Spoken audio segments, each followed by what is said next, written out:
Okay, let's go ahead. Ready? Okay. All right. Good morning, everybody. Welcome to the September 4th, 2024 City Planning Commission meeting. I hope everybody has their fantasy football teams ready to go because we have one more day to wait here. So our meeting will follow the advertised agenda. We begin with the consent agenda items followed by the regular docketed items. The commission looks forward to hearing your case today as we understand every project is important and unique. In addition, we want to make sure we address all of the docketed items individually with the attention they need to build consensus between the applicant, public, and the city staff. We also believe we can reach consensus by being brief yet heard. Because our meeting is hybrid and recorded, we have time limits for the cases we hear, which is 5 minutes for staff presentations, 20 minutes for the applicant, plus any questions by the commissioners. When we move to public comment, I will call on those who are joining us locally, followed by those who are joining us virtually. We do have a timer to keep our meeting on track and expect public comments to be limited to 2 minutes when speaking as an individual, or up to 5 minutes when representing a community association or a larger group. In all instances, please be brief and limit repetitive comments. So if you hear somebody said something before you, just say, hey, I agree with the person before me. So we can continue. I keep tally as we go, so I know what everybody's concerned about. In all instances, please be brief and again, limit the comments. If you're joining us virtually, please be ready to go with your camera on and your name correctly displayed in your system. It's hard for us to keep track and know who we're talking to if we don't have your name correctly spelled down there, as well as we'd like to see who we're visiting with as well. So as we get started, I ask staff to provide additional ground rules and instructions as we conduct our meeting to ensure that we have minimal disruption and maximum clarity. So Sarah, can you remind us of those, please? Yes, I can. First, I'll describe the testimony procedure for people who are joining the meeting online. If you are joining online, there are 2 categories of people who participate in the Zoom meeting: attendees and panelists. Right now, the only panelists are the commission members and city staff members. If you are an applicant or a citizen who is interested in a case, use the raise hand function when the chair calls the case to let staff know that they should promote you to a panelist position. When the promotion happens, you will need to accept the promotion. It may appear temporarily as if you have been disconnected, but don't panic. You will be reconnected shortly as a panelist. If you are joining via the app on a phone or on your computer, please change your screen name to reflect your legal name with the docket item you're associated with. If you are calling in on a phone, dialing in on a phone, you cannot adjust your screen name and you will not be able to use the raise hand function. If you are joining by telephone, you can raise your hand when the case is called by pressing star followed by the number 9. When you are promoted to a panelist, you will be able to share your screen to display any exhibits. At the time of the promotion, the chair would like for you to turn on your camera and your microphone so that the commission can see and hear you when it is your time to testify. Your microphone needs to always be on mute unless you are giving testimony at the appropriate time. Please remember that the chat box is only for questions about the agenda and should not be used to discuss the merits of a case. For everyone who is joining us in person, please approach the microphone on the podium when it is appropriate to give testimony. If you have exhibits, you can have them on a jump drive to share with staff and email them to the planner for the case. If you're in person, there is no need for you to also join the Zoom meeting, and joining the meeting in both manners causes a lot of unnecessary feedback and audio disruptions. And those are all of our procedures for testimony today. Okay, thank you. Let's start with the consent agenda items, please. Our consent agenda docket today, case number CD CPC 2024-15, a request to approve a project plan in District R 7.5 to allow for a clubhouse and pool in the Staley Heights development on about half an acre generally located 500 feet northwest of the corner of Northeast Chowning Drive and Maple Woods Parkway. Case CLD Final Plat 2024-22, a request to approve a final plat in District MPD on about 4.462 acres, generally located at the southwest corner of East 36th Street and Walnut Street, allowing for the creation of 8 lots and 2 tracts for the purpose of a townhome development. In case CLD Final Plat 2024-15, A request to approve a final plat in District R80 on about 10 acres, generally located on the south side of East 79th Street, approximately 900 feet west of Little Blue Road, allowing for the creation of 2 lots. Okay, any questions from the commission regarding docket items C1, C2, or C3? All right, seeing none, let's open it up for public testimony then. Anybody out there that wishes to speak regarding docket items C1, C2, or C3, please come forward or raise your hand using the Zoom feature and you'll be called upon.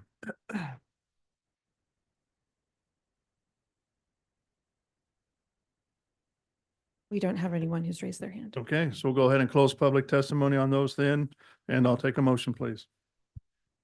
Chair Crowley, move to approve the consent docket, C1, C2, and C3 as stated in the docket. Second. I've got a motion and a second for approval of docket items C1, 2, and 3. You take more roll call motion, please. Parkin, Aye. Beasley. Aye. Crowell, Aye. Enders. Aye. Hasek. Aye. Lynch, Aye. Padilla. Aye. All right, looks like the motion passes 7-0 then. Okay, let's move on to our regular agenda items, beginning with those cases that are looking to be postponed or dismissed to a future date. Number 13 is a dismissal, case number CD SUP 2024-30, a request to approve a vehicle sales and service use in a B3-2 zoning district on about 0.643 acres, generally located at 6226 East Truman Road. Number 14, CD SUP 2024-28, a request to approve a special use permit in District R6 to allow for the expansion of a religious assembly on about 1.29 acres, generally located at northwest corner of Warnell Road and West 67th Street. The request is to continue without fee to October 2nd. Case CD CPC 2024-98, a request to amend a previously approved MPD plan to redevelop an existing educational structure into a mixed-use project on about 3.7 acres, generally located at 1300 East 75th Street, continuance without fee to October 16th. And number 16, case CD CPC 2024-104, a request to approve a rezoning from District UR to R 2.5 on about 1.8 acres, generally located at the northeast corner of Brooklyn Avenue and East 20th Street. Request to continue without fee to October 2nd. That's without fee on that last one? Yes. Okay.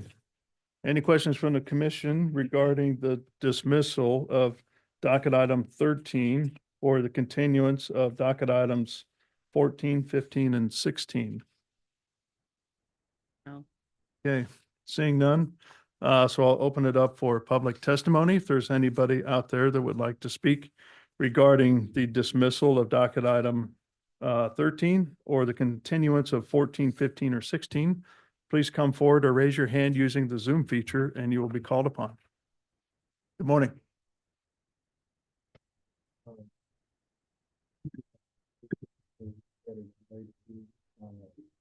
We realize that they're turning the schools into, Sir, I'm sorry. I don't want to hear the merits of the case right now, just about the continuance of it. We're going to continue it to, it looks like a following meeting. They want to continue it to October 16th. So at this time, I can't hear the merits of the case, if that okay, makes so what sense. did you want us to do? Speak upon? Just if you want anything about the continuance, if it's No, we're fine with the continuance. to continue. Okay, perfect. Yep, thank you. Thank you. Anybody else? We don't have anyone who has raised their hand online. Okay, thank you. So that this time we'll close public testimony then, and take a motion, please. Chair Crowley, move to dismiss docket item 13 and to continue docket item 14 without fee to October 2nd, docket item 15 without fee to October 16th, and docket item 16 without fee to October 2nd. Second. I've got a motion and a second for dismissal of 13 and continuance of 14, 15, and 16 to the dates stated. Margaret, can you take roll call on the motion, please? Parkin, Aye. Beasley. Aye. Crowell, Aye. Enders. Aye. Hasek. Aye. Lynch, Aye. Padilla. Aye. Looks like that motion passes 7-0 then. Okay, let's go back to our regular agenda items. Chair Corral, I'd like to move to go into a closed session to discuss legal matters, and legal advice pursuant to section 610.021. Okay. I need a second. Second. So I've got a motion and a second to go into a closed session. And so we need a roll call on that one, please. Arkin, Aye. Beasley. Aye. Crowell, Aye. Enders. Aye. Hasek. Aye. Lynch. Aye. Padilla. Aye. Okay. So we're going to go in a closed section for a few minutes and we'll be back out as soon as we're done. 5 or less, probably, right? Really fast. Heard that before.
to come out of closed session and to restart the meeting. Second. Okay, can you take roll call on that, on that motion, please? Arkin, Aye. Beasley, She's being, Oh. yeah, she knows she's going to be recused or from the first okay, docket item. Crowell, Aye. Enders. Aye. Passick. Aye. Lynch. Aye. Palia.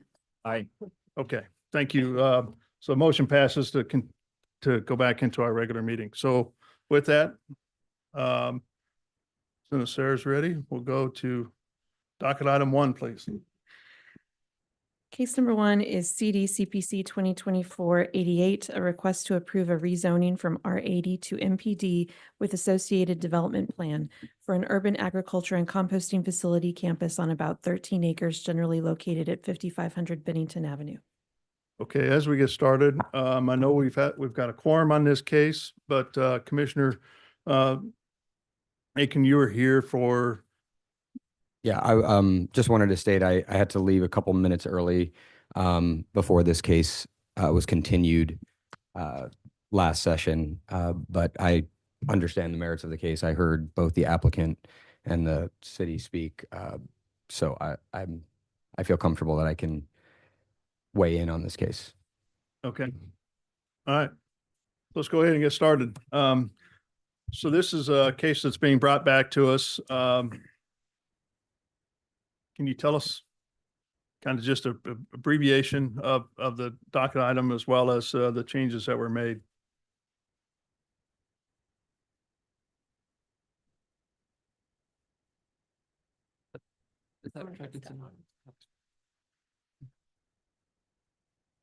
Sorry, I'm slow with the technology.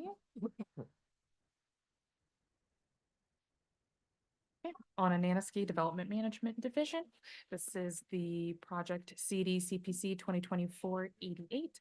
The site in question, 5500 Bennington Avenue, and the applicant is seeking to rezone the property to MPD Master Plan Development. That comes with an associated development plan to abate zoning violations and plan for future business growth. So the site is located in the eastern portion of Kansas City, Missouri, and here is the site in question. We heard this case and on August 7th.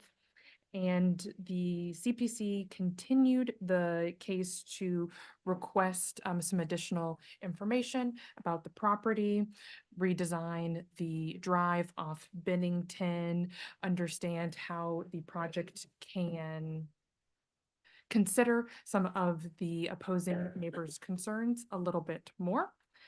And there are a lot of slides, but let me jump to that. And if there's any parts of the case that you want me to recover, I can.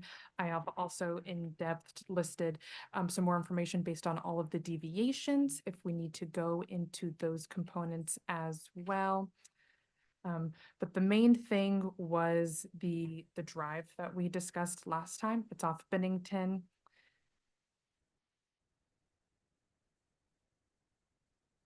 So this is a look of what it was proposed in at the August CPC. We've got a wide drive that is completely paved off of Bennington that gets the commercial traffic off of Bennington, off of the residential street to the south into the core of the property. And the CPC was interested in seeing that relocated, so it is not adjacent to, so close to the southern property lines. And we will acknowledge that this would be completed within the first phase of the MPD adoption, which would be a expiration, the Phase 1 would need to be complete within a year. So then revised plans were submitted to the city, and the drive is in the same location essentially. It has been narrowed a bit, so that drive is about 10 feet back from those southern property lines, and now it is mostly gravel. So there's a 72% reduction in pavement. And then we've got some of the parking spaces remaining gravel associated as well. There's discussions about the steep slopes on the property, and I wanted to provide some graphic representation of the topography on the site as well. This is a look of the topography on the site. The yellow lines with the numbers represent the contours, and between each contour, there is 10 feet of grade. And that can be kind of hard to visualize, so I've got some more pictures coming up, but between each contour line, on this map, there's 150 feet between each line, which then between each point, it goes up 10 feet. For example, this is the road directly south of that property. There is about 100 feet in between each contour line with that 10 feet of grade.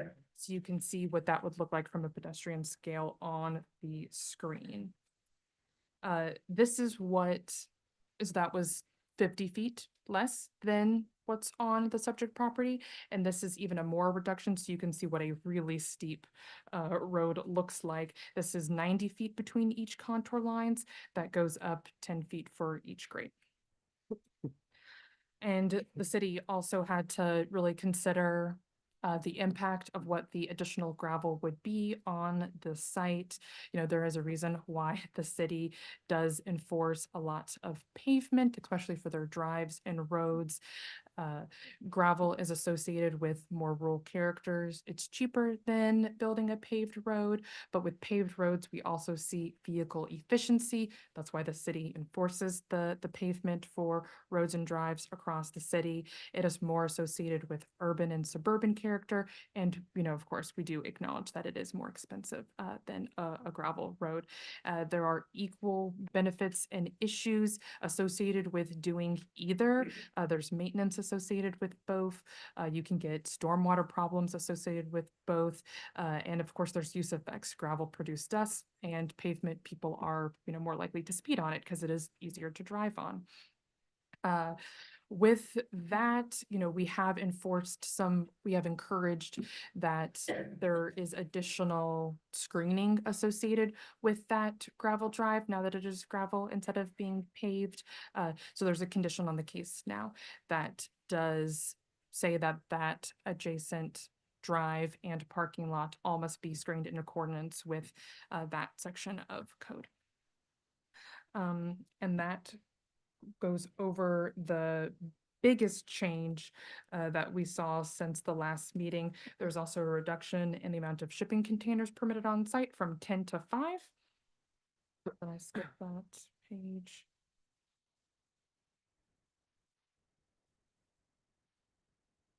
Second, here we go. Here's a graphic of that.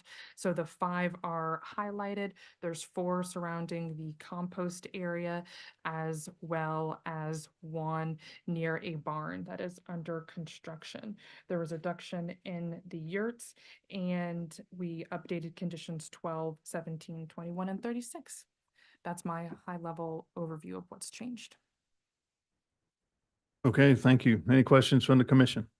As you noted, the driveway was, quote, the main thing that the commission was concerned about. I couldn't tell from your presentation if you felt that the applicant's change was sufficiently addressing what you heard from the last meeting. If I were to side by side look at what the CPC recommended and what was provided, you know, there was no change. You asked for it to be moved onto the interior of the site. And So, it's in the and same does location. the staff recommendation still hold that staff recommends approval? It is technically a code compliant road, which is why the city staff is recommending approval subject to Understood. conditions. Thank you. Any other questions from the commission?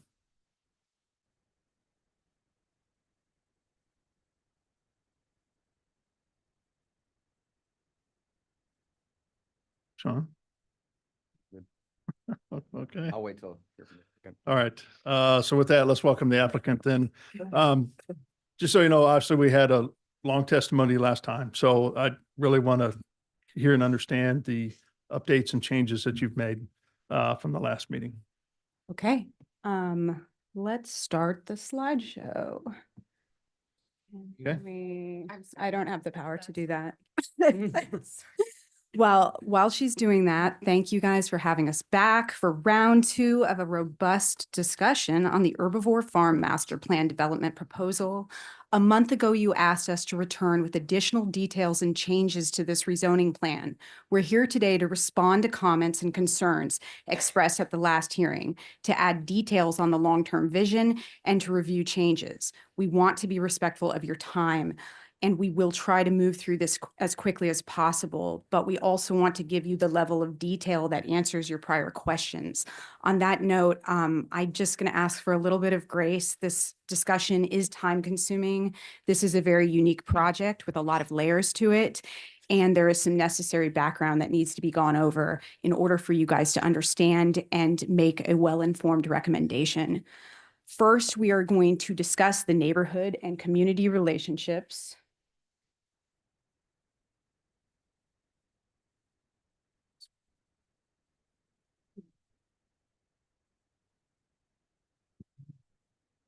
Click while I read. Sure. I'm not able to do both.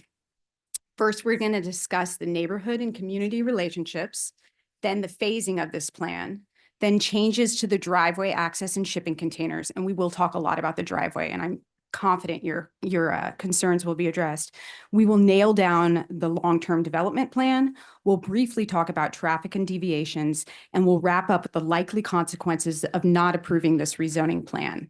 All right, Dan, go ahead.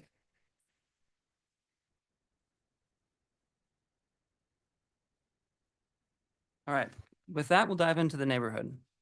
The Brown Estates neighborhood is a pretty unique place in Kansas City that not a lot of people are familiar with. In the last hearing, I heard one commissioner say that this is a good plan, but not the right site. My natural reaction to that statement was that you might not be familiar with this neighborhood because from our perspective, this MPD fits perfectly in this neighborhood. Brown Estates is an area with lots of open land that has been sparsely developed. There's lots of natural spaces. Most of the streets in the neighborhood are dead ends, and the agricultural heritage of this neighborhood is palpable. Many residents keep gardens, and there are shells of greenhouses that were once a flower farm. Longtime residents tell stories about cattle grazing in the fields and pastures there. So I disagree with the staff's assessment that the Herbivores MPD doesn't preserve and celebrate community character. This is also a diverse neighborhood racially and economically. According to the 2020 census, 43% of Brown Estates residents identify as white, 41% identify as Black, and 6% identify as another race or ethnicity. There's a wide spread of incomes, both high and low. In terms of uses, there are a wide variety, and you see the list here on the screen. It's a bit small, sorry, everybody. Herbivore is right in the middle. Herbivore Farm is right in the middle. Can you point out the uses?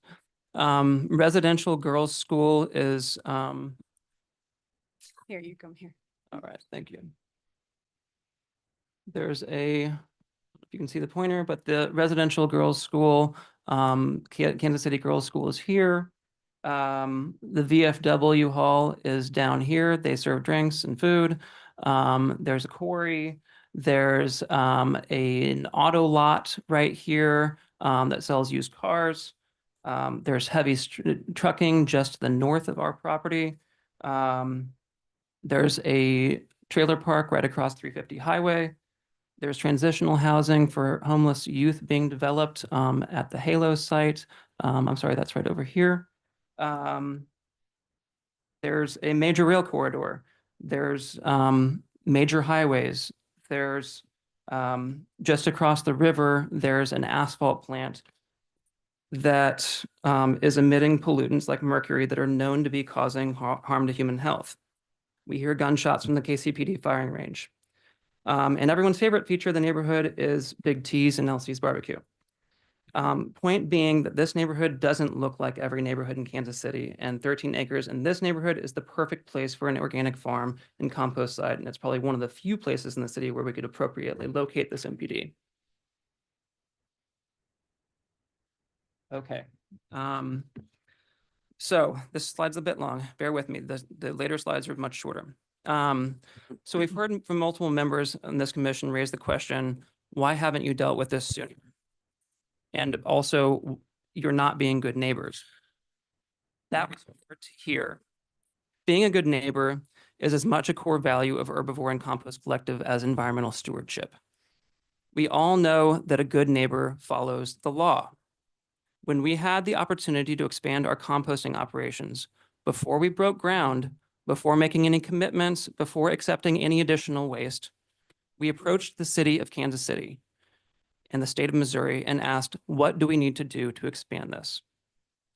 I specifically asked the city, and you have the documentation, do we need to apply for a special use permit? Do we need to rezone? What is the community process? I even gave the city a site map that showed the Fremont Avenue right-of-way access as the entry point. I wanted to be a good neighbor, and I asked the city for guidance. And I trusted that the city's process was focused on the community. When somebody wants to build a house on a vacant lot, they do not start knocking on neighbors' doors. They apply for a building permit, assuming that the city has standards in place to ensure that buildings conform with the community. I asked the city what we needed to do, and they responded that our composting expansion did not require any special process and that it was an accessory to our agricultural use and that we could proceed. When it comes to traffic, it never occurred to me, frankly, that a once-a-week seasonal CSA pickup for 3 hours would cause upheaval. The fact is that we did not know that traffic was the primary concern of these few neighbors until after the city issued the violations. Violations, by the way, that have nothing to do with traffic. I wish these 4 neighbors had come to Brooke and me respectfully and tried to engage in serious, non-combative conversation about their concerns. We are very approachable and we could have had that conversation, but it didn't happen and the violations were issued. Although we maintain that we never exceeded the 2021 agreement, these violations strike to the core of our business and throw into question whether or not we can legally continue to operate. Putting in a driveway does not solve our legal issues. Going through this process does. As part of the process, this commission is asking important questions about this driveway. Where does it go? What is it made of? What is the appropriate setback? Who pays for it? And what is the timeline? We are going through the legal process to resolve these violations and determine a path forward, and the driveway is part of that process. The process has to come before implementation. So the fact that we haven't built a driveway from Bennington doesn't make us bad neighbors. We're just following the process. All right, I'm going to, can you do that? I'd just like to speak quickly about the exhibit that I gave you. And you did have access to these in advance. I'm just not sure if they made it to you because they were on Compass KC, but not delivered directly. The location of the driveway has changed. We have moved it 10 feet off of the property line as you requested.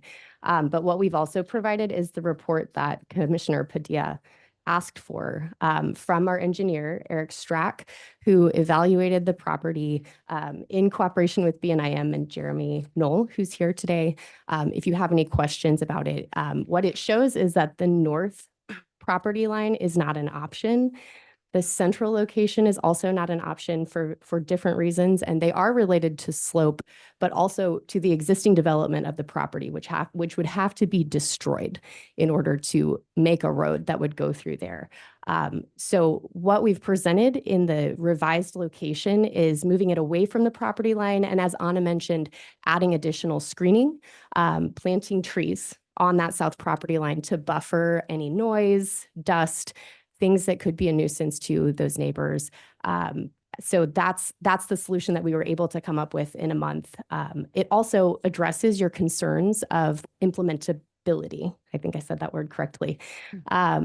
It's cheaper to build a gravel road, and that's what we've heard the opposing neighbors say. Why don't you just gravel out to Bennington right now? Why don't you just do it?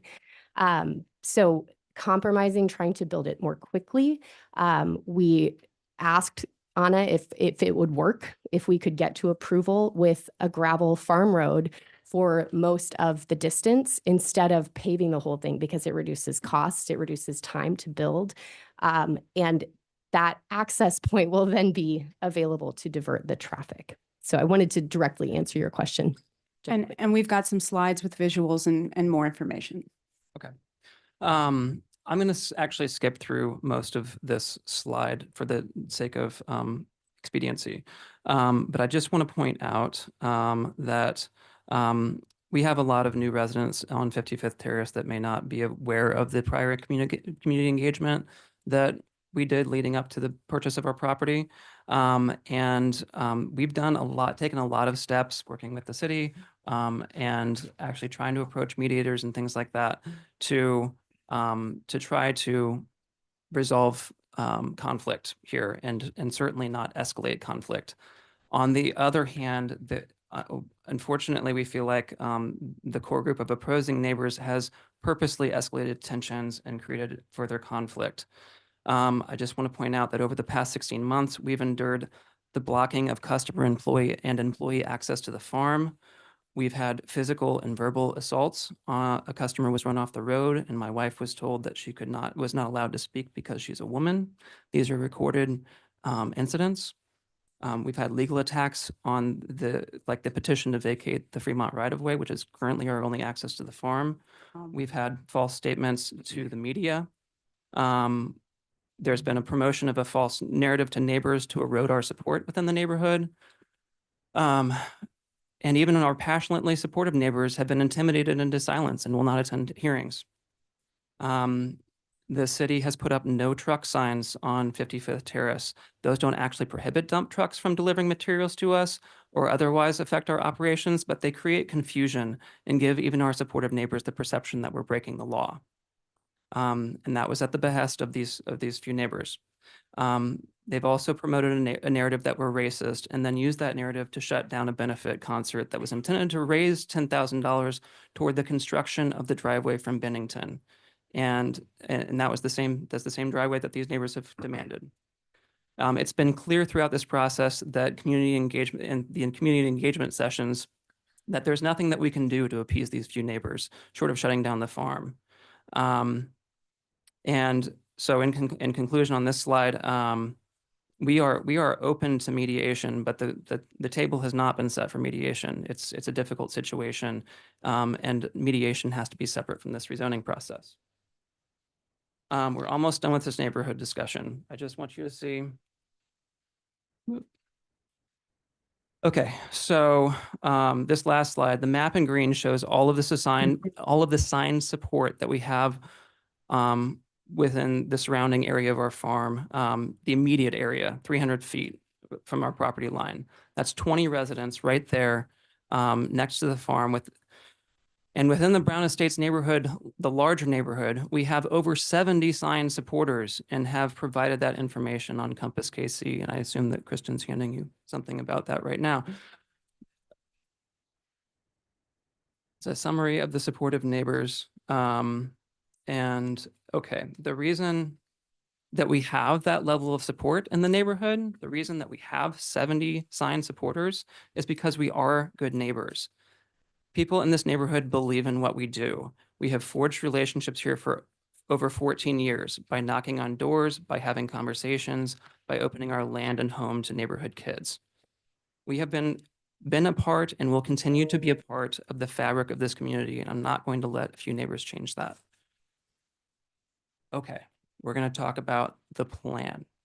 No, you want to. Okay. So we've changed the phasing of the plan. Phase 1 has a 1-year timeline and includes the completion of the driveway and the planting of the visual buffer. It removes traffic from 55th Terrace, which is our highest priority, and we will implement that as soon as possible. 1 year is the limit, but as soon as possible is the goal, and the time frame is enforceable by the city. Phase 1 also codifies the existing uses on site. Phase 2 is on the larger 20 to 30-year vision, and we will be discussing that in far more detail than we did in August, so hang tight. Excellent. Okay. Kristen just spoke basically to the driveway update, so I'm not going to dwell on this, but the 10-foot setback that we've proposed is actually a significant change because it provides additional room for more buffering. So we can now use fast-growing evergreen trees where there was not room for any before. So that provides an additional buffer. Those evergreen trees will absorb any sound, smell, or dust. Third-party inspectors have not experienced sound, smell, or dust to date, but those trees would be a robust buffer solution. And they will grow faster than the materials we were talking about for the living fence. And then our deer fence will be on the other side of those trees on our side of the property, so no one will see the deer fence. Our neighbor who has the heavy trucking to the north and is a Kansas City, Missouri road contractor informed us that that changing the materials of to gravel, mostly gravel, will save 80 to 90% on previous cost estimates. So I'm sure that everyone will be relieved, including our neighbors, that this material change makes sure that things can happen much more quickly. It minimizes the need for assistance, and weather permitting, we could potentially have a finished drive in 6 months before the next growing season. Okay, let's go into a little bit more detail about why not put the drive elsewhere. All right, so we considered various options. On the north side, the grade is 23%, and it's very steep. The new curb cut there would require a culvert, substantial grading that would go right up to the abutting property owner's fence, removal of many large caliper trees, and that's not to mention the removal of productive fruit trees. The road contractor estimated that the additional work on the north would add $50,000 in cost regardless of the finished construction material. The north was not a workable option. The center approach is also not a good option. The slope is greater than 20%. The space between the crop fields and orchards is very narrow and does not allow for a drive with two-way traffic. The two-lane drive would remove several thousand square feet of crop space. The visibility at the road is an issue, as there is a 100-year-old cottonwood tree that obstructs the view, the sight line for safety. Critical infrastructure being disrupted, including a pond and a water line used for irrigation. The water line would have to be moved at substantial cost. That makes the center line not feasible. Again, we have an engineer report here. It's actually not a full report because there was not sufficient time for a full report. He provided this letter stating his professional opinion based on site visits and all the available information. It recommends using the southern route for cost efficiency, for safety and site distance concerns, and as well as to minimize the physical disturbance of the site. So again, this new proposal will have a much more robust visual buffer.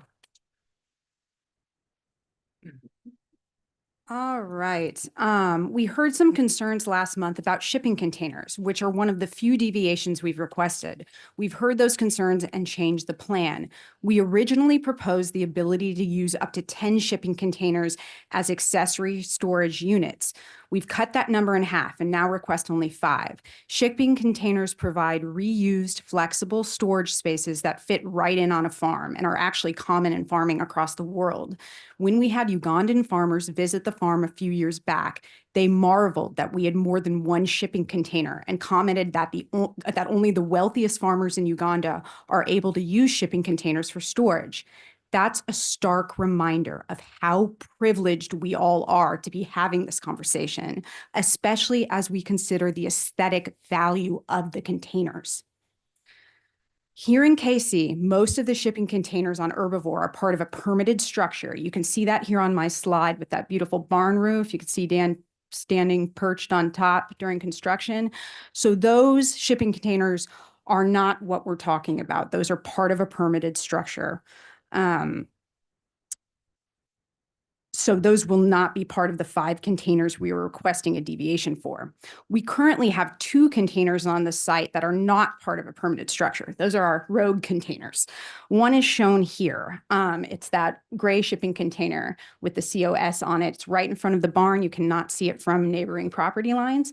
And the other one is that field shot you see. So I'm standing 20 feet from the south property line when I took that photo, and you can barely see that red speck in the horizon there. That's a shipping container.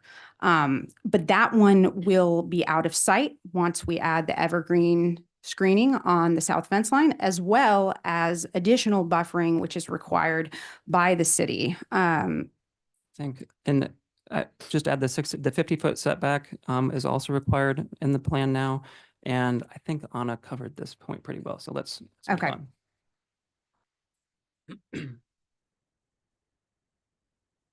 Okay, so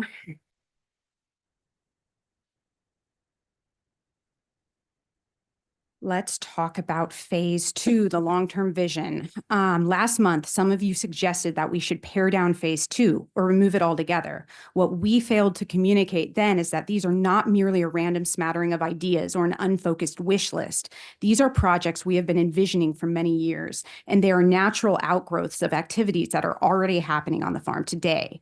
Dan and I have always seen the farm as a layered ecosystem. A flower gives beauty to humans, but it is also food for pollinators and birds, seed for rebirth, and nutrients for the soil. Similarly, a compost site can serve many functions, recycling food waste, powering nearby homes, enriching the soil, catching rainwater, and heating a greenhouse. We refer to these uses within our farmscape as layered community benefits, natural outgrowths of the farm that create value for everyone. At Herbivore, we know that a farm can grow food and recycle waste while also providing many other benefits. In phase two, we'll talk about community solar, community kitchen, nature-based education, and a compost-heated greenhouse. You can readily see that these layers on their own are not as rich or beneficial as when they stand together and work symbiotically. When we assess high-quality design in the Casey Spirit Playbook, I wish we were looking through the Herbivore lens of layered benefit and interconnected ecosystems and the value they bring to all. After all, is Casey Spirit about aesthetics or about creating value for everyone? How much more do you all have to go? We've been our 20 minutes already. There's more. Let's we Now you can, guys, yeah, I mean, we're trying to cover the phase two uses in detail. because For it, me, I was most interested in the things that changed from last time to this time. And so I do think we've addressed the change of shipping containers, the change of the road, and so you guys don't want the further detail about the yurts and their uses and capacity and distance from the property line and things That of that was- nature. yeah, that would be helpful to know how they'll be used. But otherwise, I think we've covered the things that are changes. Okay, so I'm going to skip over the solar. The main concern there was that perhaps it didn't serve any function. And in the slide, I'm explaining the functions, but we'll skip. Solar community pavilions, pretty self-explanatory. Compost heated greenhouse. I am going to give you one figure on this one, if you don't mind. It is mind-boggling the amount of heat output from decomposing food and organic materials. 1 ton of compost can generate the equivalent amount of heat that would be generated by 219 gallons of propane. So using this compost that is already breaking down to heat a year-round growing space is just a really good idea. Fossil fuel savings, dollar savings, and we can create layered community benefit by having ample space for education. So let's talk about the yurts quickly. I'm not going to read my narrative here, so bear with me. So the yurts provide an eco-friendly, low-cost solution for homes, classrooms, and workshops. They are used worldwide. They are very common in the U.S., and they come in many sizes, colors, styles, designs that can all be altered to meet specific functions. You're going to see them all over the country in various nature schools and outdoor learning facilities. Let's see. So the yurts are going to meet a 50-foot setback from the property line. They will not be visible from neighboring residents. The amazing thing about a yurt is it can be sort of inserted into a natural space, sort of tucked away. So we won't have to excavate or rip out nature to erect these simple classrooms.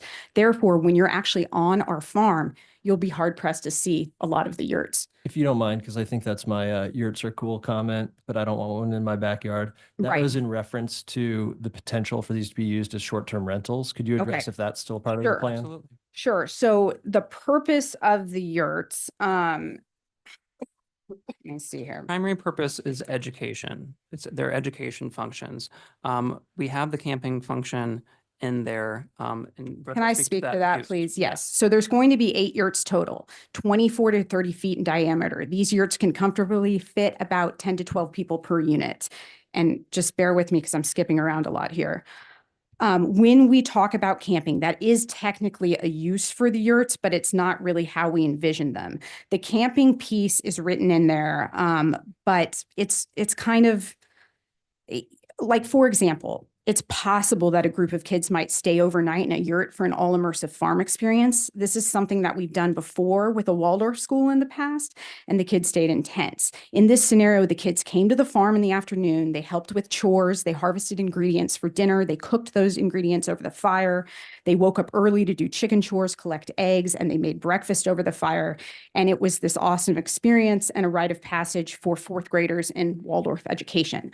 So in that scenario, they would be used as tents, I suppose.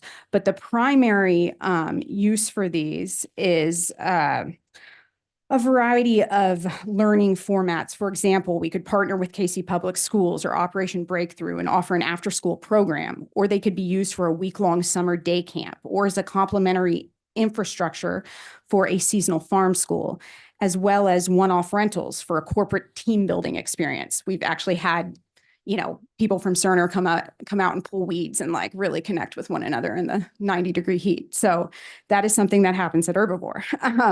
They could also be used for a weekly yoga class, an art class, but you get the idea. But the point is that we're not trying to create a campsite. We're trying to use them for education. Then is there a way to differentiate between like if all of a sudden they start getting used for I don't know, remember the acronym, like woofers who, A woofer, sure. Yeah, like is there gonna be, I mean, that's I think my concern. Is that all of Sure. a sudden you guys end up You're realizing. giving me ideas, Tyler. No, that's a good idea. No, that is not the intent of the yurt, that we would suddenly have a bunch of French dudes like staying in these tents as woofers on the farm. But I don't know if, maybe we can put some sort of, I don't want to speak. I don't know, Without but I thinking, think that use actually speaks more to the RV pads and the tiny home Sure, pads. let's talk about that. So, that is a use where we do envision, and there's a limit of 3 of these, and they're not in neighborhood view.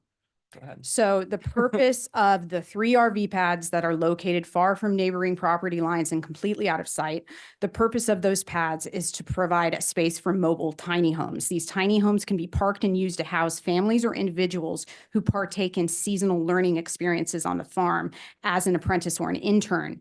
These cute, simple dwellings provide the perfect situation for future farmers who must commit to an all-immersive experience on a farm in order to gain necessary skills.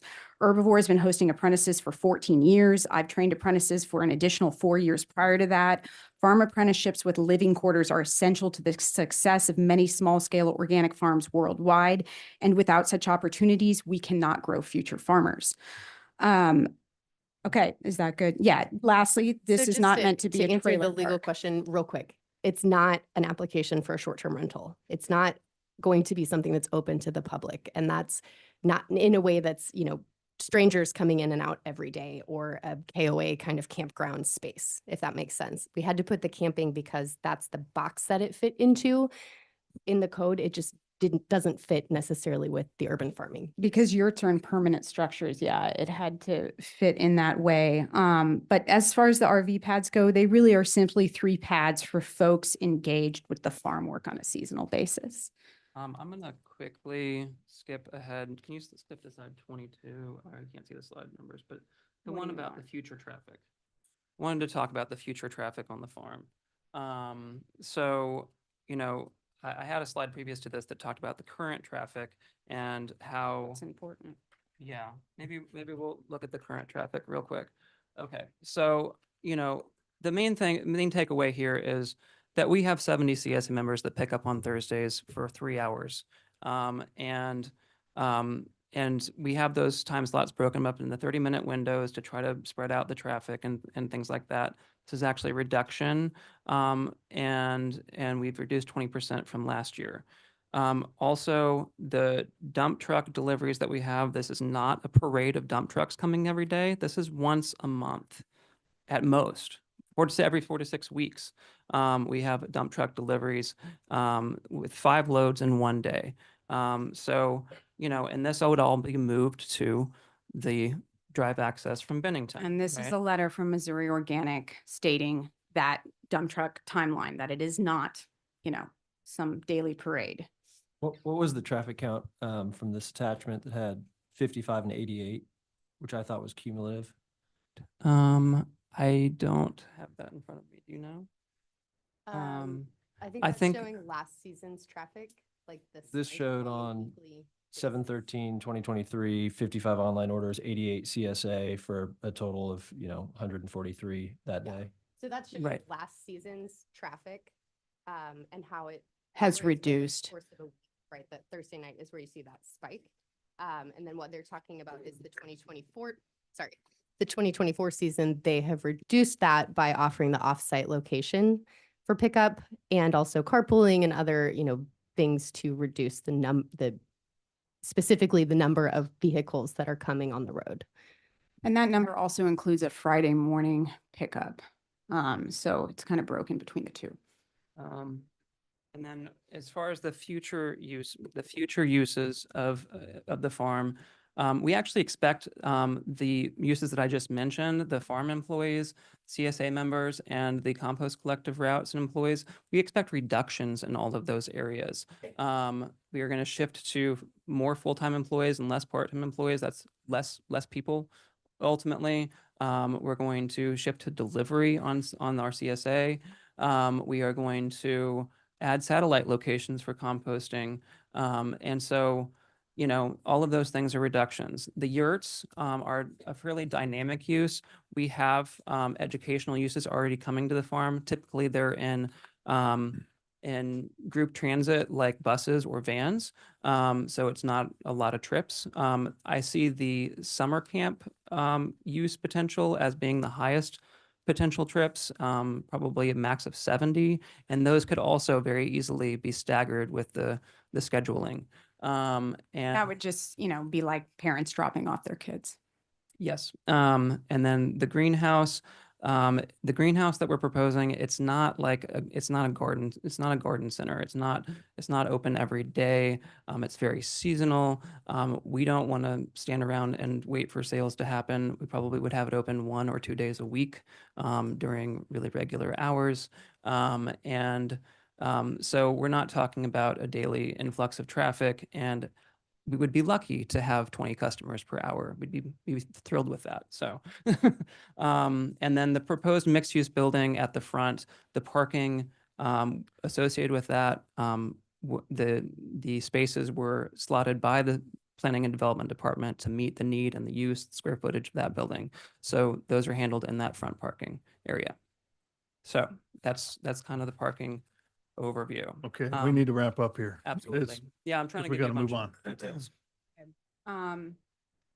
Do you just? I just want to say one thing about the implications of not approving this plan. And I'm not being dramatic when I say that our compost operations, if this doesn't go through and the violations are imposed, the compost operations will shut down completely.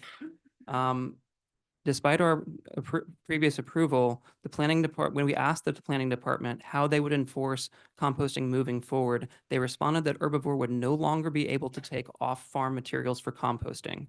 We confirmed that that means that neither materials from Compost Collective KC's curbside pickups, nor the materials from the free compost drop-off that we've operated for over 13 years with Missouri Department of Natural Resources funding could happen anymore. Our neighbors heartily use that program, by the way.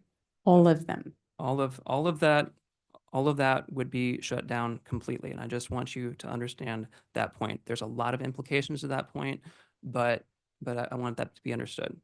So I thank you for listening. I know that was a long presentation. Please ask any questions. We cut it in half. Thank you. Yeah, thank you. Any questions from the commission? Yeah, I've got a couple, but I'll let you start. I want to start with the driveway. So I read this last night and it doesn't include numbers. To me, it's really, really subjective. It just says it'd be better to build here, it'd be cheaper. When we recommended gravel, my intent with the recommendation of gravel was to reduce costs for the applicant. To hear that the most expensive option it adds $50,000 to add a culvert on the north side, I would imagine that even without any numbers on this, which is, stamped, the reduction of paved space to gravel would save far more than 50,000. Is that correct? Yes, I would agree with that statement, but I would also point out that we're talking about taking out very large caliber trees, like pretty old growth trees here. So, I mean, there's a lot of destruction that happens with that. Yeah, I still think the central spot makes more sense. So I just want to be clear that as staff showed us and as we could see from the elevations in the staff report, the slope is the same. And so I just want to be clear, unfortunately, the person who stamped this and puts their name on it isn't here to say, yes, I'll stand by this, but for any layperson to look at the plan that shows, let me pull it up. For anyone to look at the grading and drainage plan, any layperson can count the number of lines and see that it would be the same to run the street in the center and the south side. That's what to do with the density of it. So what you're seeing is the high, sorry, what you're seeing is the high lines identifying, I forget what it was, 15 foot increments. But in both the center and the north side, you actually have pinch points where the gradient of that becomes extremely steep. It's actually over 21% in both cases. At which part? Both the north and right in the middle of the site where the road would essentially have to get over the hump of the land to get up to that next grade point. It's about not where the primary points are, but what's happening in between. So you have a lot of density of those at a couple of those points right in the middle of the site. And that's where we get the most either disruption on either side to grade it. It would create site work. There's a farm road there currently, as I understand it. So there is a farm road there currently, and the savings from asphalt to gravel are substantial enough that they would more than make up for the grading, in your professional opinion. Sorry, say that again? In your professional opinion, the savings from going from asphalt to gravel would more than make up for the site work that would need to be done on a farm road, an existing farm road, to make it sufficient for this use. Not to connect to the street itself. The farm road that's there now gets to the fields without navigating that last dip I'm talking about. To get up to that point, though, you'd have to lay down the land on both sides, which would disrupt both orchards and fields that are established.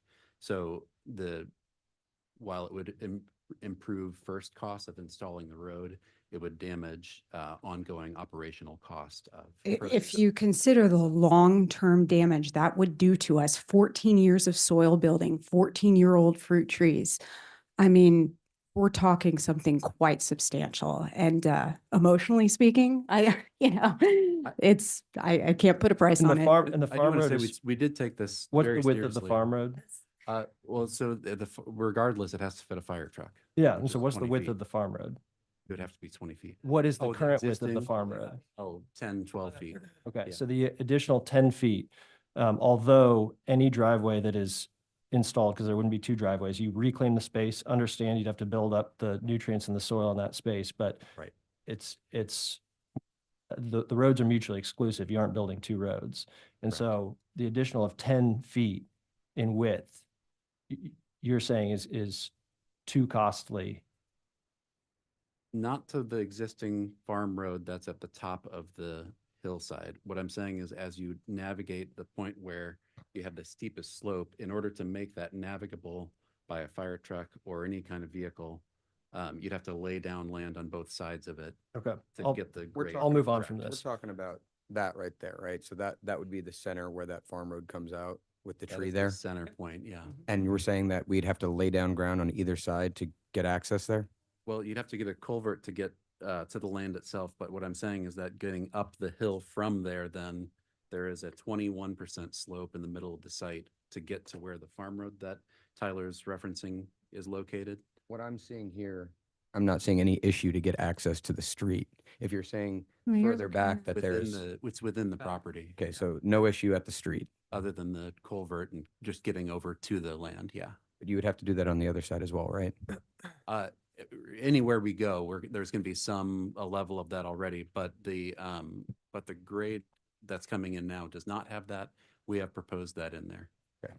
Okay. It's So really the land. um, And the central line has a water line too, by Yeah. the way, so that would disrupt that infrastructure. What's tough to read is on the old report, it's when it was entirely paved in the driveway in the position where it currently was planned and where it's been moved by 10 feet. It says the first 25 feet of paving required for fire compliance, full paving shown to address adjacent property sound and dust nuisance concerns. And so to me, it doesn't feel like an improvement if the applicant's taking advantage of the cost savings, but not really fully addressing what we had intended. Now, let's say that it does address it and that the screening is great with the evergreens. I didn't see that on the site plan. Are the evergreens in the site plan? They are. In the land, if you look at the landscape plan. Which they're page is that? delineated. That would be, hang on just a moment. Got it here. Or Anna, can you confirm? We changed this, so it's top into the desktop, so excuse me. So the site plan attached to the staff report does not show it because the version 3 that was reviewed to produce the staff report, that's when we added in the condition to have the extra landscaping, and then a plan has been submitted since then, but that's not a part of, this version. So 3. my reading of it, That no was condition, no landscaping plan. So which condition is it? It is condition,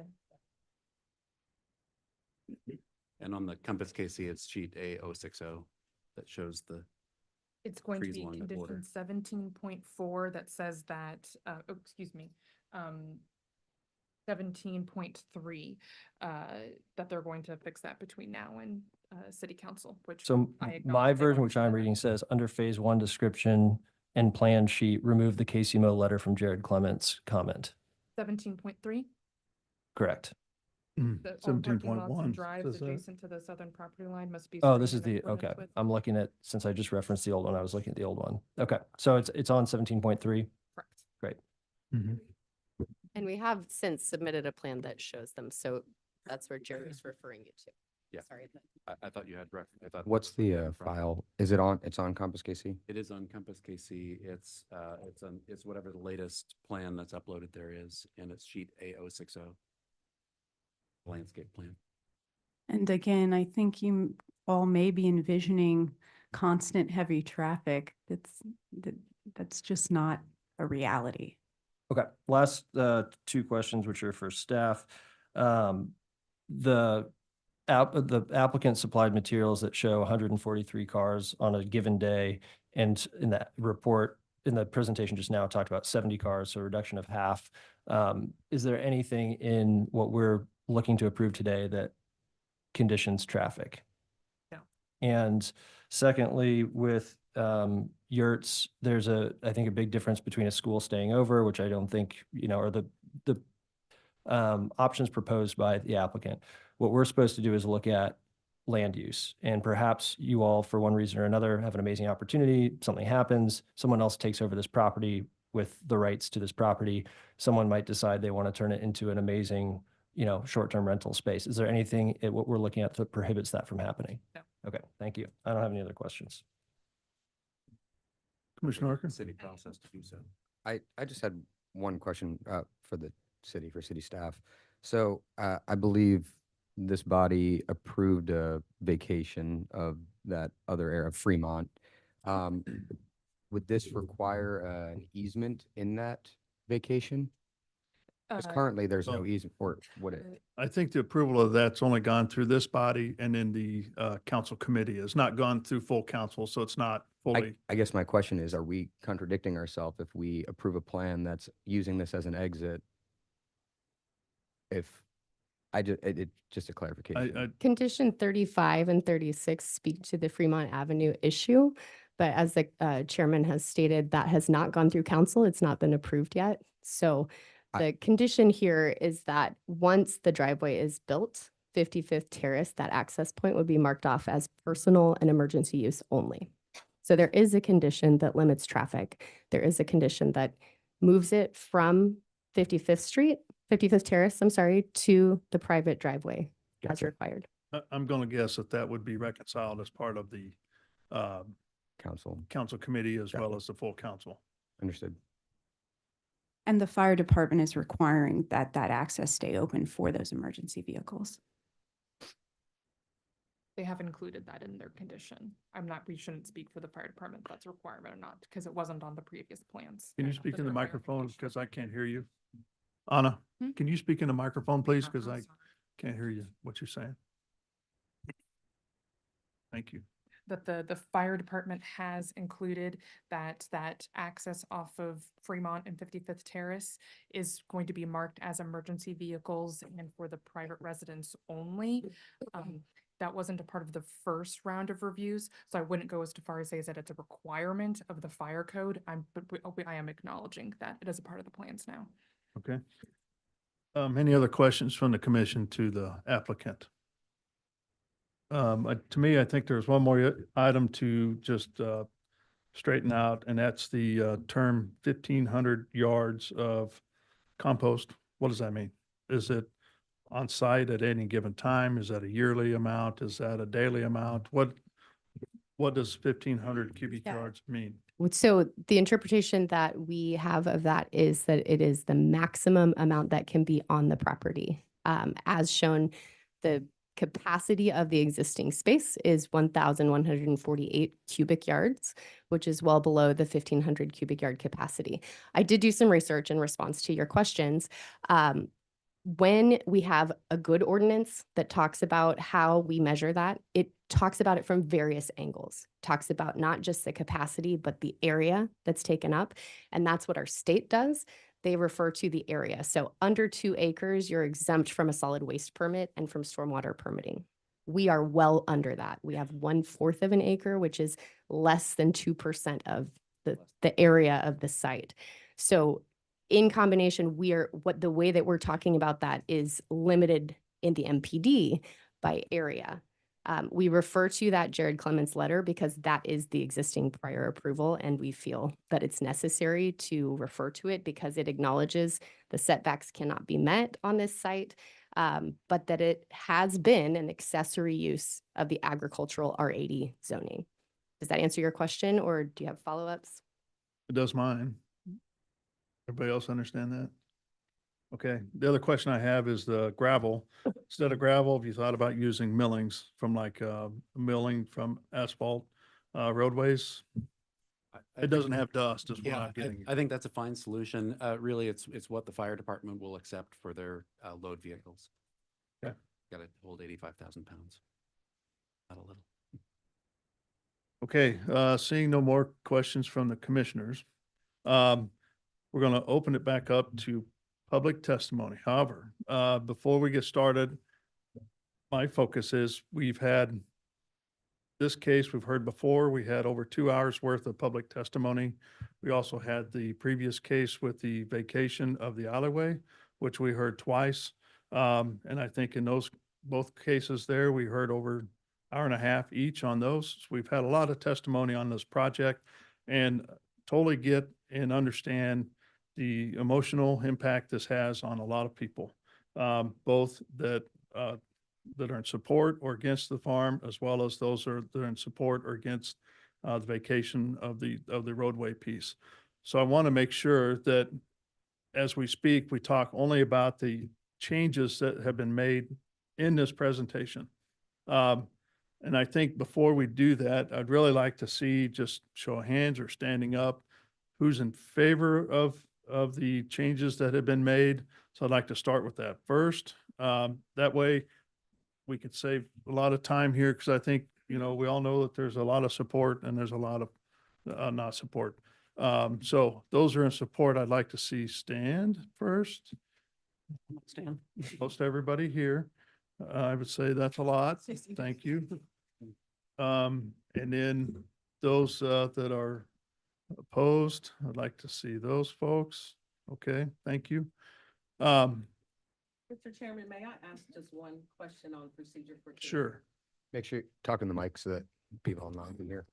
Understanding that your time is important and so is it everyone's in this room. Sure. I am asking that the testimony be limited to the residents of Brown Estates and not those that are from across the city because they don't have to live with the conditions that we do. And so I'm asking if you all would grant that for us today. Sure. I wanted to have, and this, I want to try to limit the amount of testimony that where we have a lot of repetitive kind of statements. And I think everybody that's here is in support, or most people that are here in support of it. And so we don't need to hear everybody, I think, other than, hey, we support the project. So those that are opposed, I think we should hear from them again and then go from there. Does that sound fair to the commission here? And again, if anybody wants to speak on the changes that have been submitted today, we will hear that as well. But if it's just a pure, hey, I'm in favor, I'm here to support the project, I think we got you counted here. That makes sense. So, public testimony is open. We're going to start with those that are here in person first, followed by those that are joining us online, and we'll go from there. Anybody want to go first? There's our brave soul. Good morning. Good morning, everybody. I'm Leah Suddington. I live at 6401 East 55th Street, directly across from the farm's improvised entrance, which is called Fremont on a 60-year-old plan, but is not Fremont. There's no street there.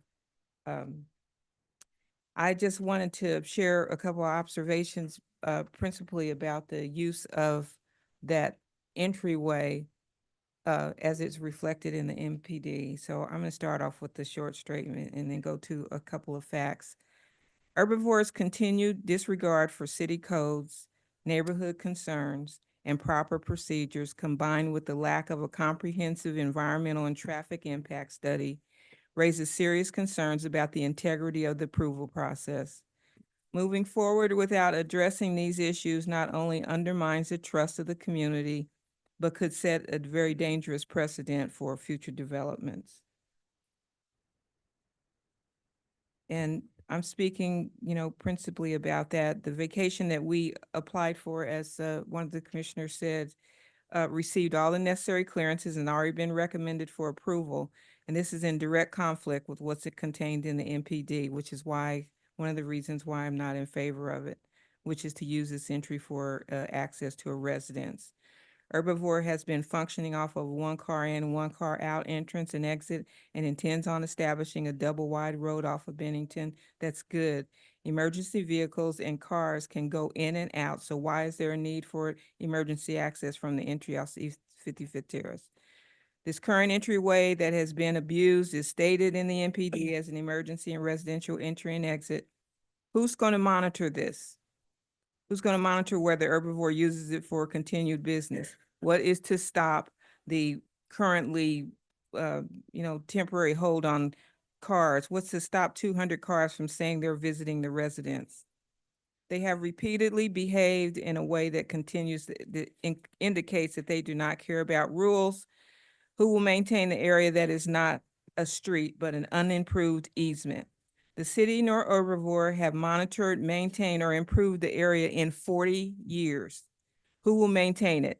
It was altered by the farm and nothing has happened except destruction in the area, including personal private property. Who would be responsible for monitoring something that you already approved to vacate because it's not a street? Is it even legal to maintain an easement if the need for which the easement was established no longer exists? And I will point out that when I met with Public Works, they were not even aware of the easement and took a long time for them to even locate it. Is it the city's intent to establish eminent domain to provide a personal driveway to a commercial business in an area where it should not even exist, a residential neighborhood? Herbivore has not bothered itself nor worried to follow any codes or corrections by the city. It has constructed building that they showed on you today, knowing that it did not have the city's permission or current permit. It's failed to remedy some of the violations. It ignored a cease and desist notice from the neighbors about the owners, actually, about using the entrance and removing Commercial Street. You asked if they were talking to the neighbors, and their idea in response was to hold a rally about their future MDP plans, which as a body, you struggled to understand what it was, at least last time they presented it. So I just wanted to share that information with you and just give you an idea why I am not in favor of, there's one of the reasons why I'm not in favor of the MPD, and hope that you will not approve it going forward. Thank you. Okay, thank you. My name is Bernard Norwood and I live on 55th Terrace. And we are talking about the safety and the concerns of the residents in that area. Most of the neighborhood that they are speaking about is 8, 10, 15 blocks away from 55th Terrace. They don't deal with the everyday consistent traffic that we do. We have personally dealt with individuals pulling up in the driveway, taking pictures of our home. At the dead end, there is a bottleneck. If you make a right-hand turn to get to that farm, well, not a farm, compost company, you make a right turn to get there, there is a bottleneck. We have to move our vehicles from in front of our houses, which no other neighborhood in this city has to do that. If we don't move our vehicles, there's a bottleneck of cars coming in and out. There is a great safety hazard. That is a dead end. They make that right turn, they drive in the yards.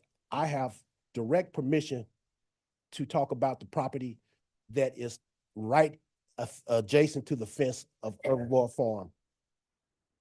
They have approved me to speak in their behalf. They have destroyed their yard. The dust that comes from that gravel road that was not approved, that is not maintained, that is causing safety hazards. Our children cannot play there, period. Our grandkids cannot play there. We watch people from different neighborhoods come into that neighborhood. It was nice that they spoke about race, because I would like to speak about it. If I went into the suburbs, I could not drive in front of a house every day without someone calling the police and saying there's a strange person here, let alone pull in their driveway and take pictures. I cannot speed down the street. I cannot cause all the havoc that they're causing. They have walked in front of our residents, stood in front of our vehicles to direct traffic. Their address is not on 55th Terrace. Their address is on Benetton. Is the city going to give them an address on 55th Terrace? There's got to be some illegal applications in that. I don't know who is supporting that here at the city, but I'm sure it's not legal. Thank you. But before we move on, I just want to make something clear for people that are doing public testimony. Like Chair Crowell had asked, we want this to focus on what the changes have been on this, not stuff that we've already discussed in previous case or days. So I just want to make sure that everyone understands that this is talking about the plan, not Fremont, correct? Yes. Yeah, it is the plan, and really the focus needs to be on the. And that's the conflict, sir. That's the plan. So, conflict. yeah. Now, I guess I do have, before we continue, I have one question for staff. There was some mention about this being used as residential and emergency only. Is there any way that that is monitored, or is it a violation if they see dumpsters or anything coming through there?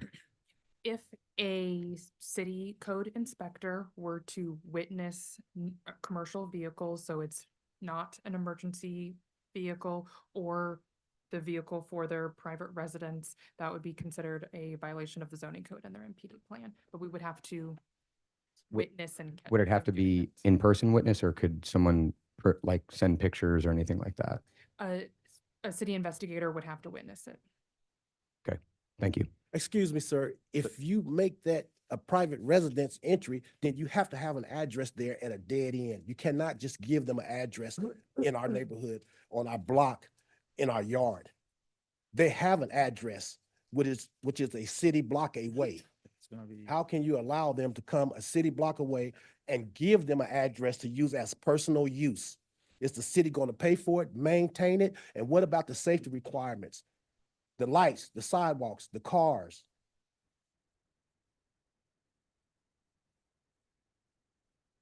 Who's next?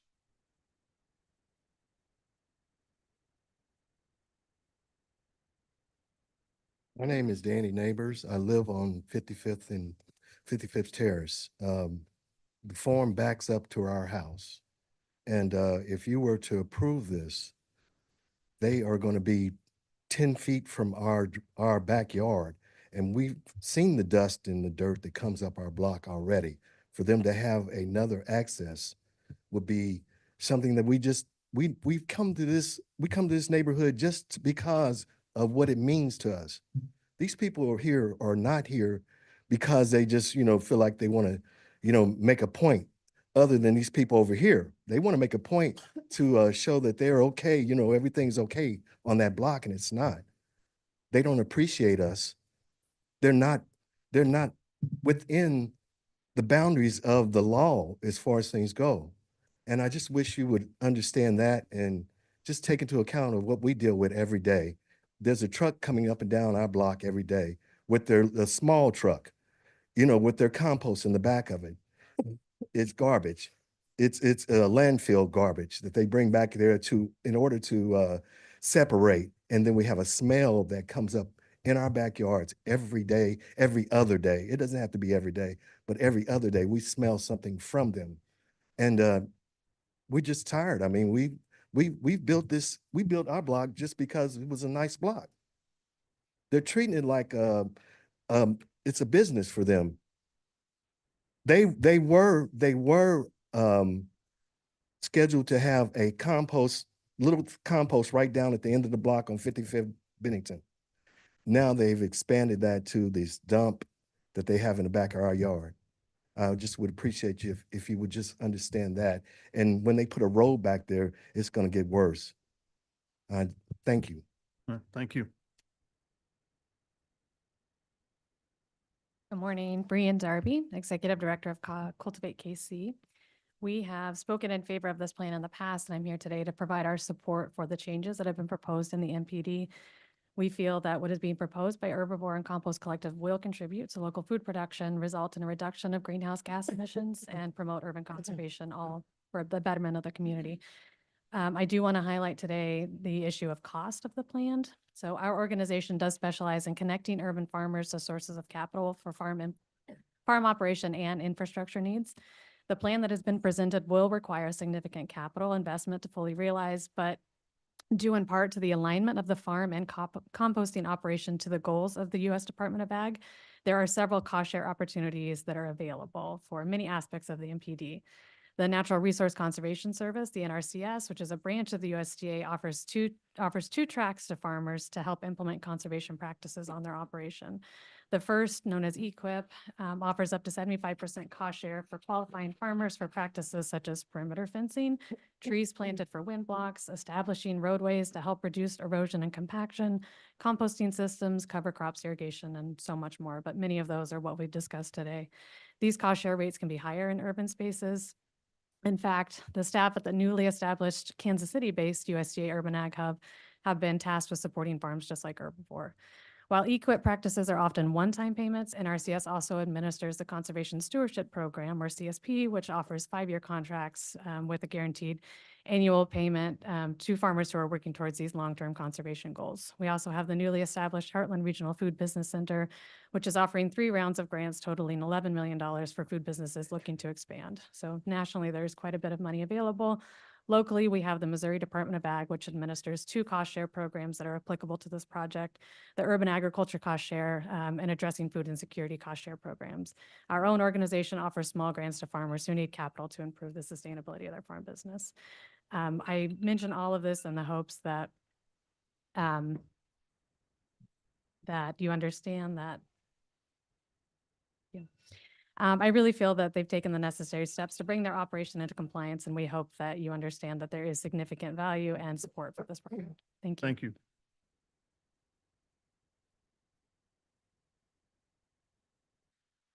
Good morning, esteemed commissioners. Thank you for your time. My name is Sarah DeHart-Faltico. I am not a resident of Brown Estates, but I am an owner of a rental property at 5419 Bennington Avenue, Kansas City, Missouri, which sits directly across the street from Herbivore's eastern border. I do ask you today to please recommend approval of Herbivore's master plan development. I've spent the last 14 years of my career working in ag and food systems, more recently in climate adaptation. I can tell you with absolute certainty that solutions at the nexus of food systems, ag, and climate change are absolutely critical, specifically because they build resilience and community at the local level. Herbivore's current work, their life's work, and this updated MPD do exactly that while also addressing and mitigating the concerns of four neighbors regarding traffic and the reprioritizing of the phasing around that.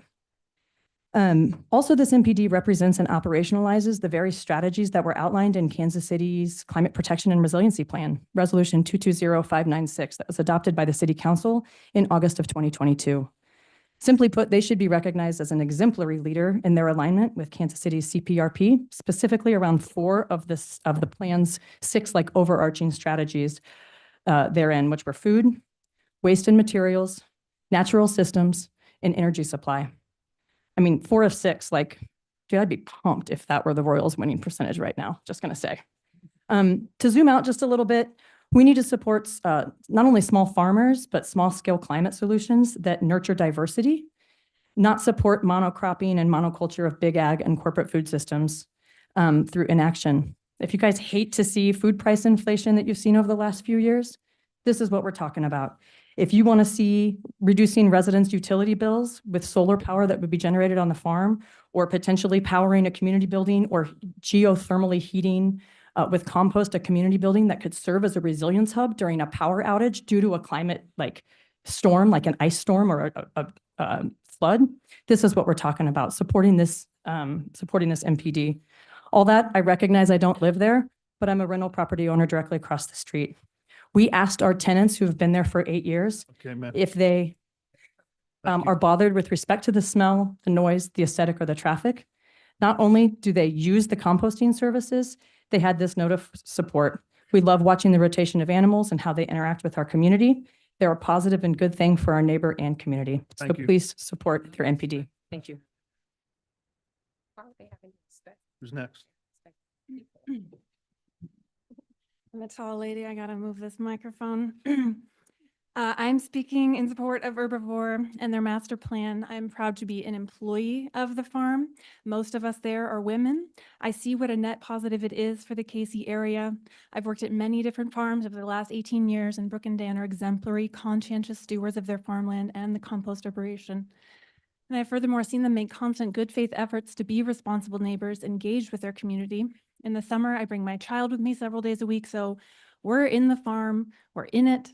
It's a lovely oasis, and this notion of adverse conditions I find pretty mystifying, so I'm really wanting to counter that narrative here. Rotational livestock practices are used, farm chores are done by hand, the compost is pretty immediately covered with a dense carbon layer, all of which eliminate odors. And I also fail to see how cars driving 10 miles an hour in volumes that fit in their small parking lot realistically hinders anyone from going about or enjoying their day. This is important and ecologically responsible work that benefits everyone. Herbivore sequesters carbon. Ma'am. Yes. I just want to hear about today's. Keep it Can I relevant. have your name and address for the record as well? Yes, sir. My name is Lauren Hills. I live at 720 East Mill Street in Liberty. I'm an employee there. I feel like this updated master plan addresses communities' concerns. Obviously, this has become a circus. They don't want that. We don't want that. I mean, no one goes into farming in the punishing hours and the low pay for money or to be some nefarious high horse individual. It's for deeply felt convictions. The things outlined in this plan further would benefit the community. And I feel as though that has been reflected by the large grassroots support that you see around you. So I feel like it's unsubstantiated anecdotal rhetoric that's the opposition here, right? And that it's by a small handful of people, because I don't see the smells or it plagued by odors and traffic. The KC article writers don't, customers don't, the vast majority of neighbors don't, my kid doesn't, the other kids don't. Thank you. It's a safe and beautiful place. Support or not, please. I'm in support. Okay, and thank you. I urge you to support this plan. All right. Hey, ma'am, can you please stop? Okay. The animation, I appreciate. It's really disturbing, not only to the commissioners, but those that are speaking. You'll get your chance. Okay, thank you. Good morning. My name is Michael Jacobs. I live at 5800 Crystal Avenue, 64129 in Brown Estates. I am the current president of the Brown Estates Neighborhood Association. I understand the concerns about traffic on a one-way street because, a dead-end street, because let's face it, all of our streets in our neighborhood are dead end except two. There's only two ways in, two ways out. Virtually all of our streets dead end. I am here to say that I feel like the farm has been treated unfairly compared to other businesses in the neighborhood. In our small area, we have two churches, the Teen Challenge Academy for girls, a commercial hauling business, an auto repair garage, a used car lot, and the VFW Post. Customers of all these businesses use the public streets daily and often well into the night, all week long, all year long. Streets for which each and every one of us, you, me, all of us, pay taxes to build and maintain. Just because I live on a street does not make it my private drive. So why should the farm's customers not be allowed to use the public street for 3 hours once a week? In fact, I've never driven on a street anywhere that had a curfew or a sign saying it was off limits to the public or on certain days or hours. The farm is being held to a different standard than any other business in the neighborhood. And to me, that sounds like discrimination. Again, I state clearly that I support Herbivore's master plan as the quickest and most logical way to solve this problem in our neighborhood. Thank you very much. Thank you.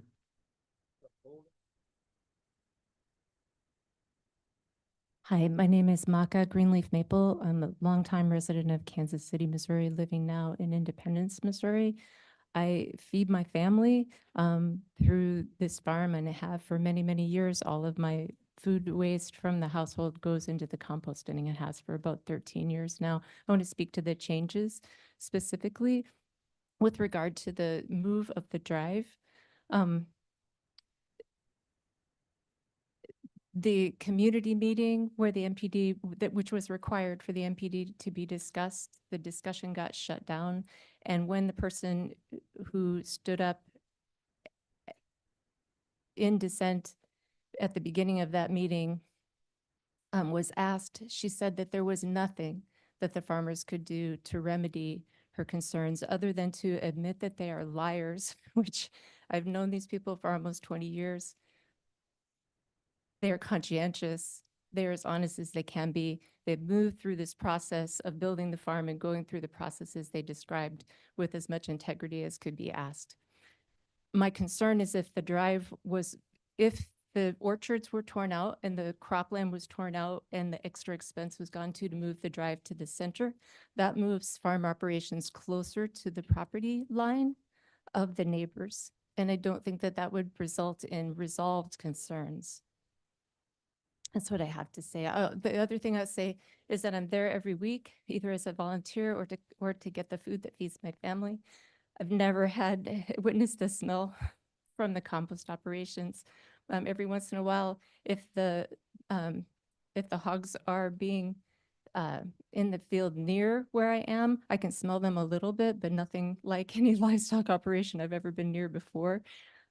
So again, moving that closer to the property line of the neighbors, I don't think it would resolve concerns. Thank you very much for your time. My name is Stan Slaughter. I'm a resident of Lee Summit, Missouri. I'm the Director of Outreach and Education for Missouri Organic Recycling. I'm a national compost expert. And I've been to the farm multiple times. And I look at the operation. And I want to mention that the leaves that they use as the carbon base, more than half of all their compost does come from Missouri Organic. And it's well composted by the time it gets there. So they're able to add that food waste to it and cover it every day. Their compost practices are exemplary. The program that the Kansas City, Missouri has started in terms of food waste drop-offs, I actually wrote that as a grant proposal that is now being implemented by the city. Big urban composting, commercial composting like we do, 50 tons of food waste every day, critically important. Small pieces like the herbivore farm, critically important. So there's lots of pieces I could go into, but what I want to say is they do it well. They do it according to the best practices that I've ever seen nationally. Chair Carl, could I ask a question of the? Sure. So as mentioned last time we met, my primary concern about the smell as part of a composting process is primarily the beginning part before it gets covered, before it gets mixed. And so in my mind, not being a compost expert, the smelliest part might be when it's being brought in. And so my concern was about having the smelliest part of this operation be the part that's closest to homes, and that's therefore the reason for moving the drive in the first place. Can you speak as an expert to whether that's you can quell that concern? It shouldn't be a concern because these trucks have, they don't smell, they have ways to prevent that. Is that a reasonable concern? What is the smelliest part? Is it smelly when the trucks come in? But the food waste is covered on the way in. They're in container 5-gallon buckets and it comes in, it's dumped out at the end of the day and covered immediately. That's best practice. We know food waste draws insects and everything else, but you put it inside that pile, cover it with brown stuff. It's not an attractant. It's actually a carbon filter material that absorbs odor as it's immediately covered. And so everything comes in closed buckets, because in my anecdotal experience, I've walked by composting trucks and found it very, very noticeable. Yeah. And so should I be concerned about that being next to someone's residence or Not in my opinion. The point is these are collected in buckets. They're carried in the containers in buckets with lids. You shouldn't smell it at all going by. And then you can see it's in the middle of the property. It's dumped all at once and it's immediately covered.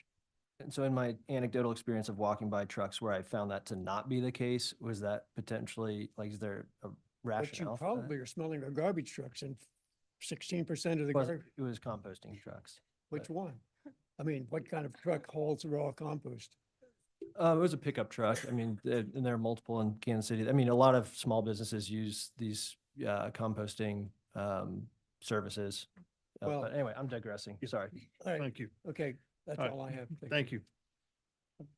Who's next? My name is Annette Evans. I'm a resident of Kansas City, Missouri. I'm speaking in support of the plan. I've nixed all of my presentation based on the new parameters here, but I wanted to say that my perspective is coming from a person who worked in city government for my entire career, not here, but elsewhere. So I'm looking at this from that vantage point. I looked at the city's website, looked at different documents that have been submitted and everything. And I know about the master planning process. And one of the things is that the applicant's required to get public input. And it was said earlier that they had a total disregard for neighborhood concerns. However, they had 4 community engagement sessions to obtain neighbor feedback. The master plan was then prepared incorporating that feedback. Then the plan was presented at a public meeting attended by 64 people. That indicates a high level of community interest. It's unusual. You read the minutes that are on the city website of that meeting, and it said that one person took up all of the public comment time. It said neighboring property owners came at the end of the meeting. They came up, said they felt intimidated who were in support. So please know that they did follow the master planning process. Now, regarding the changes, staff has recommended approval. I just hope that, if staff has recommended approval, that means that it has met technical requirements, and I hope that the committee will follow the staff recommendation. The bottleneck that one resident mentioned, that would be cured by, people no longer driving up 55th. So, thank you. Thank you. Hello, my name is Mickey Gallagher. I am a resident of Kansas City, Kansas. I am a current employee and previous apprentice at Herbivore Farm. I am here to speak on the educational aspect of the MTD and show that I am living proof. I am somebody who's in the process of starting my own farm now. They have been very beneficial in helping me out, and I think from a business perspective, the MPD and this plan will improve the community and continued small-scale agriculture in the KC area. Thank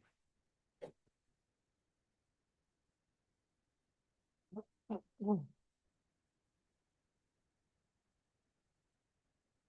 Hi, my name is Emily Akins. I'm a resident of Kansas City, Missouri. I have been for 23 years. I have been a customer and a friend of Herbivore for 15 years, and I am in support of their master plan. I want to add a couple of details onto what Sarah said, and also share that in the entire time that I have known Brooke and Dan, I have always known one thing to be true about them, which is that they are not afraid of a challenge and they are not afraid of hard work.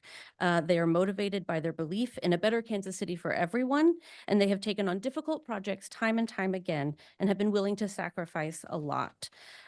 Their hard work in this regard has given them the opportunity to be held up as examples of urban agriculture and compost in Kansas City as recently as last month when Mid-America Regional Council worked with Herbivore to provide a tour for the EPA and Mark staff. The city has also recognized Kansas City Compost Collective KC and Herbivore as part of the climate protection and resiliency plan that Sarah mentioned. And so I do just want to point out that what the climate protection resiliency plan is asking for is what Herbivore and Compost Collective Yeah, KC are ma'am, doing do you have already. anything new? We've heard all this before, so just support or not? I do support. Okay, thank you.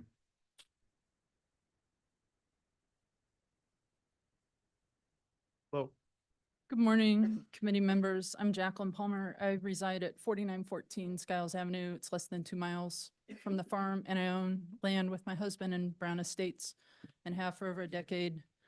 I've known Brooke and Dan since 2012. I volunteered apprenticeship on their farm way back then. I now am a certified arborist, and I look at soil all day under trees. And if we could see the soil absorb moisture under our trees in this city, like it does on their farm, it would answer a lot of problems of stormwater runoff. I attended a press conference last week that was hosted by Liberated Grounds, and I heard some concerning remarks that are inconsistent with things that I have seen and heard and read in public documents available online, including that the compost operation is a principal use of land. We all know it's not. The compost footprint is less than 2% of the farm's footprint. I also heard that semi-trucks were driving up 55th Terrace. I drive an old beat-up Silverado, and I can barely get in that entrance. I just don't see a semi-truck turning up there and getting on their farm through that gravel entrance. Herbivore's master plan development came about because they were advised by the city, but it was put forth as though it was something that they decided to do on their own to benefit, to gentrify. okay, ma'am, I support. anything new? Yes, Yeah. I support the master plan development. Thank you. Okay, thank you. That's my time. Thank you for the introduction. The composting facility is set back at a certain requirement, or it's being asked to be set back at a certain requirement. In 2009, 2010, Brooke asked for a dezoning, which was unprecedented to the city. A decade later, she's asking for a rezoning, which statistically states that this is what gentrification looks like, is to dezone an area a decade before, sit on it as an urban farm, split two businesses, Herbivore Farm, assume Collective Compost KC. After a few months prior asking for a request for the composting facility, they thus, once that request was received, a few months later, they assumed Compost Collective KC, which would not allow them to be grandfathered in as they started a brand new business. These are some of the statistics that I found along the way that just prove the distrust and the lack of transparency that these neighbors continue to be completely bashed by the entire community. I took a picture on purpose. You have 50 white people against 4 Black people. Something's not right. That was the first thing that I saw. Along with that, you're dealing with gravel, you're dealing with the East 55th Terrace, but the situation is that they cut something into the fence by approval of a community member who gave them that who gave them that authority. And then they had some internal issues that has led to this MPD plan. That's why it's so huge. That's why the tension is so high, because it just started out with neighbors just trying to get along, as written in the climate resiliency plan. Kansas City has set forth an anti-racist strategy for climate resiliency. Kansas City has set forth policies and procedures around inequities, such as people moving from 95th and McCall Crossroads into East of Troost, where we all know is the Black community. And I found that out by the redlining that is as clear as day. So why is it that we're fighting in a place that's East of Troost, and all of these inequities continue to exist? These are just the underpinnings of racial inequities across America. Resident of Brown Estates. Angelita, are you a resident of Brown Estates? Mr. Chair. I thought only residents Are were allowed you? to speak. I'd like to know her name and address for the record as well. Angel Adams, 9406 East 43rd Street, Kansas City, Missouri, 64133. Thank you. Hi, Jim Fleming. Sometimes I answer to Dr. Fleming. My address is 13,000 East 59th Terrace, Kansas City, Missouri. I'm approximately 4.9 miles directly east of Herbivore. Couple points real quick. I mentioned this at a press conference last Monday. Back right before, a year or so before and a year or so after, maybe longer, Brooke and Dan had signs outside their property said Black Lives Matter. I talked to a neighbor, white neighbor, who wasn't happy with that. I understand there were other white neighbors who were not happy with that. I wanted to know why. And this gentleman tried to, I use that term lightly. This gentleman tried to engage me in a conversation about how Black people were not as smart or not as morally, I'm like, sorry, we ain't going there. Can we, Yeah, we sure, focus- I- excuse me, I don't excuse wanna me. get into that. No, we've got to focus on, Talk about the case. For a volunteer opportunity to support the new plan with the educational programs. Okay, Kansas you. City has had a huge problem with crime, with gun culture. We have a higher murder rate per capita than Chicago. Okay, when I worked at McCune Residential, boys were there for 6 to 12 months. Okay, they'd never been more than a few blocks from their homes. I also work for the Missouri Department of Correction. I see some young kids who have been tried as adults and are in prison. I would love to have the opportunity to bring some of Black, brown, white children, Oh, sure. everywhere. Sir, you have to Kansas focus City. on the Hold MPD. I'm almost done. No. I'd like to Cut him off. finish, and then I will sit down, sir. Please. I'm speaking. I would like the opportunity to help out, to volunteer my time, to bring children from wherever they are. to- Okay, I'm sorry. I would like to support this plan, and I think we really need these kind of opportunities to help change some of the problems that we have in our society. Thank Thank you. you for your time. Anybody else present here to speak about anything new and regarding the reapplication? Yes, ma'am. I'm just speaking in support of the new changes and of the master plan development. My name is Coco Castle. I live in Lawrence, Kansas, but I have been working with Compost Collective for 6.5 years before Dan and Brooke ever owned it. So we had a different owner. I've watched it change over the years. I'm now the director of operations and co-owner. We have 11 part-time employees. I have Yeah, my salaried position. Something new about this Okay. case and the merits of what was submitted today. That's what I'd like to hear about. I think we've already heard that kind of testimony Okay, sure. several times. I would just like to say that this, if we didn't approve it, it would affect all of our staff members and operations. And I do believe that moving the street, having the trees would help with any perceived odors or anything, dust like that. So I am in approval. Thank you. Thank you. Thank you.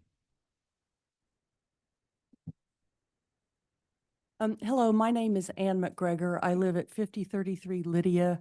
I've lived in Kansas City for 45 years, and I have been working with Herbivore on developing the solar part of their master development plan. And if you move the street from the street entrance from the south side into the middle to go up that way, the solar resources for that property would be greatly diminished. And one of the things that Brooke has told me over and over again is she wants to supply solar energy not to the farm, but to the community. Right now, the only way to do that is through Evergy, and they have a subscription tariff that people who can't install solar or wind can buy into.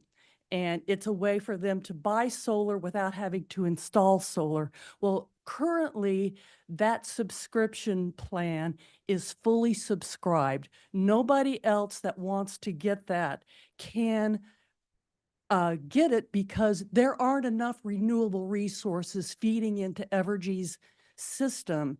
And that's part of the master development plan. You greatly decrease solar resources if you move the entrance into the middle of that property, because if you look at the plan, that's where the majority of those solar resources are going to be.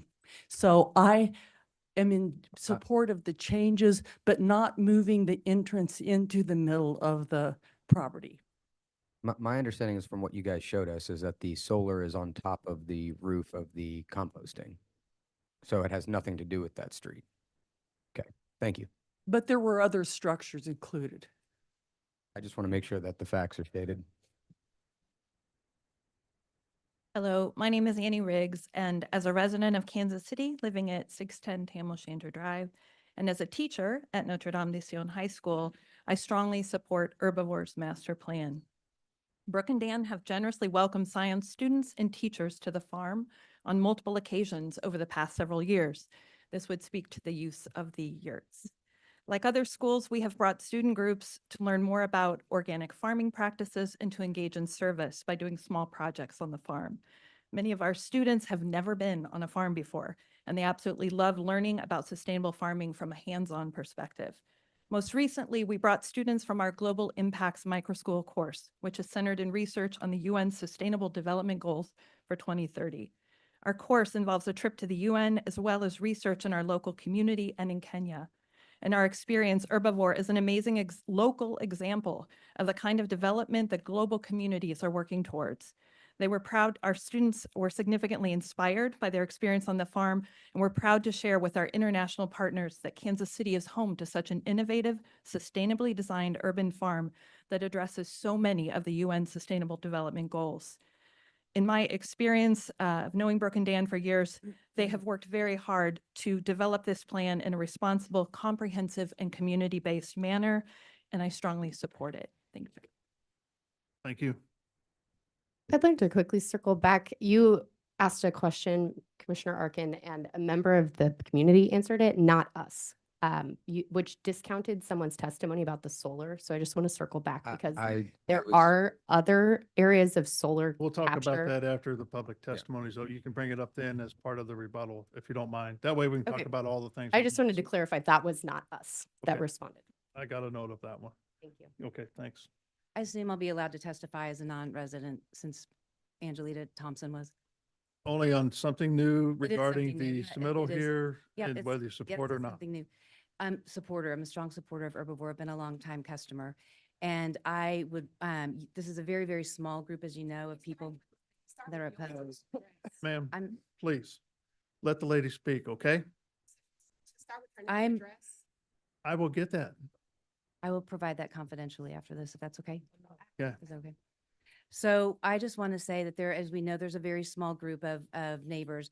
I would know that are in opposition to this. I would know because I've notarized all of these letters, many of them from Brown Estates residents who I've met, who are very much in support. The people, the very small number that you are giving a voice to are aligned with somebody now recently, who's just recently come into the picture, who held this press conference. And she claims it's a company called Liberated Grounds, registered in the state of Tennessee, that until 2 weeks ago was dissolved by the state of Tennessee. She is actively soliciting donations online, but she is not a registered 501c3, nor is she registered to do any business in the state of Missouri. So these people, she is the voicemail, she's the voice, excuse me, she is the voice of the neighbors that are the most opposition. And I just think that you should know that that's who you're giving a lot of attention to, and listening to their side and denying the benefits and the voices of the many, many Brown Estates residents who have a very different opinion and would like to work with people that are not soliciting donations illegally. Thank you. Ma'am. Can I get your name and address for the record, please? To give it confidentially, and I can explain why later. Then you shouldn't have testified. This is a public meeting and I'd like you to, hey ma'am, if you can't be quiet, can you please leave? You're really interrupting the whole meeting and everybody here. And I don't think it's fair to everybody for you to be able to do that. If you can't keep it down, please go out in the hallway. My name is Molly Scanlon. I live at 1444 Grand Boulevard, 64106. Thank you.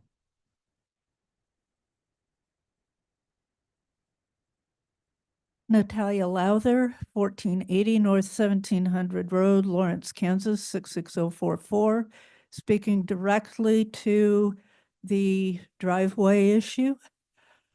I want to say my support for the change from pavement, asphalt to gravel. And I believe I understood that that would be asphalt millings. I want to say my personal experience on my farm with neighbors has been that we had a significant reduction in the amount of dust when they used asphalt millings instead of gravel to resurface their driveway. So that was a big improvement. The other thing is that in our community, stormwater management, as everywhere, is a huge issue. We're very prone to flooding, and it's common for both the city and the county, unincorporated and incorporated areas, to grant variances to allow the use of gravel instead of asphalt, even where asphalt is required by the codes, in order to mitigate stormwater management issues, because gravel, even asphalt millings, is more permeable. So I just want to really emphasize that with the slopes on that site, that's an important allowance to make. And I want to commend them for that change. Thank you. Anybody else like to speak? Okay, so let's go ahead and look at those that are online then. We have one more. Okay. Commissioners, thank you all for your time today. We have been in front of you on numerous occasions, and we thank you for listening to the merits of the case. I am going to speak to the changes that were suggested to the plan since last we met. I share a boundary line. First of all, my name is Deborah Neighbors. I stay at 6420 East 55th Terrace. I share a boundary line with the property. Speaking to the road, Commissioner Enders said in the last meeting that we had that the road should be moved to the middle of the farm in order to be considered. The herbivore came back today with the same road plan and only agreed to put up some trees as a barrier in between our property line and this new road. The traffic numbers are real. I have countless weeks that I have counted the traffic. My numbers are empirical, and they will match up with what they have online. The traffic is incessant. But I want to speak now to just the MPD portion of it. Oh, and by the way, Brown Estates Neighborhood Coalition is a registered community organization with the city, so I get 5 minutes instead of 2. I want to bring your attention to the staff report from the city. And the staff report states that the land use for our area is for residential, low density residential, not an urban form, which the community said yes to. and definitely not commercial scale industrial composting. So if we go back to the city's recommendations for this property, that is what is recommended. Now let's talk about all of the things that go on already on the form. I want to bring your attention to, this is a post from their website. When they're talking about, oh, it's going to interrupt our water and we can't do this, that, or the third, there's a major water leak going on the property right now that no one has fixed. It is leaking. The pond is not holding water. The branch on this water filter or pump that they say they desperately need has been damaged for weeks. This farm is not a good steward over that which they already have. And if you all turn them loose in our backyards on this MPD with no monitoring, with no regulations, it is going to create a larger problem for the neighbors on 55th Terrace. I want to also make a point to dispel the map that they are sharing. This is part of this MPD process as well. There are 4 houses that they have labeled as being in their favor, and that is incorrect. We have notarized letters from 2, and the other 2 are vacant. So if you all are counting the percentage of the neighbors that are on 55th Terrace and the surrounding, you have to take that into consideration. And I'm going to wrap this up real quick here.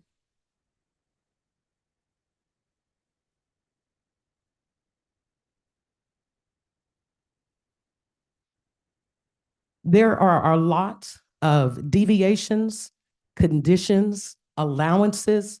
All of these are in favor of the form. They have illegally constructed this composting site. They are in violation and have yet to prove that they have the special use permits or any work permits to dig out such a massive site in our backyard. The letter that they tout from Jared Clements, all the city knew about was the dumpster at the front. Compost Collective taunts that they move 200,000 tons of garbage. It comes to our backyard. They do not always cover it immediately. I have videos showing that they are putting it in containers, the smaller ones when it comes in and into a larger container. They are in violation of the state's authorization for them to be back there because it is supposed to be covered immediately, and it is not always covered immediately. Their ambitions have exceeded their infrastructure. This property is not wide enough to provide all of the boundaries that are necessary. There are no regulators on the VHC or the VHG and the GOC emissions that are coming from this site, and we ask that you rule in our favor and do not allow them to continue to skirt the law. Thank you. Thank you. Anybody else present here that wants to speak? With that, okay, let's move to those that are online joining us. And again, please have your camera turned on and your full name displayed. Also, we want to hear only things about the additional items that were added to the case, not same things that we've heard already. So I think that's where I'm at right now. Yes, and I'd remind our online attendees that if you want to speak, you do have to accept the promotion to a panelist. I'm going to start with Rhonda Kane.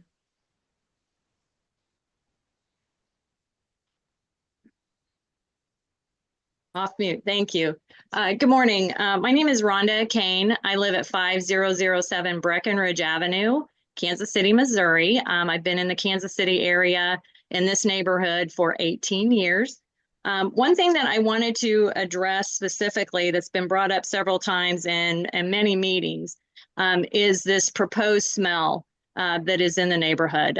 First of all, I've been a nurse for 28 years as well. I've known Brooke and Dan between 14 and 15 years. I've been to this farm many, many times. I've been there in the heat of summer when it's like 100-degree temperature with high humidity. I have brought my healthcare professional colleagues and friends there, dentists, nurses. There's no smell. I live at 40 Highway and Lee Summit Road. There is a large field in my neighborhood. There is also an apartment complex. I live in the villas that are behind there. I think this is a good comparison to look at, you know, what could be. I go to the farm. I don't smell anything. I have more smells in my neighborhood at 40 Highway and Lee Summit Road from a large dumpster up the street that only gets dumped maybe every 2 weeks with a lot of trash throughout the neighborhood.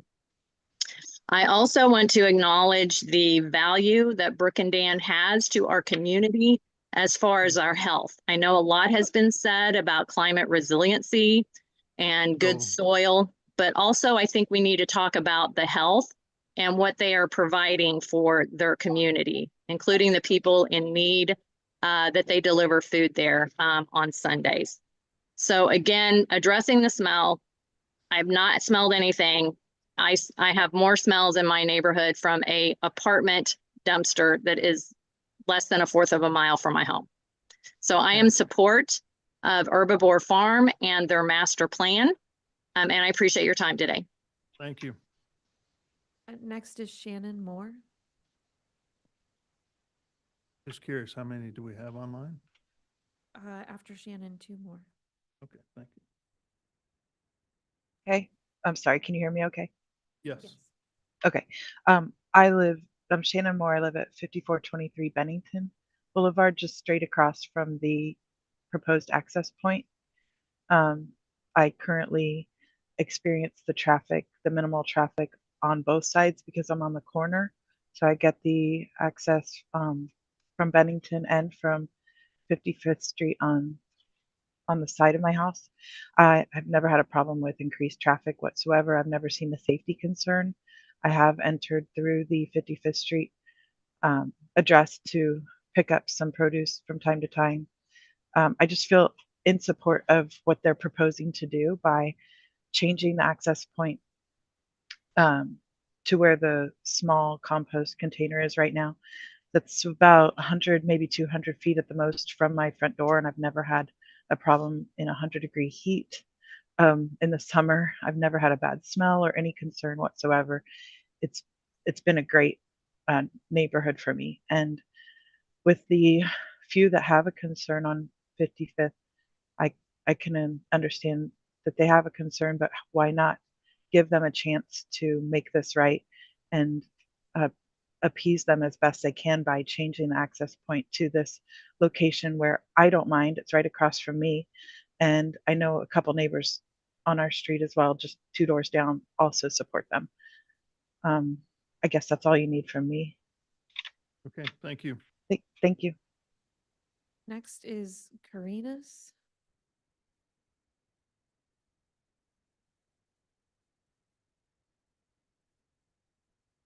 You can unmute and turn on your camera.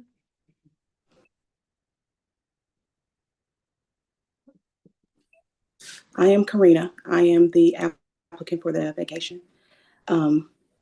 So my question is, Brooke stated previously that the road, they would have to tear down a lot of trees, but in the front of the property to the northeast there and along Bennington, along the front side of Bennington, they plan on putting a multi-purpose building there. You're going to tear down the trees anyway. Also, you also have 2 other housing units, if I'm not mistaken, that's going to be next on the northern corner where your pond is. You have to fill that. So to say that ripping trees out is harmful and hurtful, you're going to do it anyway. So moving that road would not hinder anything. It's just that, let's just keep it honest, you don't want to do it. But what is the timeline? Yes, you say a year, but if it's not completed in a year, then what? Where does that put the neighborhood? Those are the questions that I have. And to say even though my mother already spoke on it, I just want to reiterate, yes, you have a double wide that you are going to provide for the fire truck and the entrance of your business. Fine. That doesn't require the one way in, one way out. That's already the cut into the fence. That's not required anymore. If you have a double wide, that cars can go in and out at the same time. That side entrance is no longer a requirement because you have access. And plus, not only that, but what is the difficulty with having an entryway and an exit on Bennington? You're just looping it around. You're going to tear down those trees anyway. What's the difficult part about? I don't see what the difficult part about that, especially if you're changing the materials. And that way, that's fair to the neighborhood. I'll just say that it's fair to the neighborhood because we don't have to see anything. You don't want us to see it, we won't see it. Just keep it over there. That's fair. So are you in support or not? My question was about the road. Am I in support of the MPD? What they're doing, growing things and composting is not a bad thing. Where they're doing it is because it doesn't fit the structure of the neighborhood. I'll say that. But no, I'm not in support of their MPD. No, because it doesn't hold. It's the accountability for me. It doesn't hold them accountable for what's already occurred. It just covers it up. It's just an umbrella. Thank you. Yeah. Next is Alan Biggers. Alan, you can unmute, turn on your camera. Yes, I'm the director at the Teen Challenge Kansas City Girls Academy, speaking in favor of Herbivore Farms. I obviously can't speak to the challenges, and I can empathize with those that are having to navigate the challenges of living adjacently to the farm and what they've experienced. But I can't speak from those that have lived on our campus because we have multiple staff that reside on our campus, as well as multiple students that join us at the boarding school that we have here. Speaking to the smells in the neighborhood, vast majority of the properties in this neighborhood are on septic systems. I don't know if that is been taken into account, but I can tell you that we've transitioned over the past few years from septic to city sewer. But I can tell you at no point have I ever experienced any discomfort or negativity as far as smells that seemingly come from Herbivore. I haven't smelled any of the compost at any times that I've smelled displeasing odors when I'm on campus. Having worked on some of those septic systems myself here on our campus prior to shifting to city sewer, I'm familiar with that smell, and I do smell that from time to time, even after us making that transition from other homes in the neighborhood that are still on septic, and some of that smell that leaches through. And so I just simply say I've had no problems with Herbivore Farms as a neighbor. And we are on East 55th, and Bennington is kind of the corner of our property. And they've been good neighbors to us. And again, I can't speak to the experiences of those that neighbor their property, but from us, they've only been good and seemingly professional anytime I've worked with them. All right, thank you. Next is Felicia George.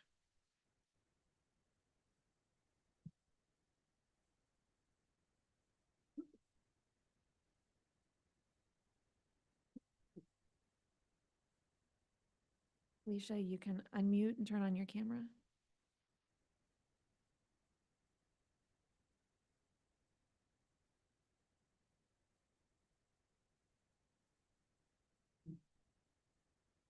Okay, we'll go on to Taylor Main.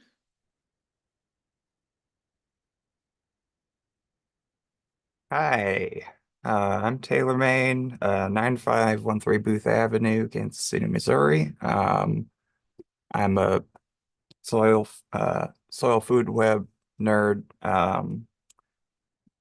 Just want to say the municipal waste facility by my house on Raytown Road a year or so ago set itself on fire because they weren't properly turning the piles. So the fact that you're complaining about odor for the compost, if there is any odor, you, you, you're getting you're getting the best of it, because if they were not managing it, there would be fires. So if there haven't been fires, you're in a good place. That's all I got. I'm in support.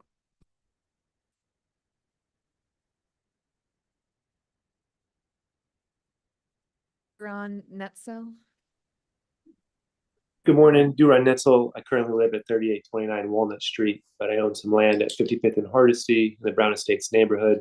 Hoping to move there. You'll hear a little bit more about that later today, but just voicing my support for Herbivore, the MPD, and the new additions to it. I've been to the farm several times. It's a beautiful place that is doing incredible work for our world. I can't think of two people that care more about our world nor the people in the world. So voicing my support for the plan. Thank you. Thank you. I'll go back to Felicia George one more time. Felicia, if you want to unmute and turn on your camera, you can give your testimony.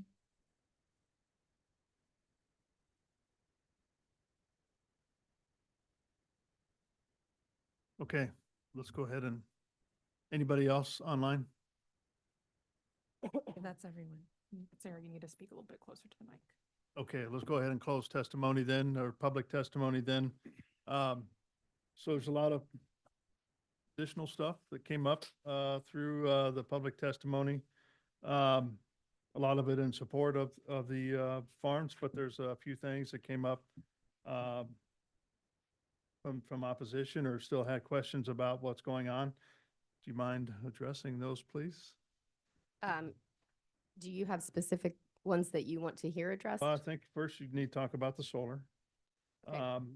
Then the roadway is another concern that if you're gonna, I think it's a good point, if you're gonna build a building in the same location as where it's suggested by the commission where to put the roadway, you're gonna tear down trees for the building. What's the difference if you do it for the road? So Can I- maybe address that. Okay, so yeah, you've heard a lot of false information today from people who don't actually understand what they're talking about. We have tried our very best to provide you the factual information, and I will try to be succinct in responding to those things. But and I'm sorry, I'm not feeling great today. You've heard a lot of character attacks. You've heard a lot about whether or not they are good neighbors. And since the last hearing, something that has changed is that I provided you with 70 written letters from neighbors of the Brown Estates neighborhood. I've provided you a summary. I hope that you read them. I hope you read the not form letters. These were handwritten. They were specific. We received one yesterday from a woman who asked that her name be redacted because she has been harassed by Deborah neighbors. She's talking about the amazing bond that her kids have formed with Brooke and Dan's kids and how they play on the farm because there's no parks nearby. She's not concerned about traffic. She works from home and noise has never been an issue. She smells the sewer line. She smells the septic systems, not the compost. She goes into detail about being harassed and being told, don't sign any documents in support of the farm. That is what's happening, and you've seen it here today. You're going to continue to hear it. The only neighbors who showed up and asked that that road be moved are the ones who also asked that the right-of-way be vacated. And in that hearing, I know you remember, they said, why don't they just gravel out to Bennington through the existing location? And we have gone through this process in order to get to this point so that we can build the road that they are asking for. And now they're opposing it. And as they said in public testimony at our public meeting, there is nothing we could do to satisfy them. This MPD is the solution. It is the response to their requests. And now I'm going to talk about your specific things. The woman who spoke in support of the solar, there are other locations that the solar will be. The community pavilion. That's not shown on the drawings.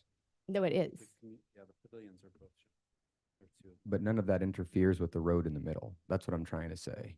Yeah. Okay. And so again, she was here giving public testimony. Our reasons for the central location not working are outlined in that report, right? They are. I was just, just to explain, I was clarifying what she was saying, that the solar not allowing the road to being in the middle was incorrect. That's all I was clarifying, is that the road can be in the middle. Yeah, and I think her point was that it impacts the ability to get as much But bang for your buck, it doesn't, essentially. because the solar locations are in different locations. That's all I was stating, was the fact. That was it. Gotcha. Okay. So the roadway, I understand you wanted it moved to a specific place. We went back, our team evaluated again and determined that that location for very specific reasons was not feasible. Jeremy talked about that. Again, going back to something that the chairman said in the last hearing, this is their development of the property, and putting this where they think is the most appropriate is ultimately their decision. And so we have done everything we can to go through the process to work with city staff to get to approval as a recommendation based on that location. And we're asking you to vote in approval, even if it's not where you would put the road, even if you don't like it, even if there are neighbors who complain about it. Those 70 letters from neighbors, they include people on 55th Terrace who back up to the farm. They include John and Leona Starkey, who are sitting right behind me, who are the north adjacent property owners. They include Shannon Moore, who talked to you about living across from the Bennington entrance. That map that I showed you is not false information. It is supported by the notarized letters that I gave you in your packet. I just want to quickly also say the composting is not in violation. I also submitted a report, an inspection in early July from the Missouri Department of Natural Resources, where they found it's in compliance with the exemption. There's no pollutants leaving the site. There's no smell. These are all materials that you have had access to. Factual information verified by state and city officials. The report also mentions there was a Kansas City air inspection July 1st. They called Deborah, they talked to her about it. They said, we appreciate that you complained, Yes. but there is not a problem here. So the things you've heard about the composting being outrageously smelly and terrible are not true. I also want to talk about the setbacks. The city's letter and the city's correspondence acknowledges that those setbacks are not met. But again, I'll repeat this, the setbacks are almost met. And they've cited the composting facility in the most desirable location for the site, but also as far away as possible from the south residence. You cannot see it from the property line unless you stand on a ladder looking over the fence, taking pictures. And the point here is that we are going to plant trees so that no one will see it. It will be totally invisible. You've heard from so many people that it doesn't smell. The gravel road and the cost, I want to address your question, Commissioner Enders. That assumes that they have $500,000 set aside somehow to build this driveway. And what we heard last time was, we're concerned that you're not actually going to be able to build it. We're hearing from the neighbors who oppose saying, we're concerned they're not going to build it fast enough. And so coming back with a different road was in response to your concerns. We can't move it somewhere else, but we can adjust it off the property line, add a visual barrier, add the trees in between, and turn it into a farm road past a certain point, right? Pave from the edge so that we have fire access to the commercial building, which does not displace trees. That's why we cited it there. And the new proposed road is in response to, hoping that we can get you guys to the place where you will approve it. I understand we have a second shot to go before city council. I've already informed them about these things. Like I'm hopeful that you will follow the staff's recommendation today and the letters and the people who have shown up here today in support of our master plan development. Final note, Fremont Avenue still has to be open. It's a condition we have voluntarily offered to restrict commercial access. We don't need an enforcement. There is enforcement in the works. We're talking to the mayor about this. We're talking to the city manager about things that are in development. So that is not something that you need to be concerned about, because the master plan presents limitations on Fremont Avenue, that entrance, once we've replaced with the driveway, and we're doing that as soon as possible. So I'm happy to answer any questions, or Jeremy, if you have anything to add. Just, I guess, just a couple of brief things to add. There is no housing at the northeast corner. That was in an original plan and that has been removed.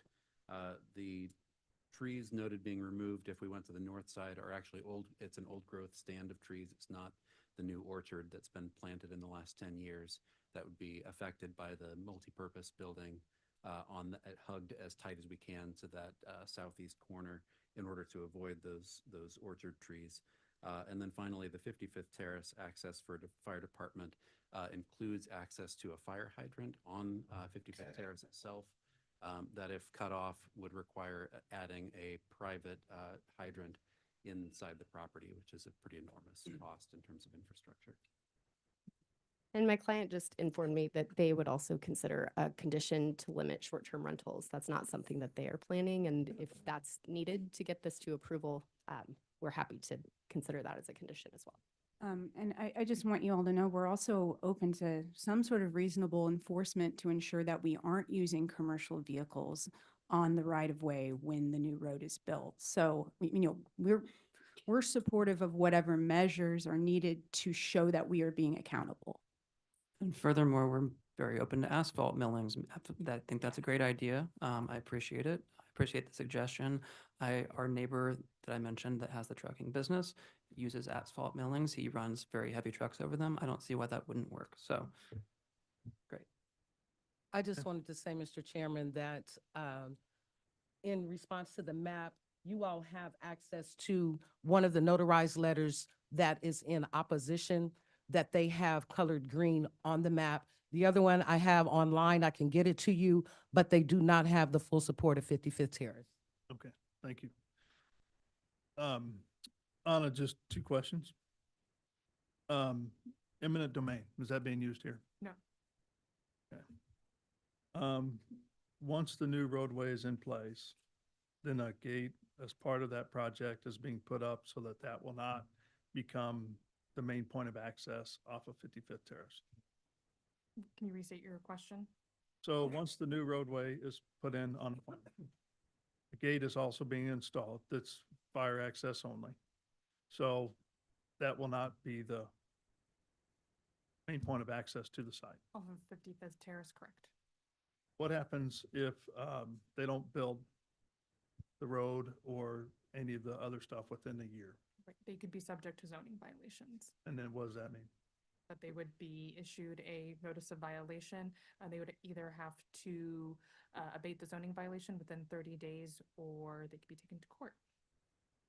And so then all of the violations they have in place now that are looking to be, they'll go away as part of the approval of the MPD process. I understand, we're correct? Correct. So they will remain in effect and probably The 4 zoning violations that are being addressed by this MPD would go away once the MPD is approved. okay. But if they don't get it done in a year, they stay? If the road doesn't get built in a year, since that's a condition of the plan, that would be a new zoning violation. But the other 4 wouldn't pop back in? Because the MPD addresses them through paving. So one of them is paving, one of them is shipping containers. No, one of them- what we're saying is if they don't finish in a year, would it basically cancel the MPD? No. And the violations wouldn't come back? Correct. The zoning violations are addressed in the MPD because deviations could be approved by the city council. Okay. All right. Any further questions from the commission to the applicant or city staff? Okay, so at this time, we're going to close all testimony and speak amongst the commission. Obviously, there's been a lot said. We've had 2 meetings on the vacation of the roadway, Fremont. We've had also now 2 meetings on the actual farm itself. A lot of testimony back and forth on this. Just reiterating, we are a land use, committee. Our decision here is a recommendation to the council And they're the ones with the final say. So whichever way it goes, there's opportunity to go to your council members from there. So anybody have any comments that they would like to state or any thoughts? Go ahead. All right, I'm going to be recommending or voting to approve this project. As I've made clear, I wanted to see something different with the road. Unfortunately, this body cannot condition traffic. So We can't, I think we can condition the road location. but we can't condition traffic count. And so one of the difficulties is, as you know, my concern is for those who want to enjoy their backyard, to be able to enjoy the backyard the way that anyone should be able to. And my concern is that this ends up operating like a commercial business with a lot of traffic, and we can't condition the way that, the only way we could condition it was by asking you to move the road. So I'm disappointed that the project didn't have that. I understand why the project didn't have that. I do think it's just worth noting, the statement had been made that, the violations don't have to do with traffic. In my mind, the way I view it is they do, because it was retail sales and composting, and those are the traffic drivers. So as I said, every meeting, admire what you all do, appreciate what you do, but we're just trying to find the right balance between property uses. Over 98% of what we see doesn't come to us because of a violation, and it doesn't have 6 deviations. So that is a lot. That's unique. So because we can't condition much, we are asking you all to operate the business in the way you're saying you will. I would like to try to condition that the overnight stays must be accessory to the primary function of the farm, if staff thinks that that's an acceptable way to condition overnight stays. If you have something like that, my suggestion is to place it on the face of the MPD. Is that something that would be reasonably, again, hard to enforce, but saying that overnight stays are accessory to the primary use of the farm? Meaning that you can't just, you do an Airbnb, but if someone's there to work on the farm as part of the education of the farm, that an overnight stay is allowed. Prohibiting the issuance of any STR permits, or advertising on Airbnb, Vrbo, sites that would evoke that type of use that you don't want. Yeah. Okay.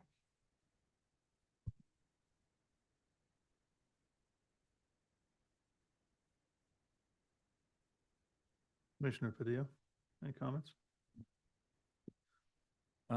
Well, I think that there's a little confusion between being in support of the project or being doing what's right for the neighbors, right? So like I said last time, I'm not against the project, I'm not against the business, but I think there's a clear difference between a lot of these people are customers, they're not neighbors, and I see the concerns of the neighbors that live on 50 feet terrace and across the property.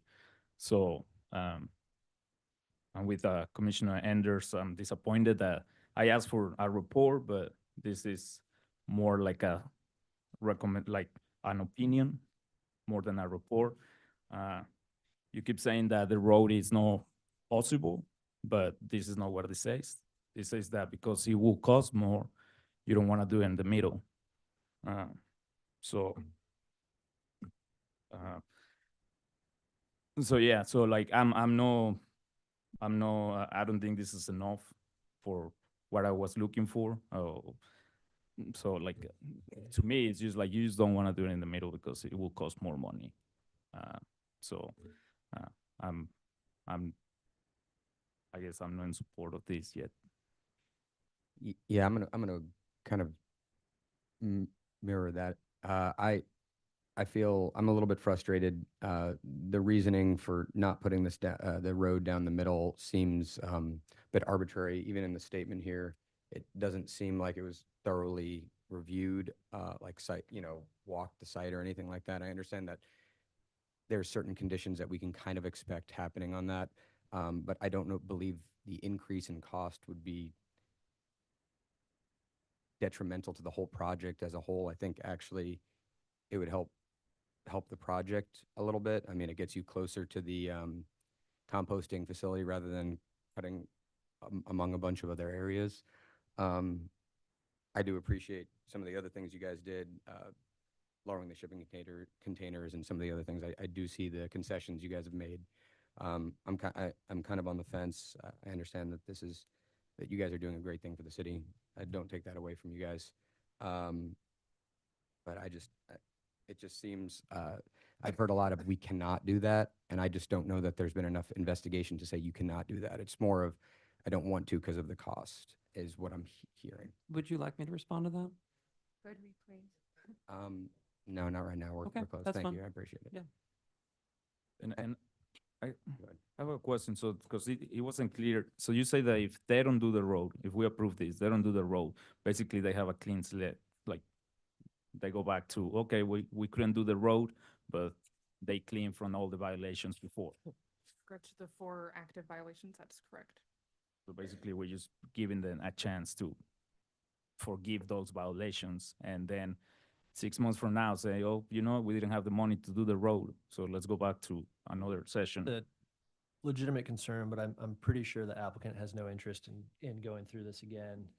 And so I would hope that, but I think it's a real, I mean, it's a problem. It's a real problem. Like, I hope that, yeah. I'm sure they're business owners, so they don't want to waste time, right? But like, I'm just saying, like, I'm just trying to clear the air and make sure that it's clear.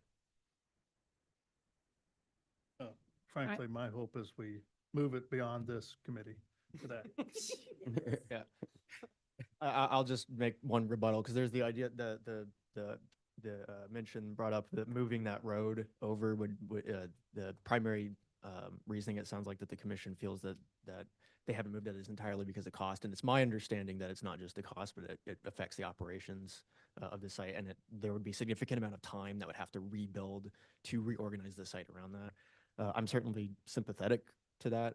And I appreciate that there's been other mitigating factors, that if the road is located next to the property lines, that there's the 10-foot setbacks with the continuous evergreen trees that would provide some year-round mitigations to like sites and potentially sounds as well. I know that it doesn't affect all of the concerns that were brought up, but I do appreciate that there are some of them that are addressed in that.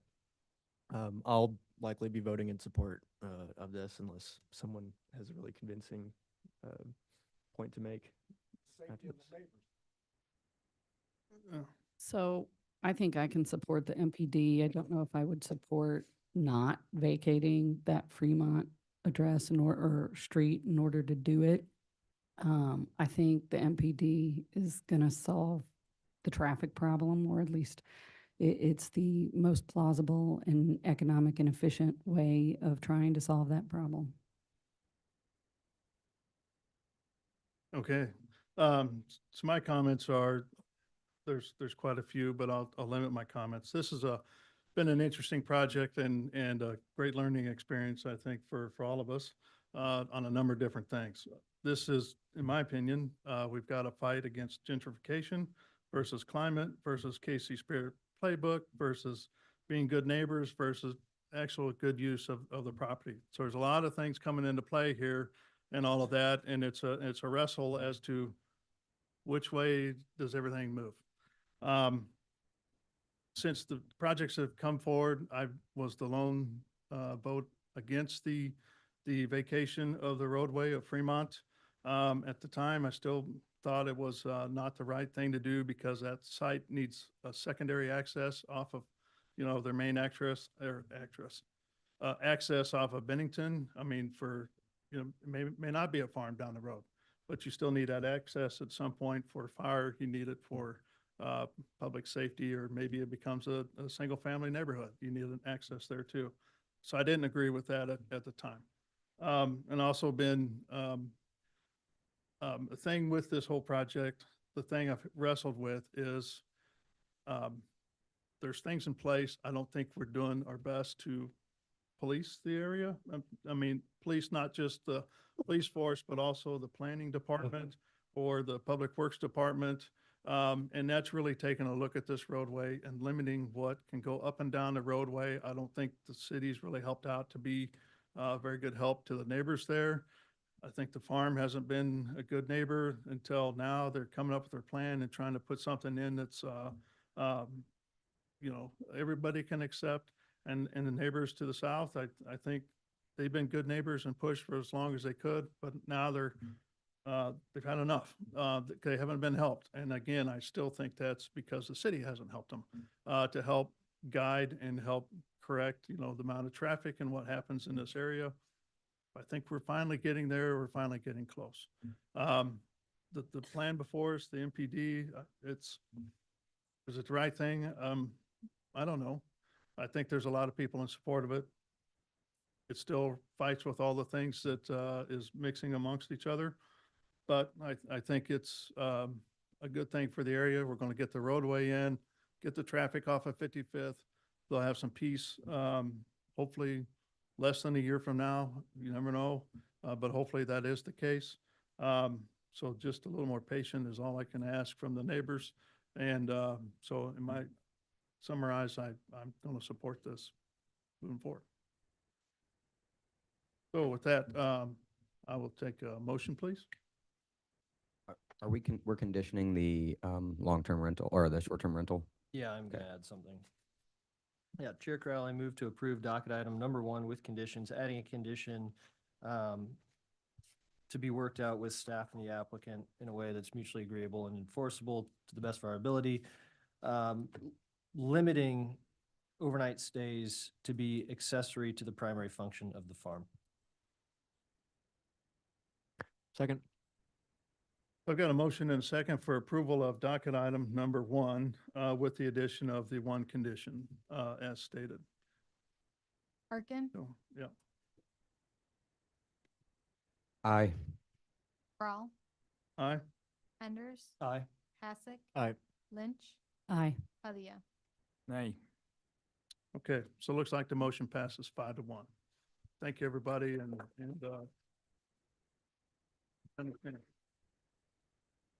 all right. So we just have wrapped up docket item 1, and we still have ways to go in our deal. So we're gonna, I think, is lunch available? Okay, so we're gonna take a break for a half an hour before we go on to the next item, which is. Mr. Chairman, Mr. Chairman, can I ask a question, please? I know you're saying you want to go to lunch, but Mr. Chairman, I've sat here for 3 hours. I've got to speak at a HUD conference in just about 90 minutes. I'm asking, can we possibly take the number 2 group and which is Parade Park, and let me get over to What case are you? Number 2. Parade Park. Parade Park. What's the? I promise I won't take this long. Oh, okay. Is there a lot? I'd be open to, if we can hear from the applicant without hearing from staff first, if we're open to that. I just need to take a 5-minute break if nothing. We still need to have like a 5-minute break just to go to the restroom. Okay. Okay. All right. So we're going to take a 5-minute break to go kind of collect ourselves to let folks leave, and then we'll come back and hear docket item 2. Mr. Chair, thank you so much. I appreciate it. Yeah, thank you for bringing that up.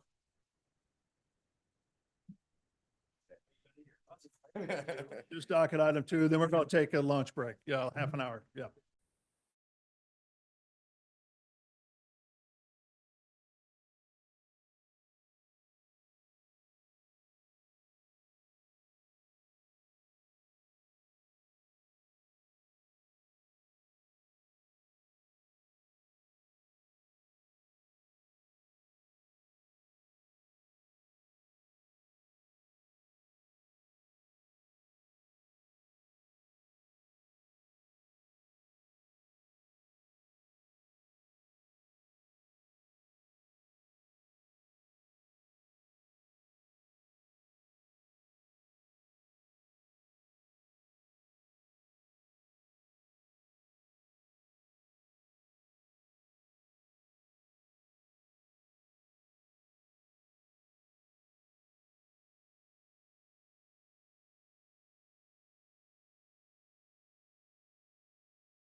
it on, microphone's turned on now. Probably need the cop out there.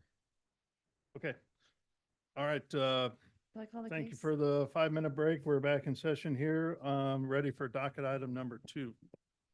Items 2.1 and 2.2, a request to approve an area plan amendment for the CDCPC 2024-97 and CDCPC 2024-96.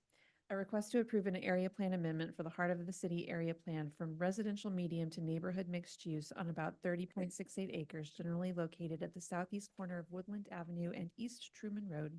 And a request to approve a rezoning and preliminary development plan also serving as a preliminary plat from districts R 1.5 and M 1-5 to district MPD to allow for approximately 1,084 units on about 30.68 acres generally located between Woodland Avenue on the west, East 18th Street on the south, Brookland Avenue on the east, and East Truman Road to the north.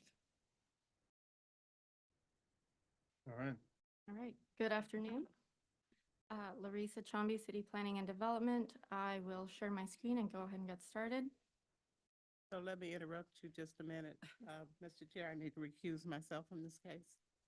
Okay.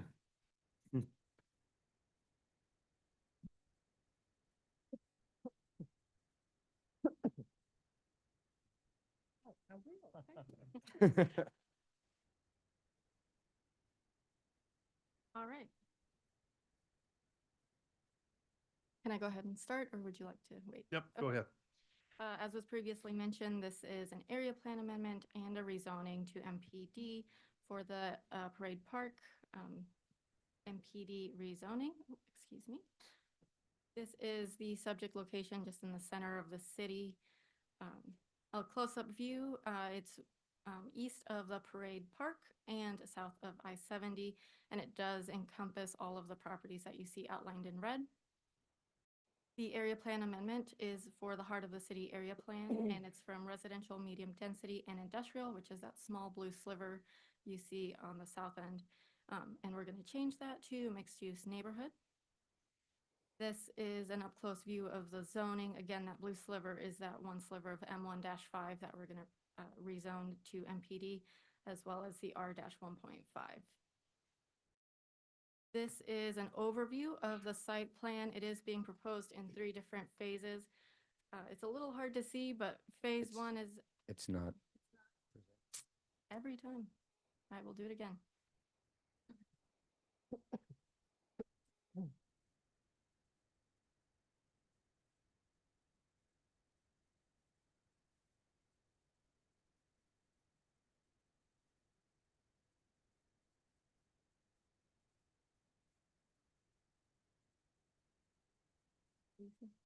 All right. So there are 3 phases for this project.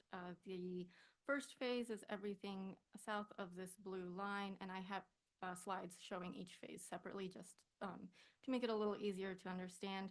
And then phase 2 is on the northwest, and phase 3 is northeast. Here is an overview with the provided scale of each building that is being proposed. With each phase, the applicant will be required to provide an MPD final plan to provide detailed plans. So since this is more of a conceptual plan, those architectural elements, landscaping, and finalized details will be reviewed each time, and the MPD final plan does come through the City Plan Commission. So again, here's phase 1. It's a mixture of a multi-unit building, townhomes, senior living, all in one phase. The applicant did work with staff for this townhome cluster that you see in between buildings 2 and 5. Staff is still a little concerned about it being surrounded on 4 sides by parking and the taller buildings. However, the units are facing each other, and so the applicant is managing to propose a cottage-like setting, cottage house development. And then here's phase 2. This is a more conceptual part, which will be reviewed with that final plan, and phase 3. The next couple slides, this is the general landscaping plan. But the next couple slides are the proposed elevations for the buildings in phase 1. I won't go through the details of each one. They are proposing brick, fiber cement, and cast stone. I'll click through these. The applicant did submit design standards and design guidelines that staff will use to review future phases. There is a vast difference between each building. So staff is concerned about the overall architectural theme throughout the development. You can see there's darker tones and lighter tones.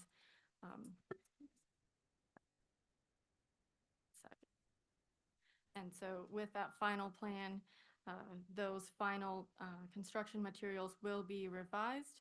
There is a correction on the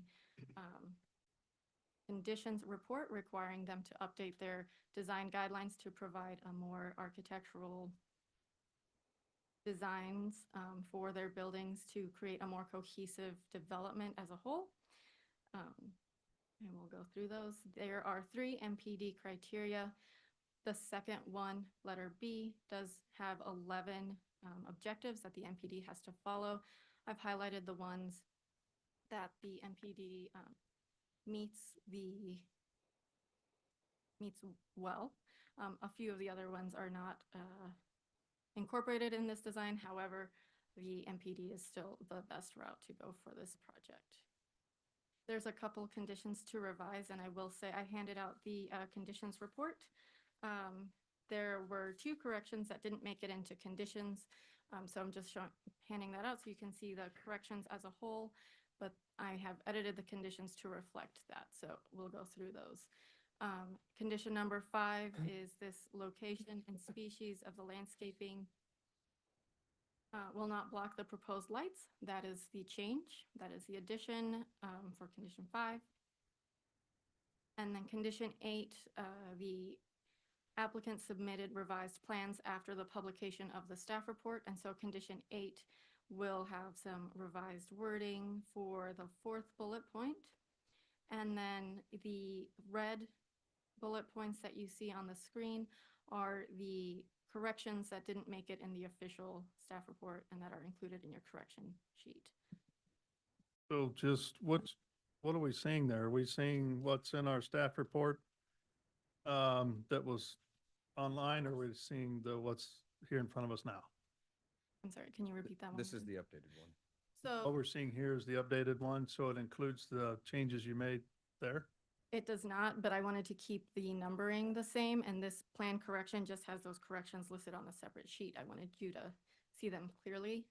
And then the numbers are the numbers in your staff report that we're going to be going off of. Okay. So what's the corresponding number? 8. The numbers on your screen are the corresponding numbers to the staff report. And in your To corrections here, so report, how do if I'm following along with you, which number is it on Yeah. this? this one is 15. 15, okay, and then the Sorry, previous we'll one do that. was, It is Got number 5 there. so- 12. 12, okay, This is 12. great. I will change that in the future. And this is a new condition to be added, so it will be condition 50 on the new report. 54? Just 50. 50 50. in the new Oh, correction. Here you got up to 50. Great. 54. Yeah. Mine did not have all the sheets. Wow, I'm very sorry. But this is a deviation for the lighting requirements in the code. They are proposing in some sections of their plan about a 3-foot candle onto the public rights of way.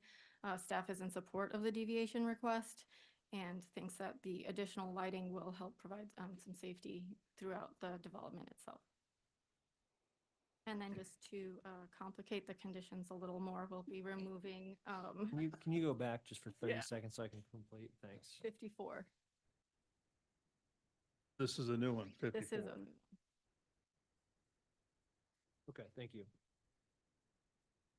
And then we will be removing condition.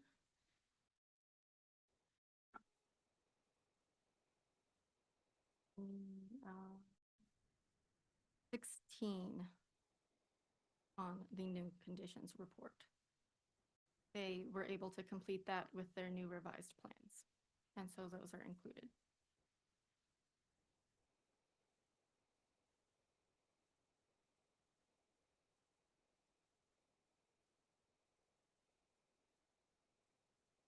So with that, staff does recommend approval without conditions for the area plan amendment and approval with conditions for the rezoning to MPD. Okay. So when we actually make a motion, is it based on You can this use- handout you here? can use that handout. Yes. With the changes you described there that were different numbered than what we have here? Correct. Okay, In, hope we got those.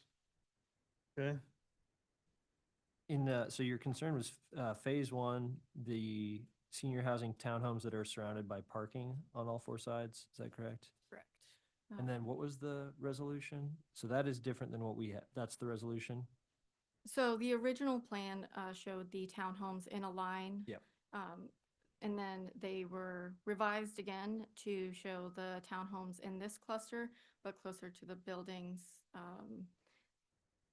This blue and pink one, you can see my mouse. Yep. We asked that they place it along this public right-of-way to have access to that sidewalk. That is the change from the original submittal. And then is there an opportunity to make the experience feel as though it's less of an island and there's some sort of pedestrian access to the space in between the blue and the pink building? There's a sidewalk connection to there's a park. Happening. There's like there's a playground to the north of this pink building that sidewalk will connect to. It'll be elevated or just a? That is one of the corrections in your corrections report, that some of the crosswalks be revised to be raised. I agree that tough to review a massive site plan like this, but that is the spot that kind of jumps out as feels maybe uncomfortable if you were there. I'd like to talk more to this directly with the applicant, if available, but well, yeah, let's continue staff. okay, any other questions for the city staff? I have one, the street grid that's being either connected or reestablished in this, is this owned by, is the idea that this would be part of the property of the applicant, or is this being built by the applicant and distributed to the city for maintenance? So all of the roads will be public right-of-way once they're constructed.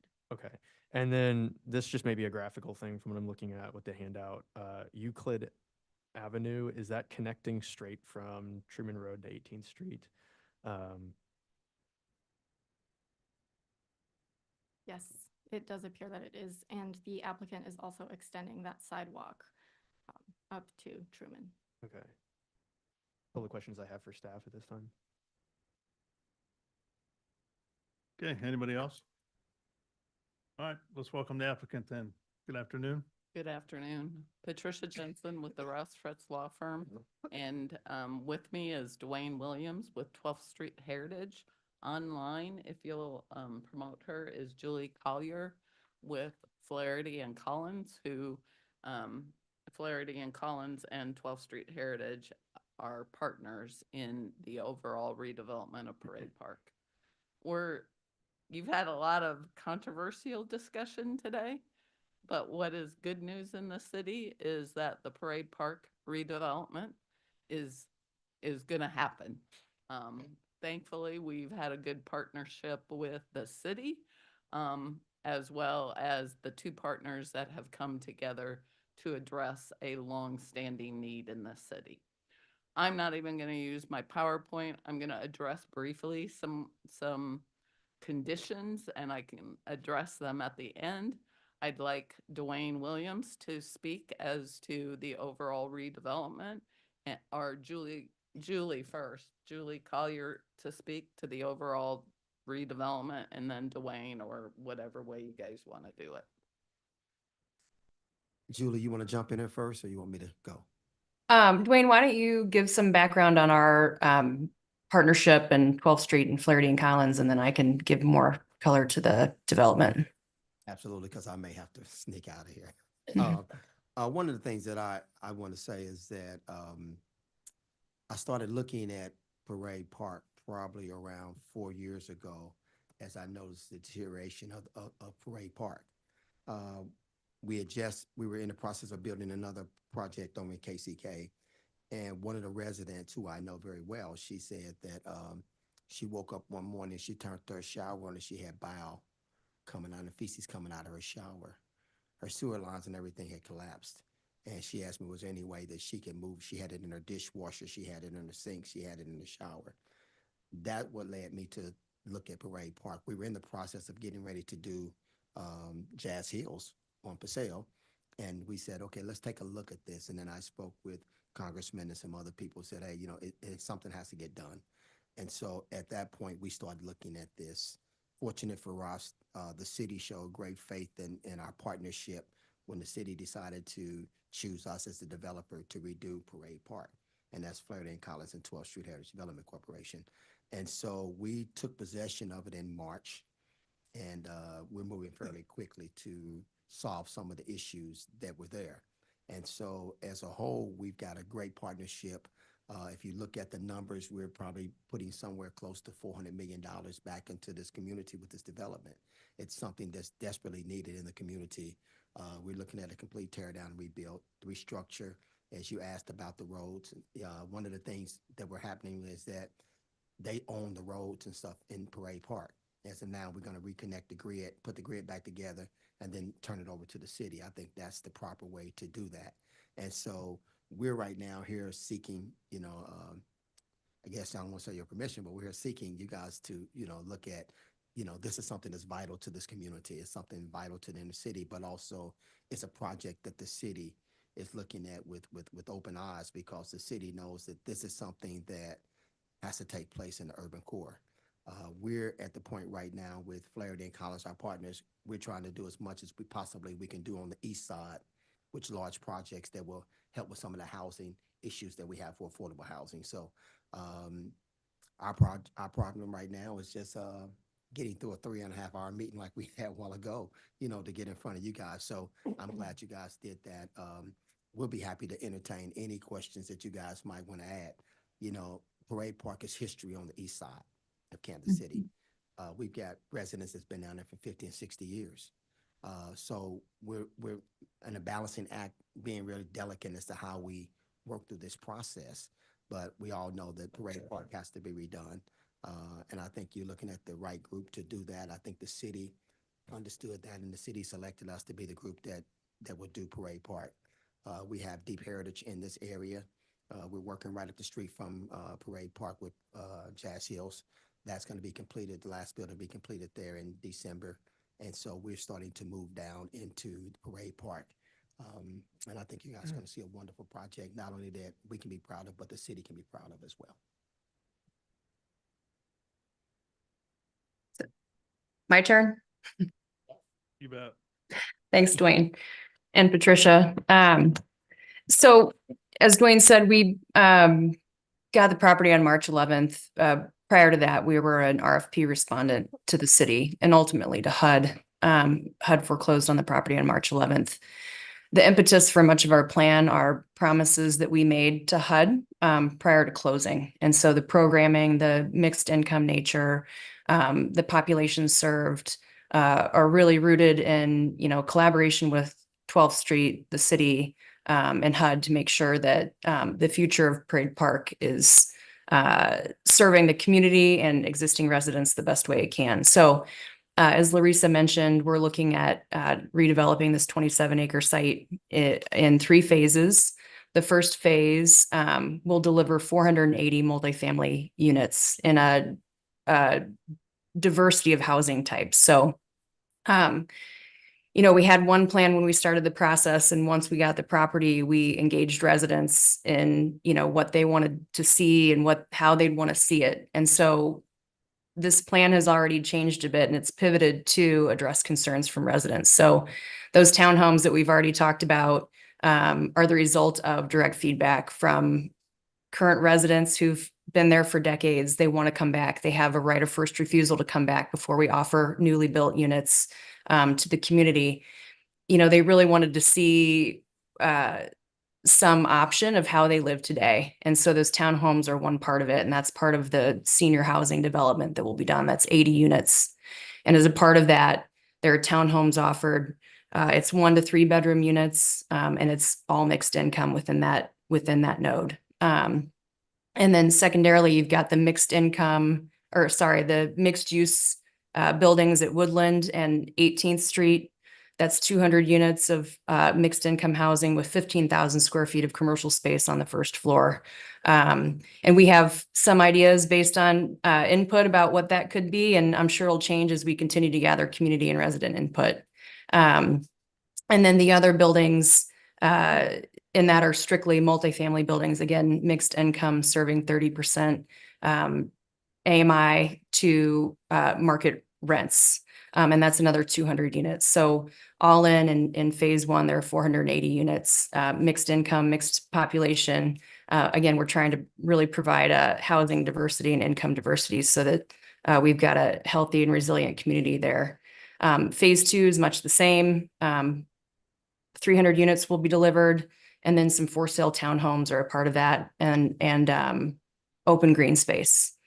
And then phase three, again, is much the same, where we've got mixed income housing and for sale condos and townhomes in that. I forgot to mention too, in phase two, we'll have an additional node of commercial at Woodland and Truman on that corner. So we're trying to be smart about where we, locate everything. And, it's based on input from the community and the city. And again, the residents at Parade Park. So in total, we've got 1,085 units planned for the redevelopment after all three phases are complete.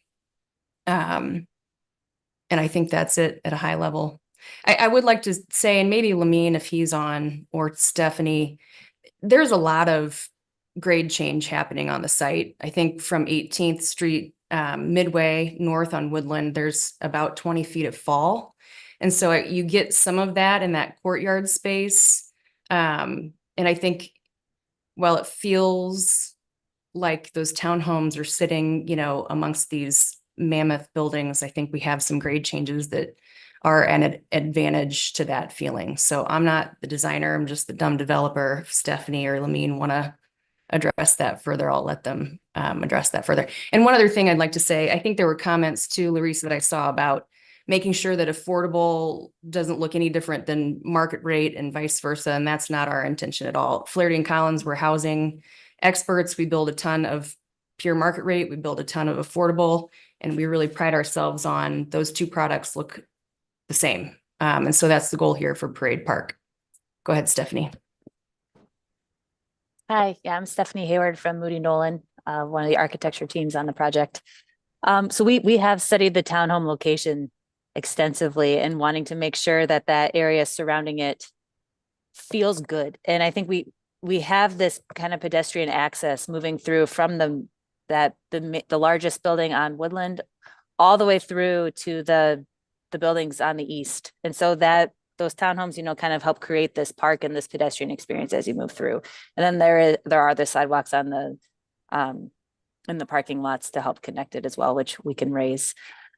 So I think also the scale of the building, when you're experiencing it, you're not going to really experience it from the bird's eye view that we see it, where we see these buildings and then the townhomes in the middle. When you're there, I mean, there is space between them. So I think we feel like it will feel nice for the residents living there. It's also very important. One of the things is the residents were parking spaces near their units. And the benefit of this is that the accessible entries into those townhomes will be right behind. Each of those townhomes have a back door that's off the parking lot, and then a front door with the stoop and like that nice front porch feeling along that park.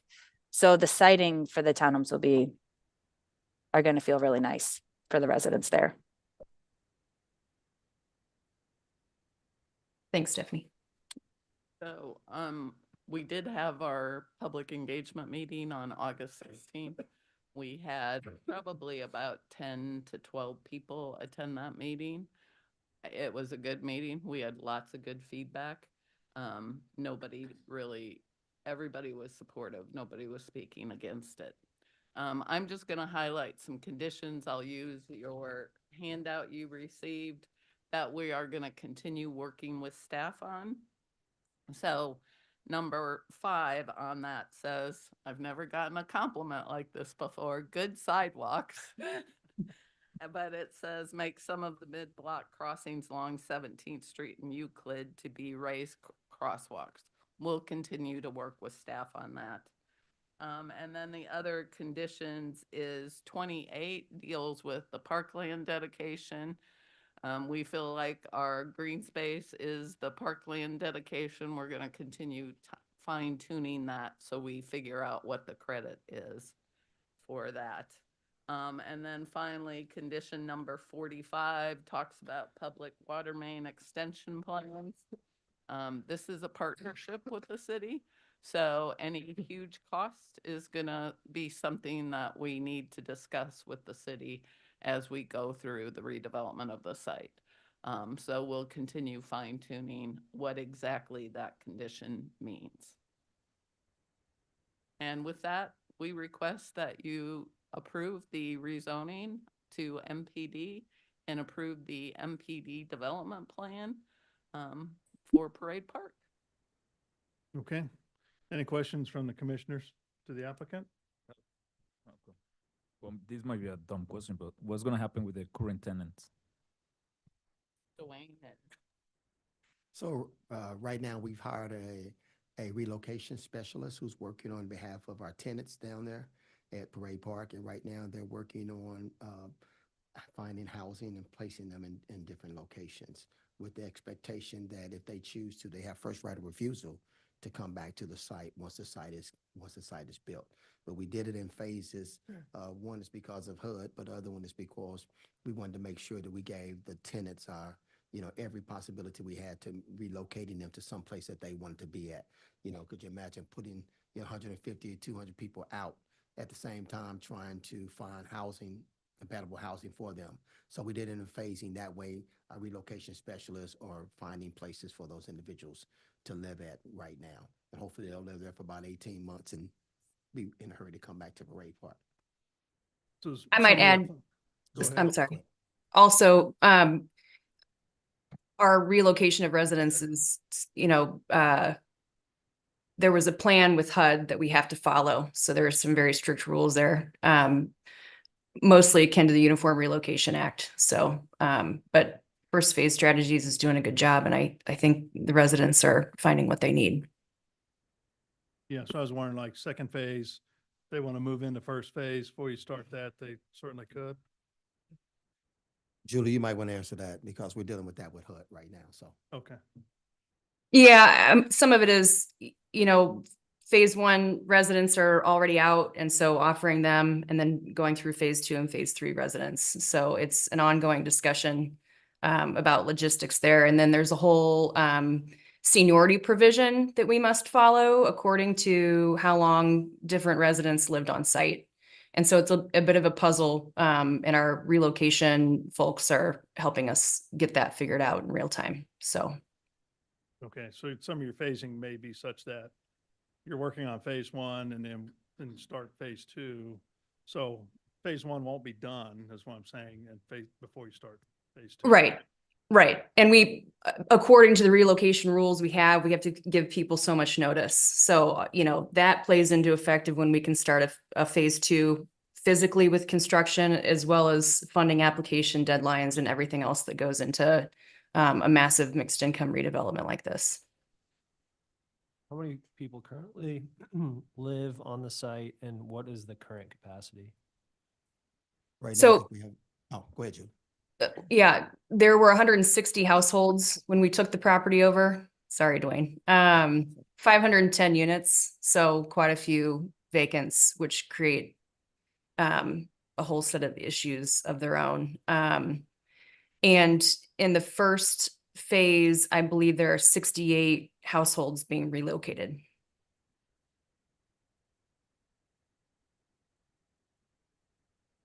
I've got a few questions. What is the plan for ownership once constructed as displayed here? Who owns the apartments? Is this a situation where we're constructing apartments and then selling them to a separate entity, or they're being managed under your current, all of the rentable properties are? Yeah, F&C Flaherty and Collins Properties will be, we have a property management company that'll be managing the properties itself. The ownership would be 12th Street Heritage Development Corporation, and Flaherty and Collins is the ownership of the property. We do have some home ownership provisions in there, some houses and some townhomes that'll be sold. I believe townhomes and condos will be sold. So that's the extent of the ownership piece. Okay, and that ownership piece, you had mentioned that some of those are being built for some of the current residents there so that they can be relocated to those structures.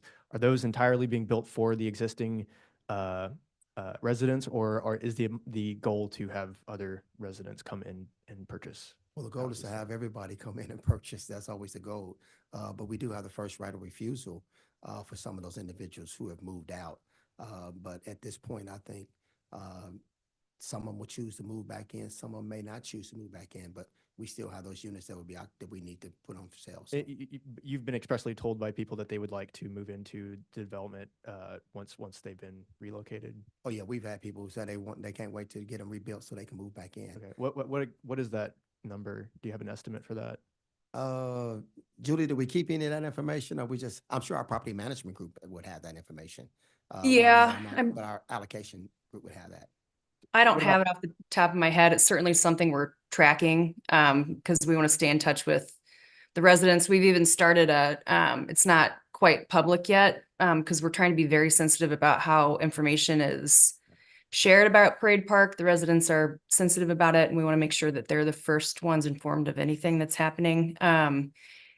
But the website will help keep people in touch so that, if maybe they communicate that, oh, I don't want to come back as they move out, they'll have the website to go to and say, hey, I'm interested, help me get in touch. So our property management team is doing a good job of keeping track of contact information as folks leave the property. Okay, and you don't even have like a percentage of the total townhouses that would ideally be occupied by current residents? You mean the for sale townhomes? Yes, the for sale townhomes. We don't. This was, goal for the city through the RFP process was to see that there was for sale opportunity on the site. It's not just for current residents. It's for the neighborhood and the community. Okay. I've got a few other questions unrelated to that. Do you have any retail planned for this development? And if so, where is that located? We have the corner of Woodland and 18th Street. We're working right now with Block and Company. David Block, their group will be kind of helping us provide what the retail space will look like, and do we have any tenants for that area? So that's kind of where we're at right now. Okay. How many retail spaces are you planning for? Well, I think we have 15,000 square feet. So that'll kind of be broken down into basically the need of those tenants who want to. Sure. Do you have like a range as to how many you expect for that, whether it be like 2 to 5? I would guess 3 to 7, and it really just depends on the use. Okay. And then to answer also, there's another node planned for the corner of Truman and Woodland, 5,000 square feet. Okay. With the park that you have, or I think you referred to it as a courtyard, is there any programming planned for this space? So the multifamily housing just south of there will have on-site management and then service coordinators. So they'll plan things for residents. I mean, since we took over Parade Park in March, we've had bingo nights and wind down Wednesdays and other things that the residents have requested. And so it's pretty typical for once we get a project up and running, we're soliciting input from residents about what sort of programs they want to see on a social level. And then there are other more robust services that would be provided as a requirement for the various funding. Sure, but when I say programs, I don't just necessarily mean events, but I'm also talking about physical structures that bring people there when there's not events being hosted. Like playground or. Right. Like playgrounds, like outdoor gyms, et cetera, Yeah. et cetera. There's a playground there. Stephanie, do you want to address that one? Yeah. So we do have a playground that would be attached to building 5. And then also the senior housing, we were planning, community garden space.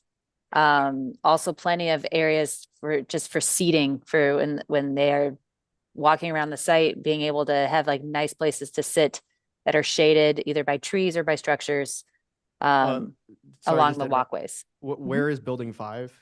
Building 5 is along 18th Street. Okay, but it does not occupy, it's not in the park space. So where my cursor is where that playground is being proposed? Yeah. Can you see that? Okay. Okay, so that's between 2 rental properties. And that's expressly for the rental properties? Or is that a Yes, community? yes. That's what I saw. Yeah, kinda all. Well, I think so. Buildings 6 and 7 and 5 could all, I mean, I guess anyone could use that playground. You know, that's not it's not gated off, but right. Okay. And then last question I have, sorry, this is a little bit out of order, going back to the townhouses. What does the parking look like for those? Typically I see like 2-car garages for townhouses. It appears that there's outdoor parking for that. Is that the case? For the senior, for the blue townhomes in this image, they would be parking in the parking lot. And so they could park along the spots pretty much right along their unit. The green townhomes though is planned for tuck under parking. So there would be a garage incorporated with the unit. So they'd all be self-parked. So That's in phase 2. That in phase 2, yes. okay, so there's parking behind them in addition to garage access. The townhomes that Larissa is pointing at now do not have garages. They would Right. just have surface parking. I'm looking at the green ones on your plan. Yes, That they would be- have garages, and then that other parking could be for guests. The building 12 that Larissa is pointing at would have, parking underneath the building that would park the units above. Okay, so there, just to clarify, there's 2-car garage access to those houses in addition to surface parking behind them. Yes. Okay, thank you. Okay, just a couple questions that I had with the senior townhomes. Just thinking about myself because I'm getting older. Are there elevators in those? The townhomes do Townhomes- not have townhomes, elevators. No, the Even apartment. though they're designated for seniors? Because one unit, it's a 1 2-story unit. And so all of the functions of the program for the 2-story unit, there's a bedroom, an accessible bathroom, the living and the kitchen are all on the ground floor. And then the second floor would have 2 more bedrooms and a bathroom. So thinking of like intergenerational housing, maybe if it's a grandkids and grandparents living there. The first floor is fully accessible. The second floor would not be. The other blue building does have an elevator, obviously, then to serve all of those units. The way Parade Park is designed now, it was not ADA acceptable. One of the things is everything was on the top floor. But one of the things we wanted to do, we wanted to make sure that if you were a senior, you could live on the bottom floor. You had all your amenities. If you have family members come over, they could go up the steps to the other bedroom if necessary. So we wanted to make it where it would be suitable for any type of living. Okay. And I'll add one more thing. This was also really a result of discussions with current residents and them wanting to see something that's more akin to how Parade Park exists today. As she noted, we've had a lot of input from residents and some not residents. Everybody in the community thinks they got a say in so how this is going to look. So we've been getting a lot of information. We meet probably once a month or once every 6 weeks with the residents, and they let us know what they like and what they don't like, and if we can incorporate some of their thoughts and some of their visions into this project. That's what we've done. So some of the things that we've changed here have been results of meeting with tenants and meeting with people who are in the community. Okay. Any other questions from the commission to the applicant then? All right, seeing none, let's open it up for public testimony. If there's anybody out there that would like to speak regarding docket item number 2, please come forward or raise your hand using the Zoom feature and you will be called upon. You guys cleared out the chambers here. We don't have anyone online. Okay, so we'll close public testimony then. Anything else to add regarding this project? Other than the fact, I just appreciate you guys moving your lunch back just a little bit to fit us in. So that means a whole lot to me. So thank you guys. And we're so proud to be partners with the city, Kansas, Missouri in this project. So thank you guys. Okay. Well, from my standpoint, I really appreciate the work you're doing and the redevelopment you're doing in this area. It obviously is needed and it's a great project in my opinion. And just want to thank you for that. Yeah, I think it looks awesome. I'm excited to see it come back because I imagine, Matt, what you might have been pointing out is maybe it's overparked in that area, and once they come in and bring back specific. I asked those questions for specific, but I'll get to that in a minute. I want to. Okay, but I'm excited to see the different phases come to us, and I hope it looks like the renderings because the renderings look spectacular, and I'm excited to see the project. Yeah. Okay, if there's Um, nothing. Oh, I've got a bit to say here. So, man, where do I start with this? Well, first, I'll say, I appreciate like what you guys are doing with this, and I think this is a special kind of development, more so than other other developments, even of its scale. And I think you realize that largely because of the location of this. I would state that 18th and Vine District is a development that the city has put a lot of investment into to try to rehabilitate this this part of the town. And the sheer amount of space and program that you guys have is going to have a large impact on this. I think it's going to have the possibility to essentially double or more so the activity that takes place here. I think with that, it's incredibly important that we get this right. And I think you're aware how important that is. And so that's why I want to give just a little bit of feedback and see if there's any changes that you would be willing to make with this. Something that kind of struck me when you're going over the development is that it almost feels like you're trying to check boxes, right? We've got like certain unit capacity we're trying to hit. We've got parking capacity. We've got retail. We've got townhouses that the city requested, and so on and so forth. But there's very little thought to me into the experience, how people interact with this. How do people interact between the 18th and Vine District as it is currently and the actual development itself? Everything seems to be more focused on just checking those programs boxes. To me, I want to see a community form here, right? And again, I think you probably want to see the same. Correct me if I'm wrong on this, but to me, what I'm seeing is there's not going to be very much community in this. And one of the big concerns for me is that because so much of this development is rental only and it's owned by a single entity, this to me reads more as though it's a development for a single developer. So not as much as it should be a community for everybody around this area, establishing a more strong 18th and Vine District. To me, I think there needs to be more community ownership in this. You had talked about one of the things that the existing tenants like about Parade Park, and I assume that they had been there for quite a bit of time. It's my understanding that one of the things that people liked was the community of Parade Park. To me, again, it seemed that you were very interested in getting them the townhouses, having an amount of townhouses that they could potentially move into, but not so much creating that community. There wasn't any mention of trying to either emulate or recreate and reimagine what that community could look like that they currently or had been living in with the current development.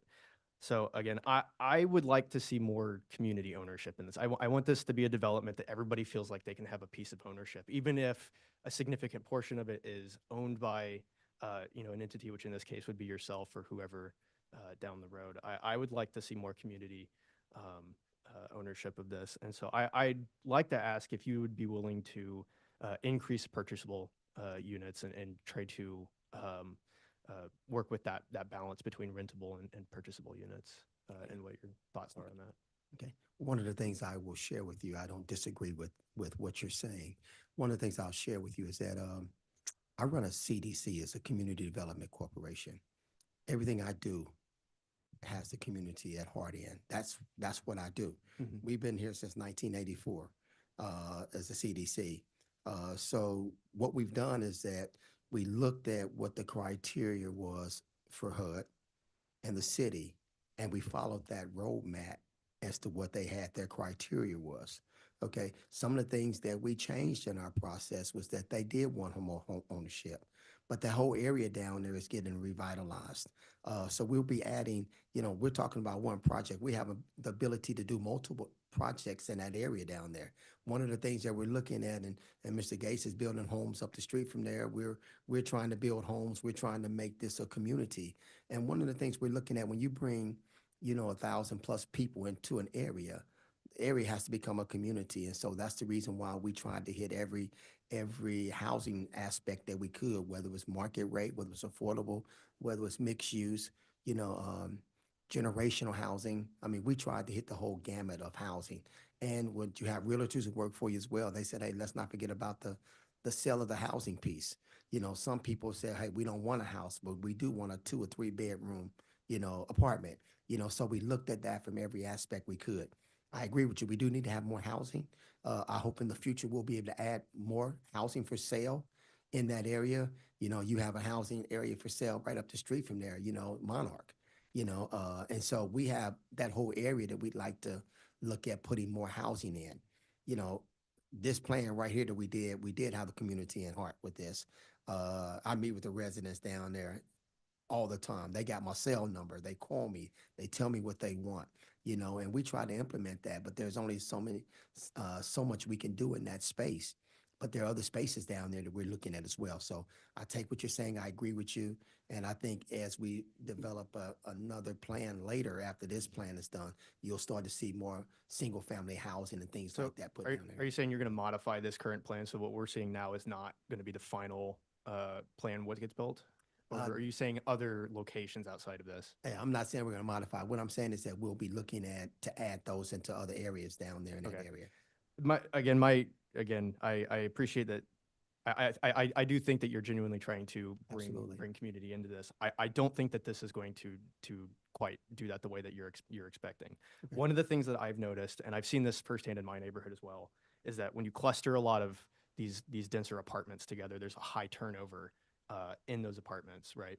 Whereas if you have more sort of people who are invested in that community, they tend to be staying there long term, and so they actually create those connections with one another in those neighborhoods. And so again, that's one of my big concerns with this, is that it doesn't feel as organic as a neighborhood should be, right? This doesn't emulate a neighborhood, it emulates a development to me. And I think if we're going to make the 18th and Vine district successful, it needs to be a neighborhood, it needs to be a community, it needs to be something that people feel long-term investment into. And so I'd like to see more of that physical building reflect those values. And that's why I was asking if that is something that you would potentially be willing to increase the purchasable units mix with the rentable units. I wouldn't say that's off the table. What I will say is right now we presented a plan to you. I think everything has the possibility. We may find out that there's more of a need of that. So I would say at this point, I would say we're going to trying to get through the process. We've been adapting some of our policies, some of the way we do things for that area down there. So I'm not going to say never. I'm not going to say it's not an option. I'm going to say right now, this is the plan we have. This is where we're trying to move toward. If we can add more housing, I'd be happy to do that. I really would. I mean, because I think that's necessary. I'm in the district every week. We have the contract for the district. So, I mean, I know how the district works. I know how the community works down there. I know what the new plan for the district is going to be down there. So I think everything that we're doing is just kind of, meeting the needs of what we're hearing that the district wants and what the district needs right now. Yeah, I'm just looking at this much longer term down the road. I'm looking at this 40, 50, 80 years down the line. To me, what's presented here isn't in the best long-term interests, despite what I think everyone's intention is. I don't think this is going to be the best solution for this neighborhood, or at least the creation of what should be a neighborhood. Appreciate that. Yeah, I would just say, Commissioner Hessek, that's disappointing you're getting that feeling, because we worked very long and hard, especially with the current residents of Parade Park, to make sure that we bring that community back to this development. We feel like that's done that, but you also have to consider that we've got various partners we're working with, and we've got to make sure that we satisfy everybody, including HUD and the city and the neighbors, and then just making this overall feasible. Can I address one other commitment that we are tied to and that just inevitably cannot be drawn? We have a commitment for cultural and historic preservation, and what that looks like is something we're still working through. It's what that is, we've solicited feedback from the residents, and feedback has been, let Parade Park die, good riddance, to we have to remember it every day. And so as we work with our design team to figure out what that is, and that's got to be through the whole site. It's not just like one shadow box in the lobby of one building. It's an interactive thing.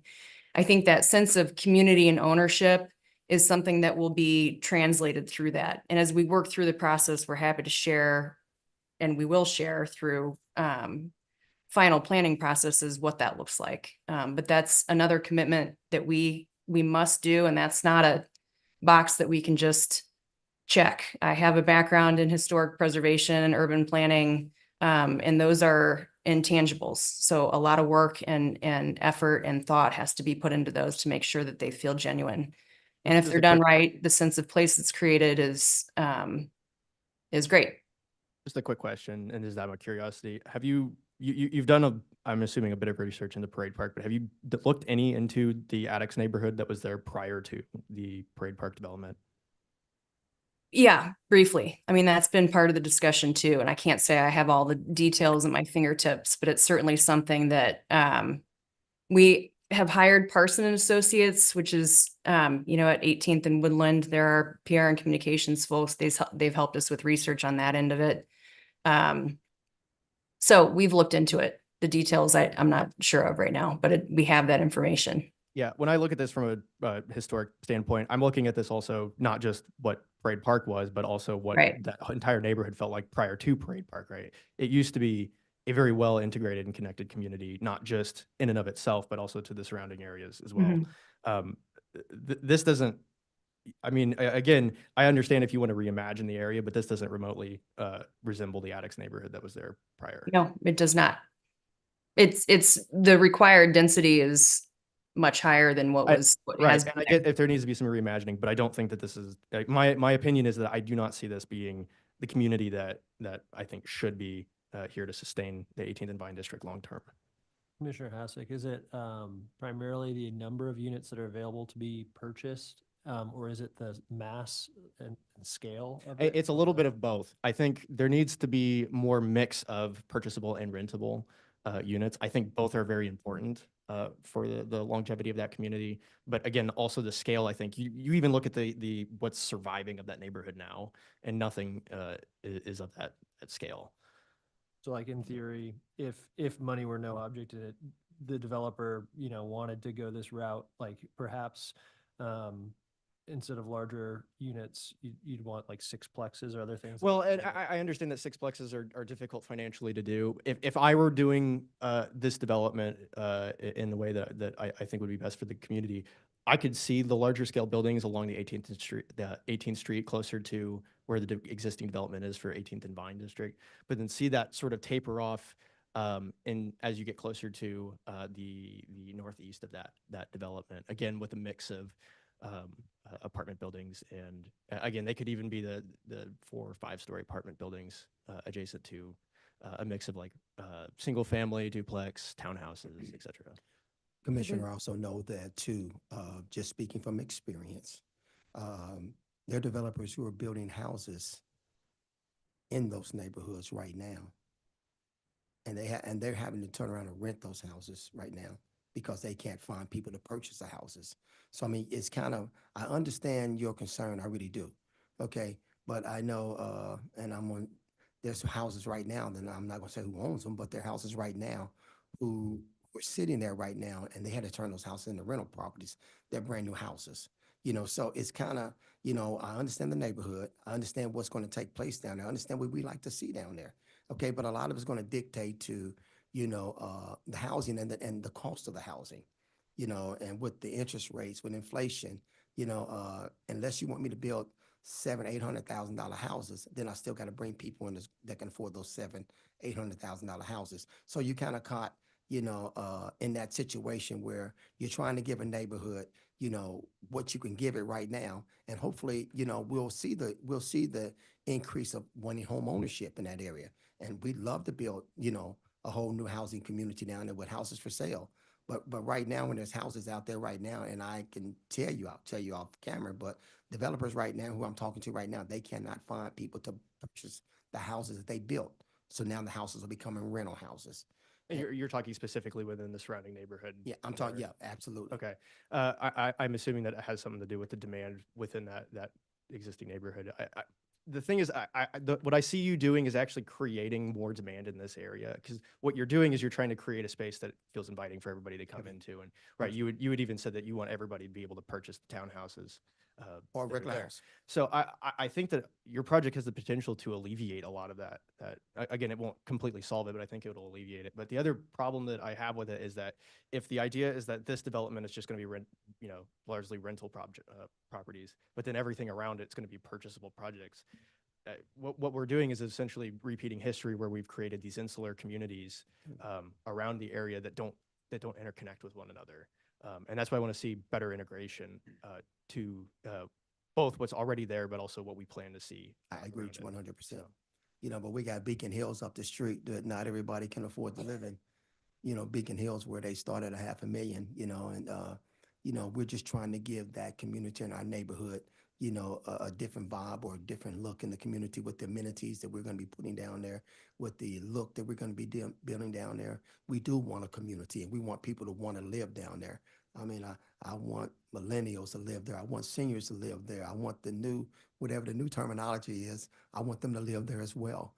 So we do want to build a community, and I think this is the start of something very special for that community. So I guess I have another question then. So with you're saying that some of the sort of rentable or not the non-rentable, the purchasable properties, some of those are going to the existing residents. How is that being financed towards them? Are they paying full price for the houses that someone else outside of the neighborhood would be?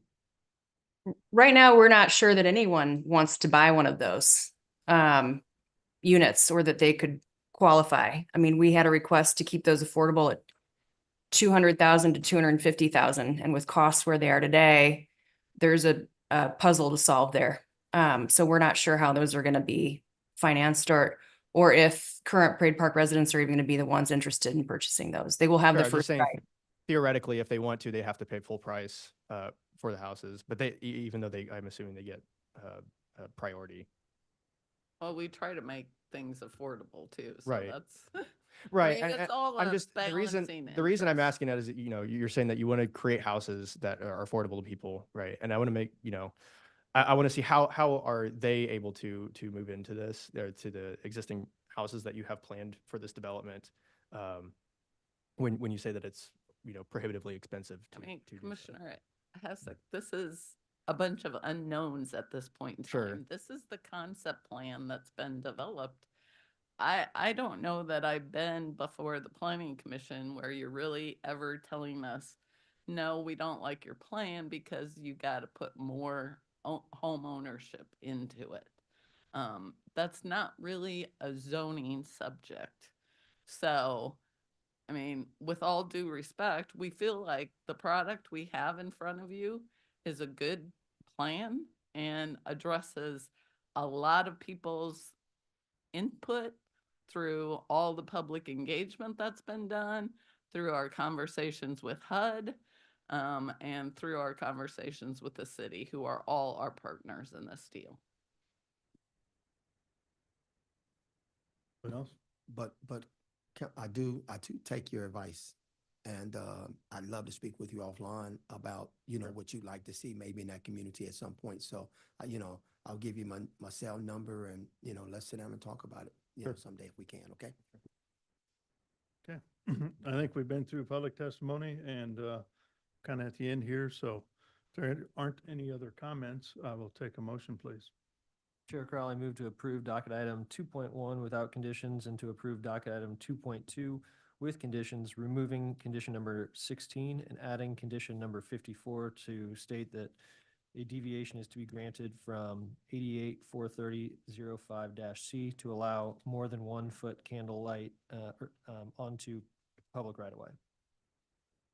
Second. Okay, I've got a motion and a second for approval of docket items 2.1 and 2.2. Arkin, Aye. Crowell, Aye. Enders. Aye. Hessek. No. Lynch. Aye. Alia. Aye. Looks like it passes 5-1. So Thank you. appreciate it. Thank you. Good luck. Thank Good luck you. with your talk I'll today. give it Yes, to him. Just give it to me. She's gonna give you. I'm late, guys. She's gonna give you my cell number. Okay, now we're going to take our half-an-hour lunch break. And thank you guys so much. I Yeah, no problem. Thank you. Sorry for extending this longer than maybe others wanted here, but. Good questions. Yeah. All part of it, right? Yeah.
Okay. Welcome back, everybody, to the City Planning Commission meeting. Let's keep moving right along here. We're on docket item 3. If you can open that up. Case number CDCPC 2024-78, a request to approve a rezoning from District R80 to District B2-2 on about 3 acres generally located at East US 40 Highway and Phelps Road.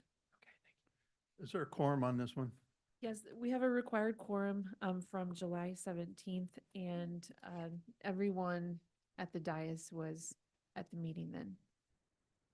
Okay. Okay. Good afternoon, Chairman Crowell, fellow commissioners. I'm Andrew Clark with City Planning and Development in the Development Management Division. And before you this afternoon is docket number 3, CDCPC 2024-78. This is a rezoning without plan at 14901 East US 40 Highway. This is in the 5th Council District on the eastern perimeter of the city limits. As you can see, it's on the south side of 40 Highway.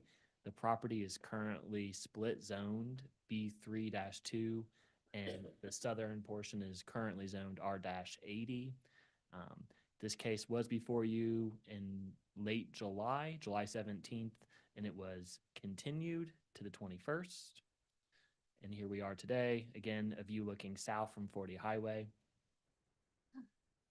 The Little Blue Valley Area Plan recommends mixed-use neighborhood, which corresponds to a B1 zoning district, but staff worked with the applicant to agree to a B2 rezoning. When you look at the surrounding uses along 40 Highway, that would allow for some of the automotive uses. The applicant is proposing to rezone the southern portion between the B3 and R80 to B2, but they will leave 75 feet R-80. This would provide a natural buffer and a buffer with zoning to provide a greater separation distance of commercial uses next to a residential district. Again, the B zoning use table, as you can see, the B3 is much more permissive of more intense auto uses. The B2 does require, number one, more special use permits for auto-related uses, and also eliminates the opportunity of applying for a general auto repair use or heavy equipment sales and rental. All of these zoning districts do prohibit vehicle storage in the B2 and B3. Quick timeline, as I said earlier, this was originally heard on July 17th. The commission continued the case to August 21st to allow for the applicant to bring the site into compliance due to zoning violations. The applicant requested a continuance on the 21st to allow for a little bit more time to remedy the site. And on the 3rd, the compliance division within city planning and development visited the site to confirm that all vehicles have been removed. Here are photos from July 30th of this year. And here are photos from yesterday. All vehicles and outdoor storage have been removed from this site. And also Mr. Duddy is here with us today if you have any compliance questions. The applicant, just a reminder, they did hold public engagement. It was well attended.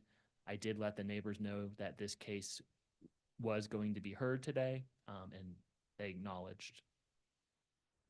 Staff's recommendation is approval with conditions. The only reason why you see a condition here is we need a revised legal description to show that 75-foot portion correctly written in the legal description for the rezoning prior to going to the city council. That concludes my presentation.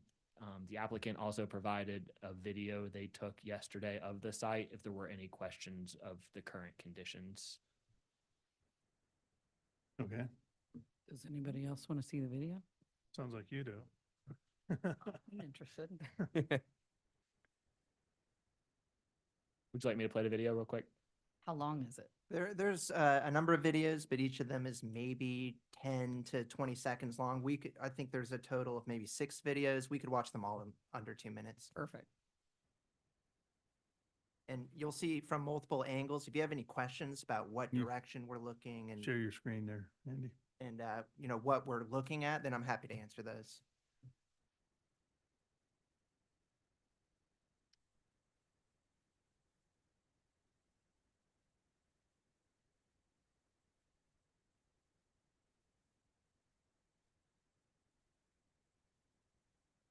I think we could take it from the lack of neighbors that are here, that they were pleased with the cleanup.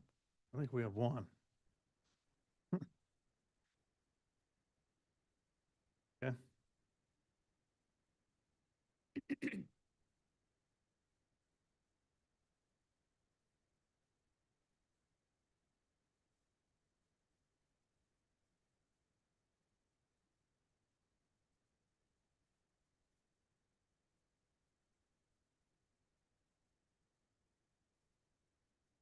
The commission okay with the videos now? Okay. Yeah. Okay. Any questions for city staff?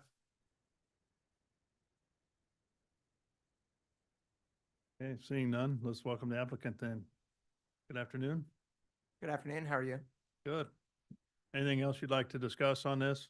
No, I mean, I just want to reiterate what we stated previously was that, so what had happened last time we were here was, you know, actually discovered while sitting here that the neighbors had submitted some new violations, even, I think, right before the meeting. Nobody from the city had even been there yet. We immediately, as we said we would, immediately got in contact with the city, said, hey, can you give us any information? Can you come to the site? Can you tell us what needs to get done? We'll move as quickly as we can to get it done. Mr. Duddy was great to work with. We had him out there and we did everything we could to completely clean up the site. I've had a meeting with the clients as well. They're going to ensure that the back lot remains completely vacant. Any vehicles, any storage, anything, it's going to remain exactly as it is until the property can be sold. It is currently listed for sale. There's no specific buyers showing interest at this point, but as stated previously, last time we were here, the intent here is just to have it zoned consistently for business use, because we anticipate those are going to be the clients who might be interested. As you can see, it's a rather large field. Doesn't really seem suitable for any realistic residential development. But of course, we're happy to keep working with the city, you know, to ensure that everything's compliant and to do whatever we need to do to make sure that the zoning's consistent and we can sell the property. Okay, thank you. Any questions for the applicant? All right, seeing none, then let's open it up for public testimony. If anybody'd like to speak regarding docket item number 3, please come forward or raise your hand using the Zoom feature and you will be called upon. Good afternoon. Good afternoon. My name is Marvin Green. I'm a homeowner at 15008 East 48th Street, right behind the lot. My question is, I seen the cleanup there. It looks nice. My question is, will there be any further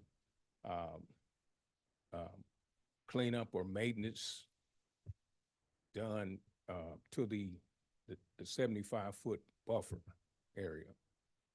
Or does it just stop there? Yeah, I think from our standpoint, we wanted the cars removed from the site. I don't know if it's going to get mowed and trimmed or anything like that. So probably what you see is what it's going to get till the property sells and somebody else comes in. That's just a guess. Another question. In the 75-foot buffer, is that owned by the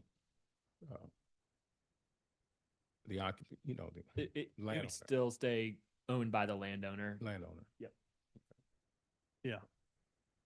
Because the trees and stuff are growing, you know, all into the neighbors' yards, and you know they come right on up there. Okay. That's my question. Okay, thank you. Anybody else? We don't have anyone online. Okay. So we'll go ahead and close public testimony then. Anything else you'd like to add at this time? No, just in reference to the trees, if that becomes an issue, we just ask that the residents use the proper channels, alert the city officials who have good contact with us, and if there's something that needs to get fixed, it'll get fixed. Okay, very good. All right, with that, we'll close testimony then and speak amongst the commission. If there's nothing to discuss, I'll take a motion, please. Chair Crowley, move to approve docket item number 3 with the single condition. Second. I've got a motion and a second for approval of docket item number 3. Margaret, can you take a roll call, please? Parkin, Aye. Crowell, Aye. Enders. Aye. Hasek. Aye. Lynch, Aye. Padilla. Aye. All right, looks like the motion passes 6-0 then. Thank you very much. Thank you for your time. Yep, thanks for working with us on that and getting it cleaned up. Of course, thank you. All right. Moving on to docket item number 4, please.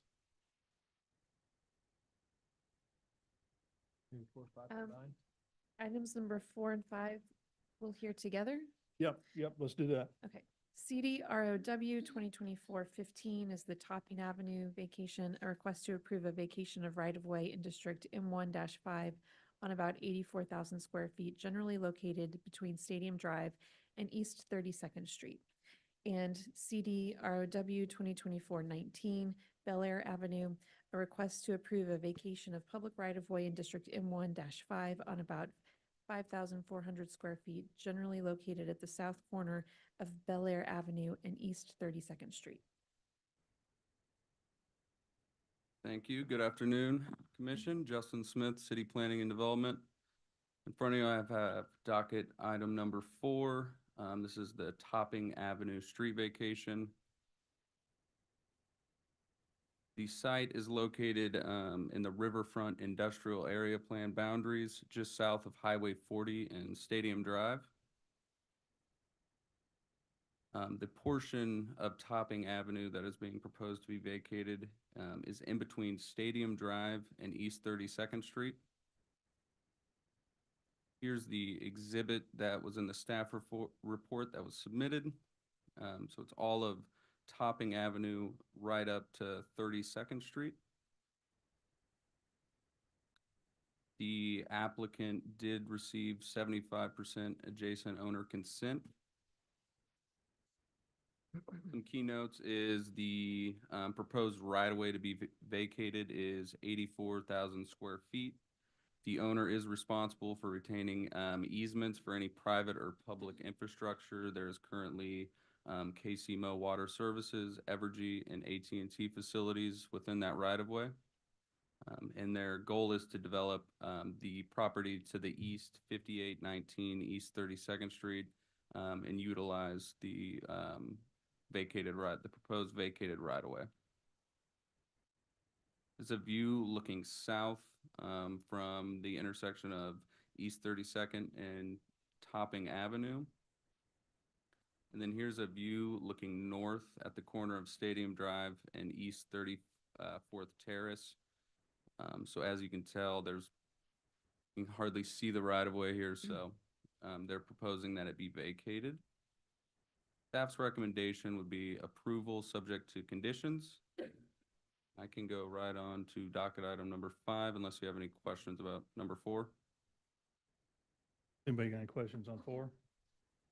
I apologize, Commissioner Beasley, I didn't come get you. It's okay. Okay, go on to 5. All right, docket item number 5 is the Bel Air Avenue street vacation. Is also located within that Riverfront Industrial Area Plan boundary, just south of Highway 40 and Stadium Drive. Bel Air Avenue is located just south of East 32nd. Highlighted in red is that portion of the street that is proposed to be vacated. Langley Enterprises does own everything south of East 32nd Street except that property on the corner of Topping Avenue and East 32nd. Here is their exhibit. This is a view looking south on East 32nd Street, looking onto Bel Air Avenue. The applicant is proposing 5,400 square feet of right-of-way be vacated. Only Evergy has facilities located within that right-of-way, and they plan to retain an easement. And the same thing, the goal is to develop all of that property to the south and utilize that right of way. And staff's recommendation is approval subject to conditions, so I can take any questions. Okay, any questions from the commission on docket item number 5? All right, seeing none, let's open it up for public testimony. If there's anybody out there that would like to speak regarding docket items number 4 or 5, please raise your hand on the Zoom, using the Zoom feature, or come forward. Kent Schaefer, you can unmute and turn That's your camera the on. applicant. Okay,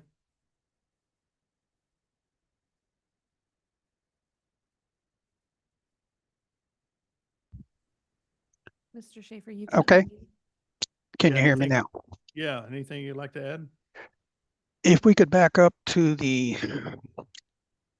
case number 5, the 00019, small correction.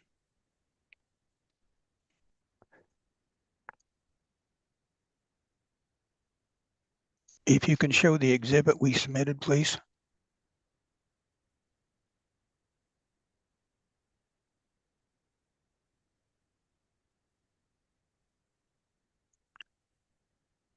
I only say this for clarity.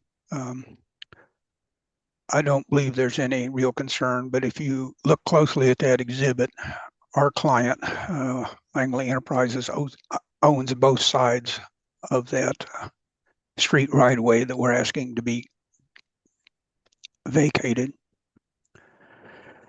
It's not a big deal, but he would like to be able to develop that property once it is vacated with your approval.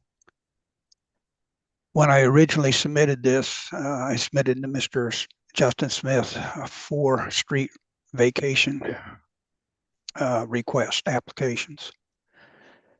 We have one other that I think could properly be discussed, but we can schedule that for another commission if necessary.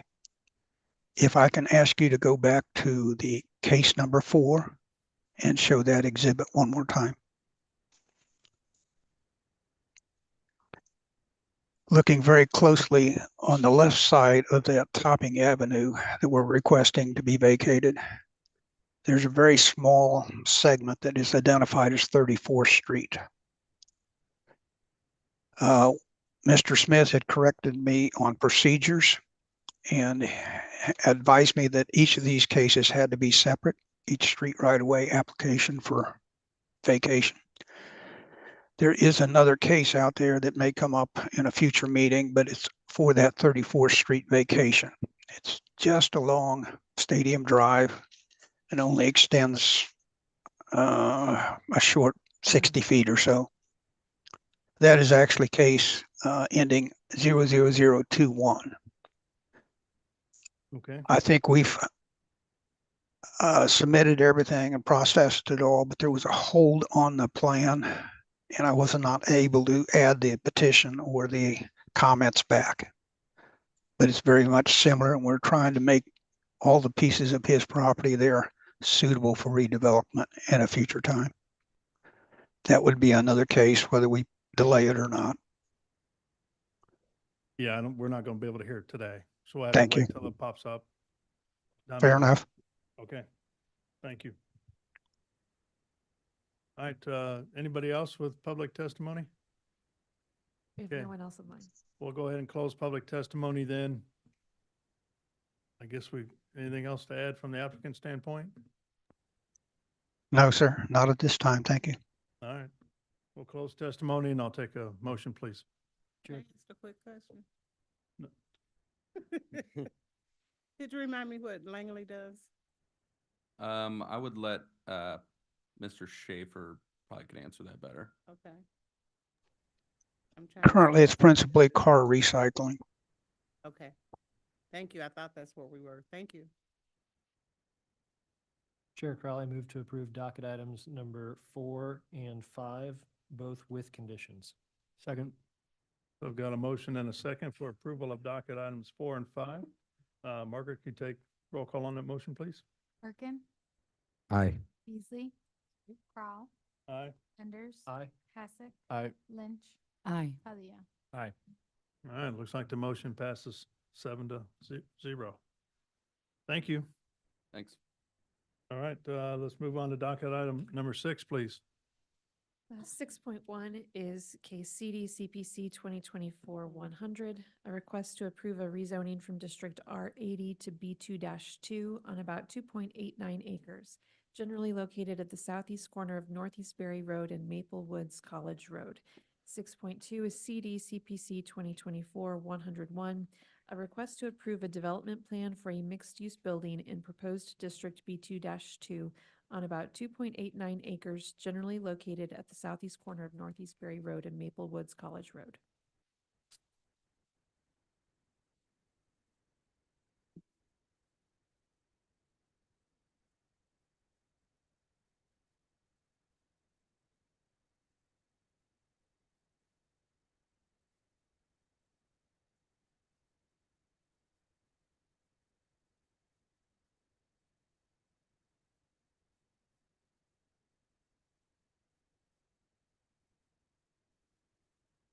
Good afternoon, commissioners.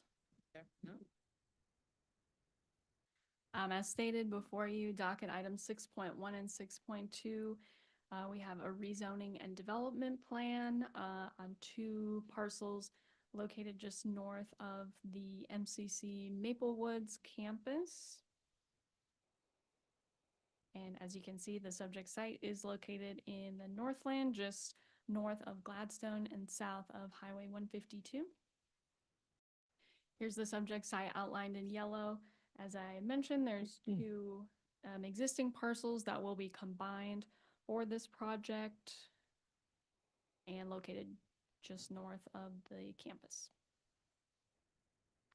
So going into the rezoning first, the property is currently zoned R-80, which is a low-density residential zoning district, typically requiring 40-acre substantial acreage minimum. And as you can see, this is a relatively small property.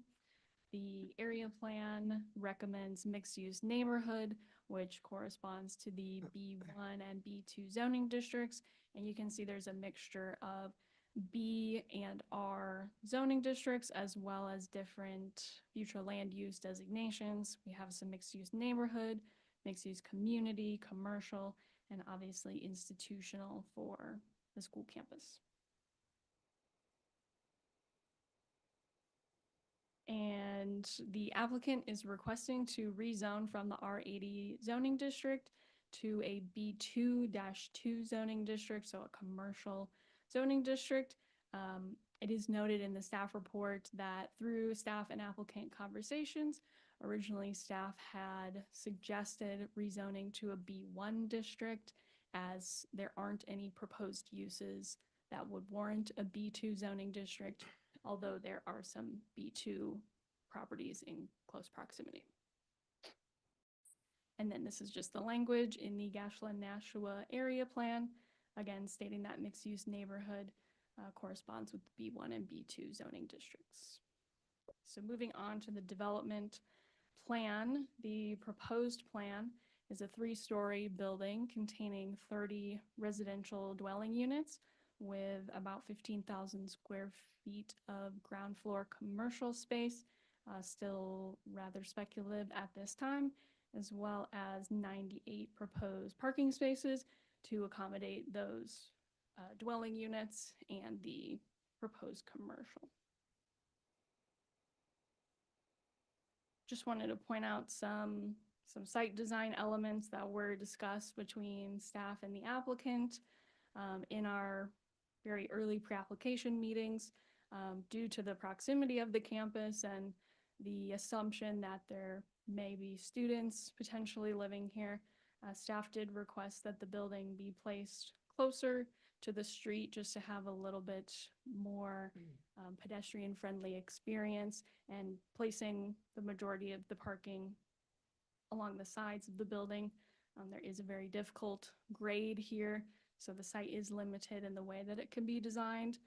And through further conversations, staff, understanding the need for the parking here, requested that a few of these head-in spaces be removed to reconfigure into parallel parking again, pushing the building up a little bit closer to the street and creating an enhanced pedestrian experience.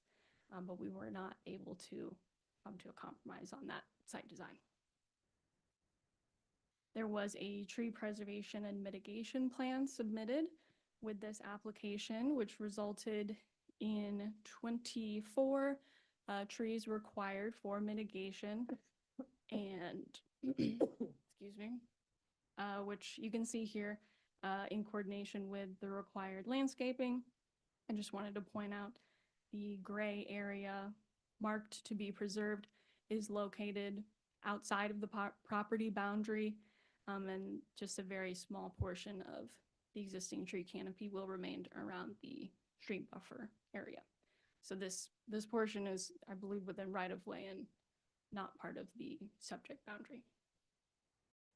And then I just have a few elevations of the proposed building, generally using wood lap siding and other wood paneling. This is the interior of the L shape. And then just a couple of street view images. You can see there's a pretty steep slope. As mentioned, this is the view facing directly towards the site from the southwest corner. And then this site is looking north on what Google is labeled as Old Northeast Berry Road. Our parcel viewer in the plans call some of these Maple Woods College roads, but we're looking north here and the site is to your right. And then this site is looking towards the site. You really can't see across because it's heavily vegetated, and this is from Highway 152. And then just going over a few of the plan corrections to be made prior to the ordinance request. One of them for lighting in coordination with police has already been provided in an updated plan set. We're still working with the Public Works Department on sidewalk, although there was sidewalk added. And this plan differs slightly from the one in your report. It was provided after the staff report was posted.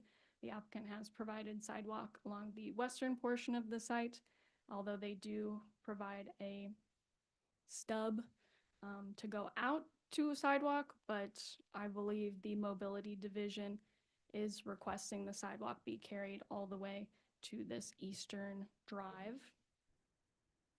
And then just a couple of very simple fixes of building setbacks. Obviously, these don't match what's in the drawing. Otherwise, the building would be located on the street. So that's a fairly simple fix. And then some landscape screening from the southern road. And as I mentioned, this is the sidewalk. So we do have sidewalk on the western side, but I believe the Public Works Department is still requesting the sidewalk be carried to the drive. With those corrections, staff is recommending approval of the rezoning and approval with conditions of the development plan, and I can take any questions. Is the air conditioner broke? It's pretty hot in here. Any commissioners have any questions for the applicant? You just need us to remove 4 and that's it, right? Based upon the staff report? Yes, and as the applicant makes the corrections, since the ordinance request cannot be submitted to the law department, the corrections will fall off. So staff is expecting that these corrections are made prior to the ordinance request, but I'll let the applicant speak to if they're asking the commission to remove them. But yes, 4 has already been satisfied, so that one will automatically fall off.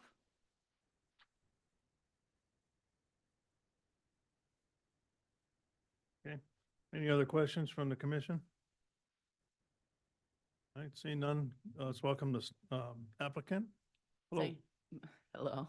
Thank you, Mr. Chairman and members of the commission. My name is Patricia Jensen with the Ross Fretz Law Firm, here today on behalf of Jim Owens with Owens Built. With me is Matt Ravel. I always mispronounce that name, who is the designer on this piece. I believe, Sarah, Jim Owens is online. Owens? Yes. Okay. So Jim unfortunately had to leave because the meeting got a little bit long. So he is joining us via Zoom. And if you would pull up my PowerPoint presentation, I'll go through everything here.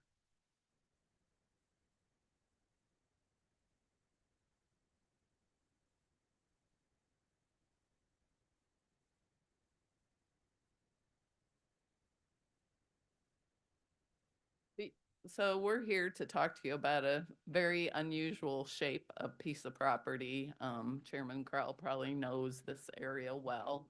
It's not something that really is something you see from Highway 152, but it is a triangular shaped piece of property that exists adjacent to the Maple Woods Community College campus. Jim, when he saw this property available, thought, you know, there's not a lot of housing for students going to Maple Woods. Maple Woods is mostly commuter students, but certainly there are students who would live closer to Maple Woods if they could. So the idea then became, let's do a mixed use building, which is always promoted by the staff, to put commercial on the first floor and the top floors be the residential. So that is the task that Jim asked Matt to design, and that's what's in front of you today. This is approving a rezoning to the B22 classification and development for the mixed use development. This is the property that's been identified by Genevieve. And you can see the Maple Woods campus is right there to the south. This is a snapshot of the zoning of the area properties, and Genevieve's already highlighted that many properties in the surrounding area are B2 to B3 classifications. And then, as Genevieve has highlighted in her staff report, the area plan recommends mixed use neighborhood, and when you go read the area plan itself, it says the mixed use neighborhood equals the B1 or B2 classifications. Different than what her staff report talks about with regards to other area plans, because other area plans define that differently. So it may be something that the staff wants to fix in the future, but right now the area plan says B2, B1. We had a discussion with staff about B1 and B2. We believe that this is a B2 site. It's right next to the highway, and there are things that are allowed in B2 that aren't allowed in B1. So this is, of course, the site plan that's in front of you. This is the landscape plan that Genevieve has identified. And then these are the elevations.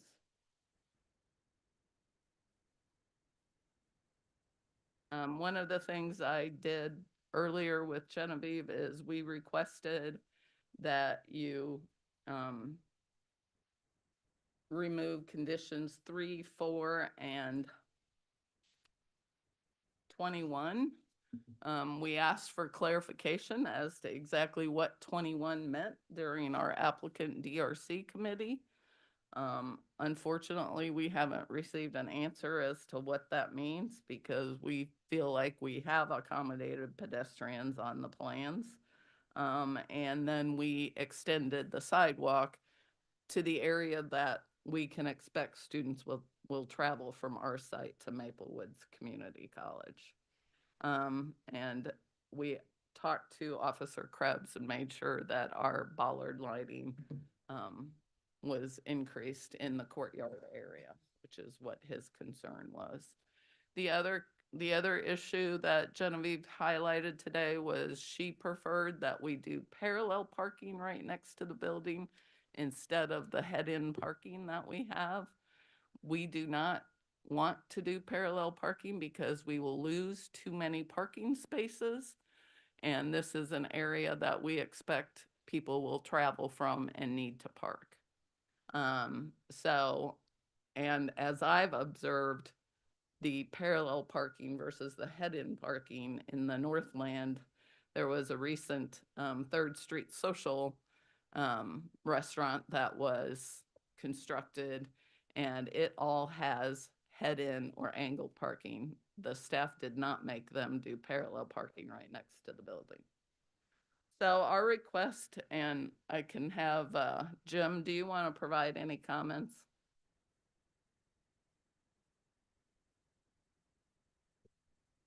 Jim? Can you hear me? Yeah, now we can. No, I agree with everything you said. Like we discussed. But we're available to answer any questions. We request that you remove condition 4. We would like, you can leave those conditions in, but we will want to continue talking with staff prior to it going to Neighborhood Planning and Development Committee. Okay.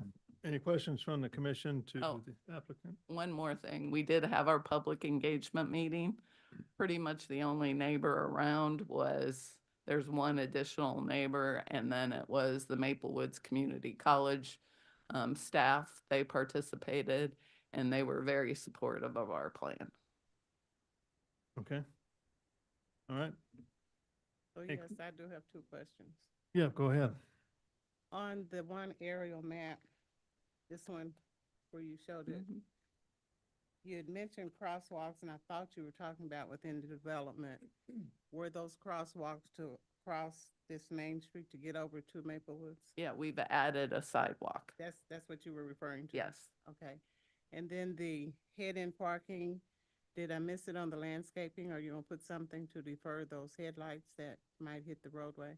Yeah, we've got heavy landscaping along that side. And then they'll be adjacent to the building, so they'll go into the building. Okay, just wanted to confirm that's this one, right? Okay, thank you. I've got a couple questions. So the sidewalk that you have on the west end of the site, does that connect directly to the road with an ADA accessible yes. connection?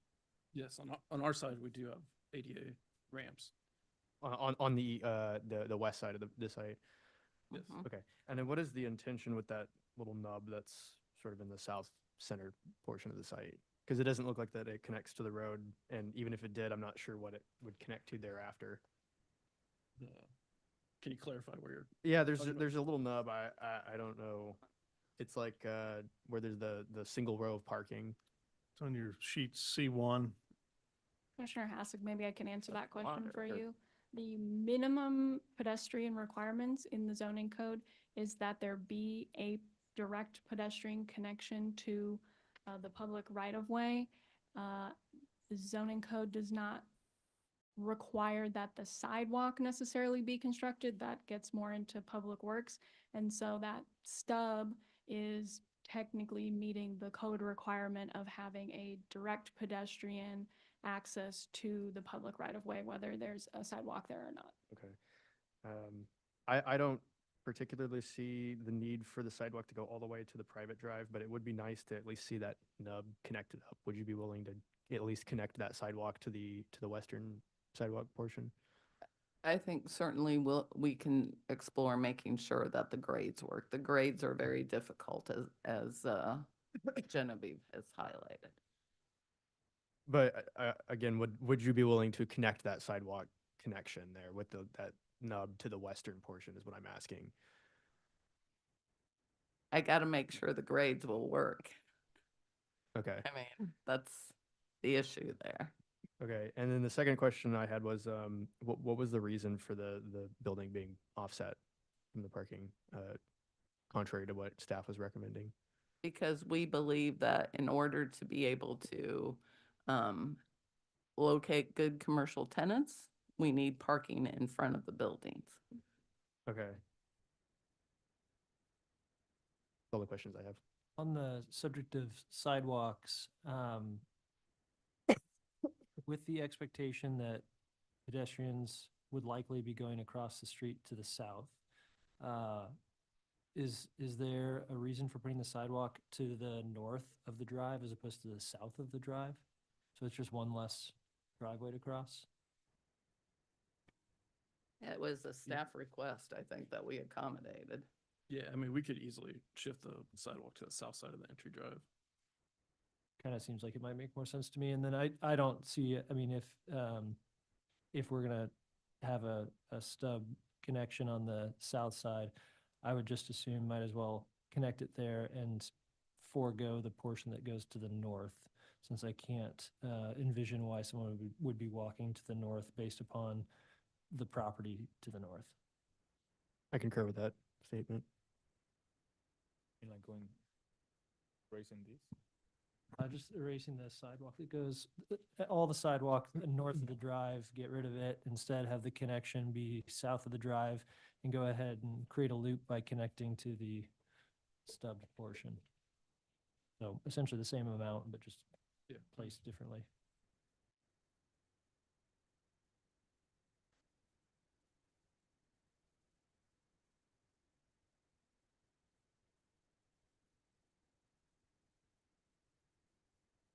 Commissioner Enders and Commissioner Hessick, I think that suggestion to be able to just create the sidewalk so it's kind of an L-shaped along that Maple Woods College Road and Old Northeast Berry Road, connecting those pedestrian connections will be able to be done with the grades.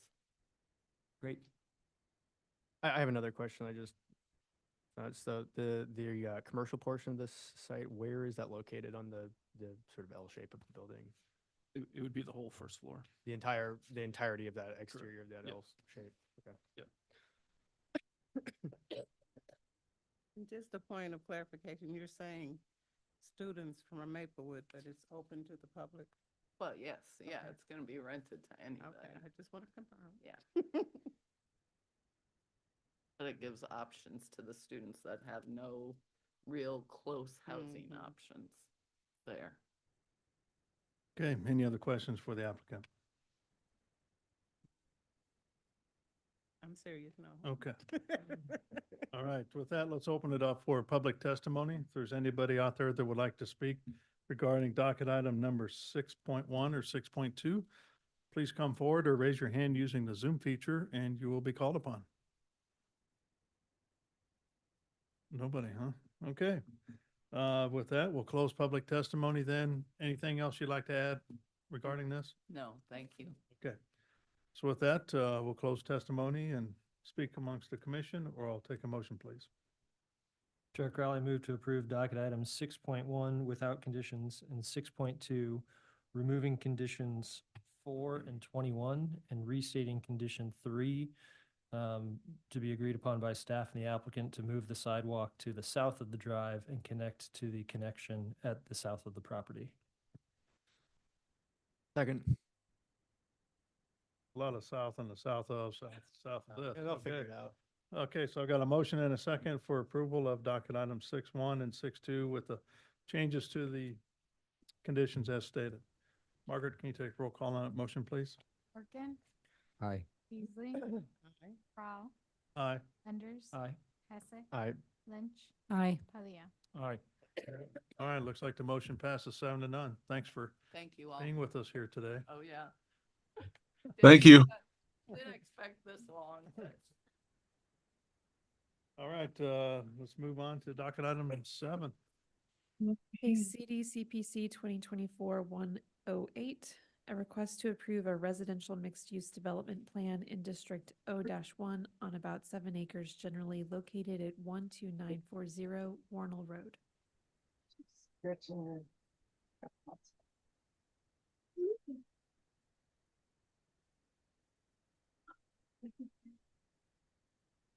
Commissioners, Yep, we're on it.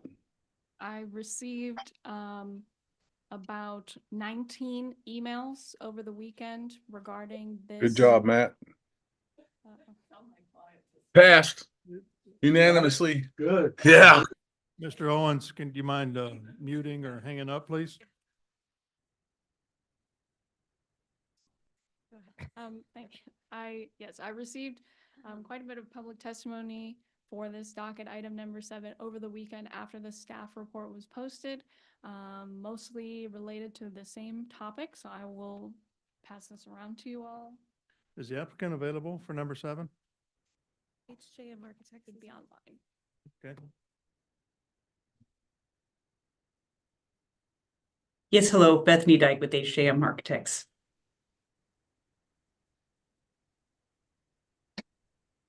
I will start sharing first.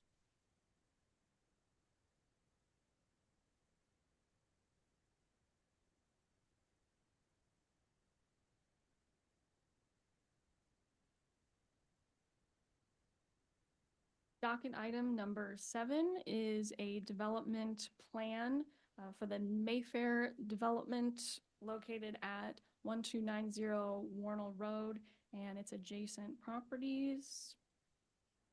The site is generally located in the southernmost portion of the city.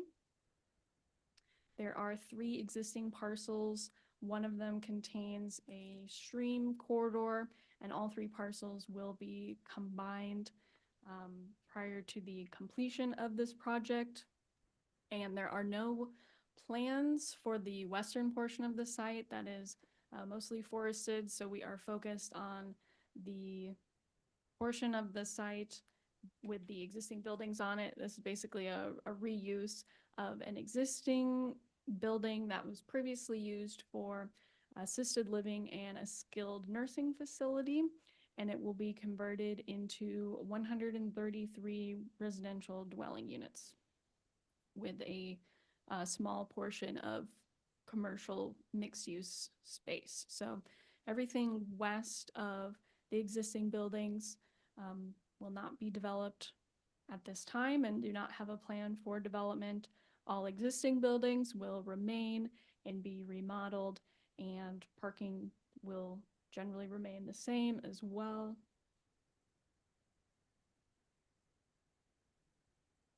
This project came to our attention when the developer was going through the building plan review process. And because it is more than 50 units, it does require a development plan since the use was changing from that original nursing home, skilled nursing facility to regular dwelling units rental product. As mentioned, the exteriors of the building will largely remain the same with improvements. Obviously, there's quite a few windows and doors boarded up, so all of that will be renovated with this project. Some photos provided of the site. And then a couple of street views. This is looking down towards the site from Warnell Road. And then a little bit further down, there is one point of access to the site off of Warnell Road that will remain. And then the intersection of Warnell and Blue Ridge Boulevard. Just to preface a lot of the public testimony provided, it sounds like there are existing traffic concerns in this area, and there is some concern with the addition of this development. However, that is in conjunction with traffic concerns that are already at this intersection. And then this is looking again towards the site on Blue Ridge. And then this project also has a handful of corrections that will need to be made prior to the ordinance request. As I mentioned, this was caught during the building plan review phase, so a little bit of the process was done backwards. So the applicant was not fully prepared to provide all the documents required for a development plan. So a lot of these corrections from planning staff is cleanup on metrics provided in the table. So that has to do with landscaping, and bicycle parking, and then another instance of a pedestrian connection required from the existing interior pedestrian sidewalk out to the right-of-way. There is no existing sidewalk on Warnell, but this stub will provide a connection in the future if and when that sidewalk is constructed. There are also corrections from the Parks Department as parkland dedication is required for this project. Applicant had noted on their plans of an addendum, in which case the applicant must prove that at a point in time prior, parkland dedication was already satisfied for this property. They did not provide that information, therefore they must proceed with either a payment in lieu or a dedicated private open space tract. So they must complete these prior to moving forward to council. Once they complete those, they can move forward, and staff's recommendation is approval subject to conditions. I can take any questions. So was a traffic study required on this site? I remember this coming through to be what it currently is now. And there was a lot of concern and discussion about traffic, and eventually it was passed simply because that's where we are. There's so much traffic down there now. It's just a little bit of a drop in the bucket compared to what's there. A traffic study was not required for this project, and we do have Sam Akula with the Public Works staff who does review for traffic. So if you have any specific questions, I'm sure he can answer those. Okay. Yeah, could we be reminded when it's necessary? Because again, I think people often overestimate and underestimate the actual impact of different types of development on traffic.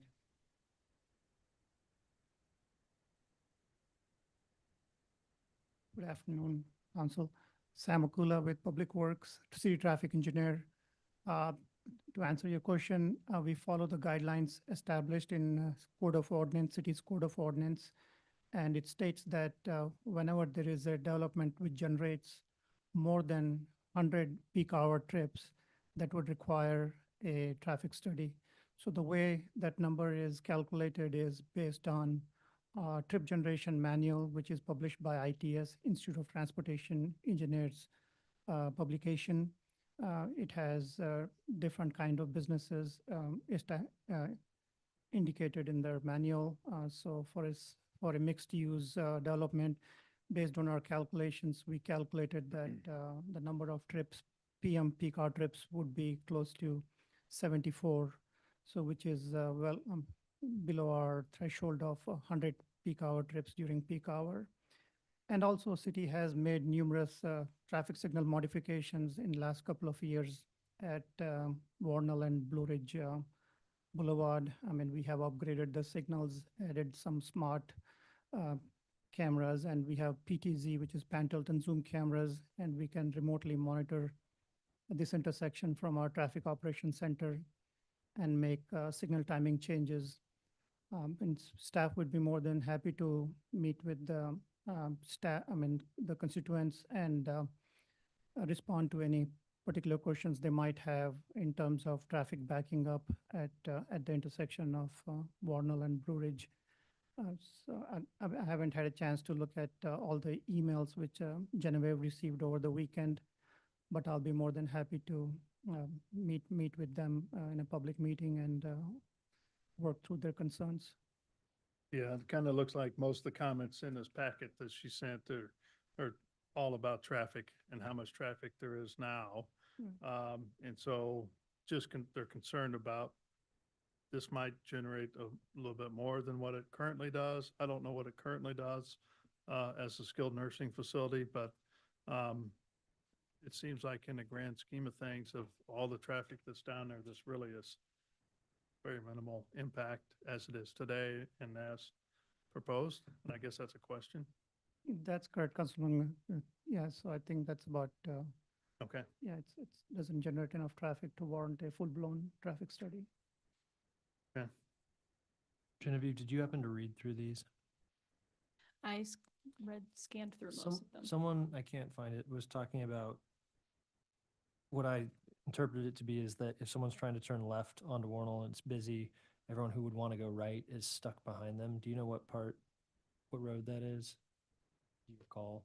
That's all the way up and down Warnell. It's everywhere, There's basically. a big congestion like at, I want to say it's Red Bridge and Vernal. I mean, it's terrible there. And is there, or on the major street plan, when is Warnell set to be looked at or studied or improved? Is that, I'm not aware of it. Okay. Sorry.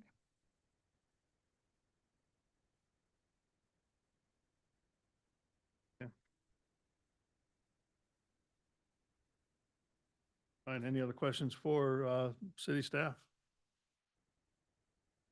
Okay, seeing none, let's welcome the applicant then. Hello, thank you.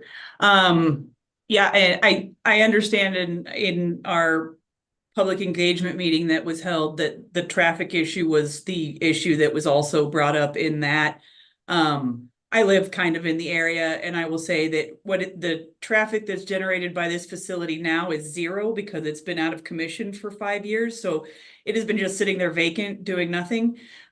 So anything that this will bring will admittedly bring more traffic than what's going there now, but it meets all of the requirements of the city to not have the requirement for any additional traffic studies. So unfortunately, it kind of is where it is right now with that. And I do think this is a city issue, not necessarily development issue. It would increase a little bit from what it was previously, but again, not at the threshold for the 100 trips in the project. To speak to some of the other items that we have open really quickly, because I know we're all about done with this meeting.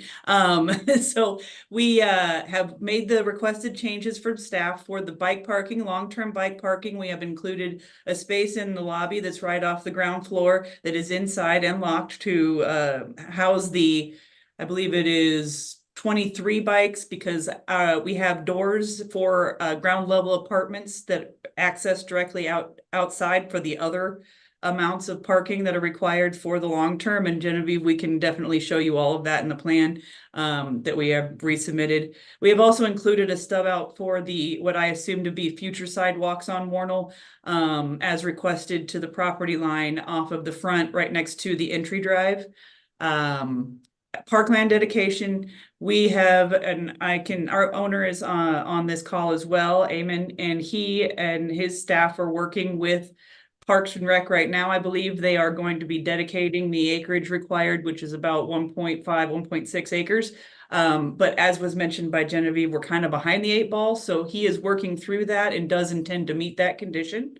Landscape has included metrics on their charts, but to be quite honest, there's no new landscaping required. We aren't adding any parking. We aren't adding any building. We aren't changing anything. This is literally an interior remodel with some finishes on the exterior and some windows to try to bring this property back online. Okay. Any questions from the commission to the applicant?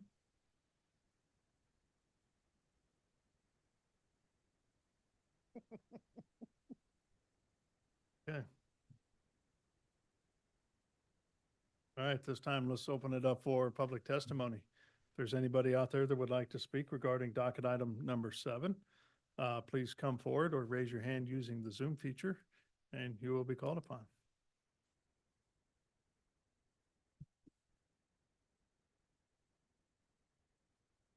No one has raised their hand. Okay, so we'll go ahead and close public testimony then. Anything else you'd like to add from the applicant standpoint? No, I think that's about all we have. If there's any questions, however, we're happy to answer anything. Okay, thank you. Any questions from the commission? Genevieve, what notes should we be making in the motion regarding the existing conditions and corrections? I believe all the conditions will remain. And like I mentioned in the last case, the corrections as they are resolved in the plans, which were just resubmitted yesterday, so they haven't been reviewed yet by myself and the parks reviewer. Those will fall off when they are met, unless there are certain corrections that the applicant is requesting to be removed at this time. Great, thanks. All right, Chair Carl, I move to approve docket item number 7 with conditions. Second. I've got a motion and second for approval of docket item number 7 with conditions stated. Meredith, Margaret, can you take roll call on that, please? Arkin, Aye. Beasley, Aye. Crawl, Aye. Enders. Aye. Hassick. Aye. Lynch. Aye. Padilla. Aye. All right, looks like the motion passes 7-0. Thanks for bringing it in and good luck. Thank you very much. Yep, moving on to docket item 8.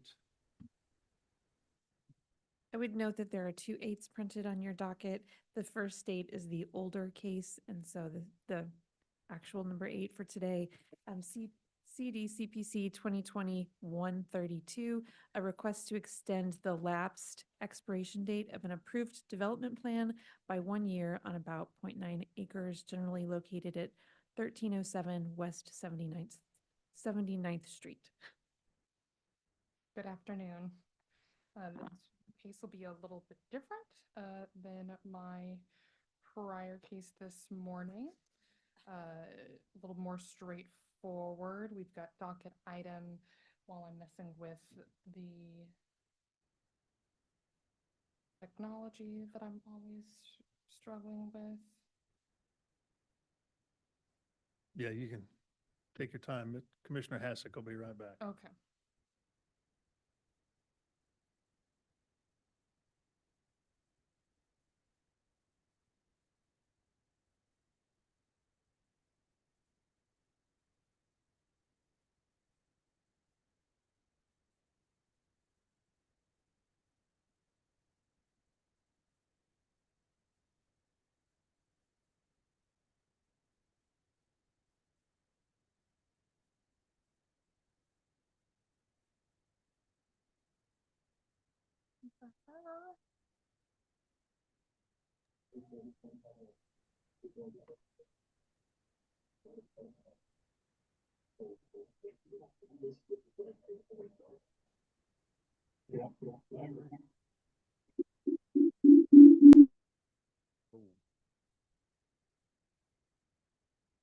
Find it?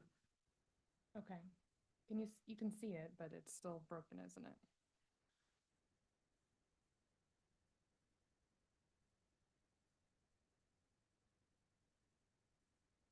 Oh, we're doing so great with Always. technology and all of a sudden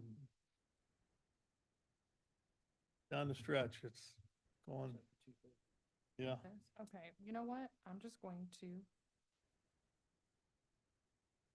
Okay.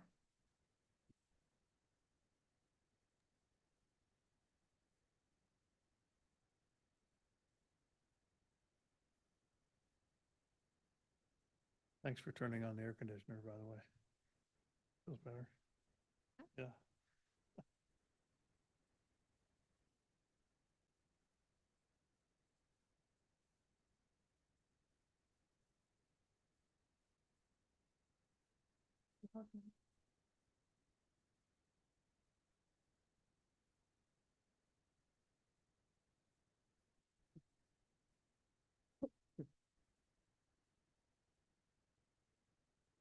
Something to do with that extra pop-up.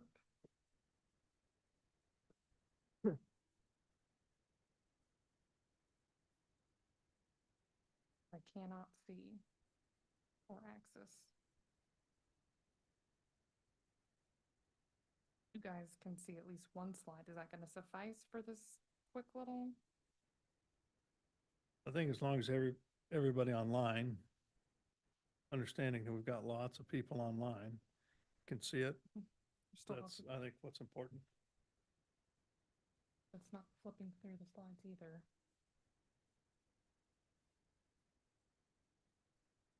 It's like a reboot. No. No.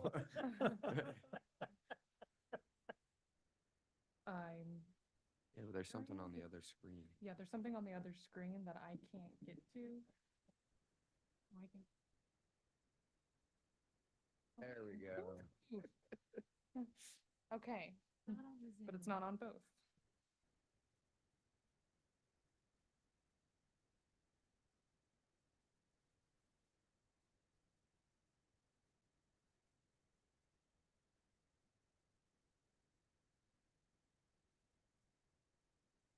Okay.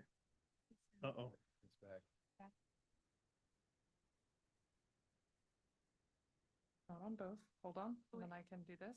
We see the presenter view on Zoom. There we go. There we go. Sorry, guys. Okay, docket item number 8, case CD CPC 2020-132. The site in question, 1307 West 79th Street. The property is currently zoned B1-1, and the applicant is seeking to extend the expiration date of a previously approved development plan. So the site is located in the southern portion of Kansas City, Missouri. More specifically, it is adjacent to Ward Parkway, the Ward Parkway Mall. You can see a close-up of the screen here, Ward Parkway and West 79th Street.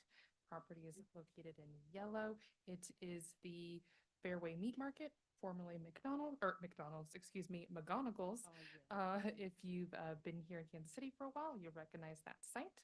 This is a image of the site plan associated with the previously approved development plan.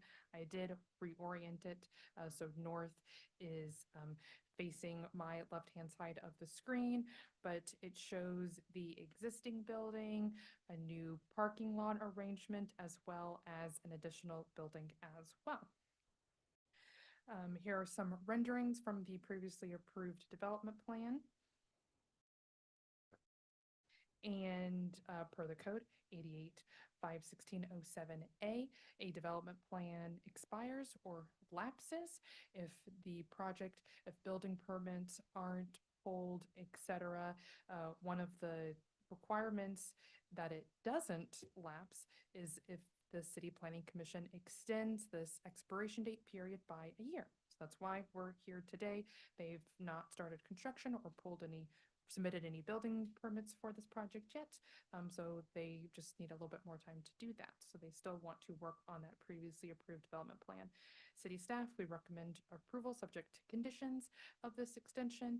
The only new condition is that the ordinance which approved that previously approved development plan that I showed, that all of those conditions are of course still applicable to the site and shall remain in full force and effect.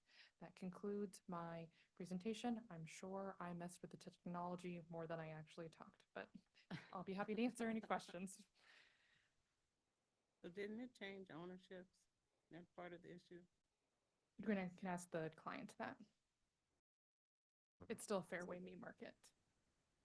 Yeah, James McClure, attorney at Postinelli, representing the applicant here. I do not believe there's been any change of ownership since it was acquired by Fairway Meat Market. That's what I'm talking about. It's not. It's still McDonald's Fairway Meat anymore, Market. Yes, ma'am. but it still has really good meat. But didn't the plan come through Amazing. when it was McGonagall's? Didn't the plan come through when it was McGonagall's? Yes. Okay, that's And they all were I'm trying changing it to confirm. Fairway, Okay. and now it's Fairway, but the Okay. parking lot and the new building haven't been constructed yet. Different phases of the plan. Okay. Presumably the applicant's asking for the extra year because they plan to do something substantially similar to what was presented. Is that the case? I believe that is the case, is that we just needed a little bit more time to evaluate the market, as well as the impacts of this during COVID, obviously slowed down the development during that time. So yes, we're just asking for a little bit more time to be able to get things moving and get and figure out what our plan is. Did he charge a fee for an extension? We charged a fee to process this case. Okay. Any other questions for city staff? Okay, so let's officially welcome the applicant then.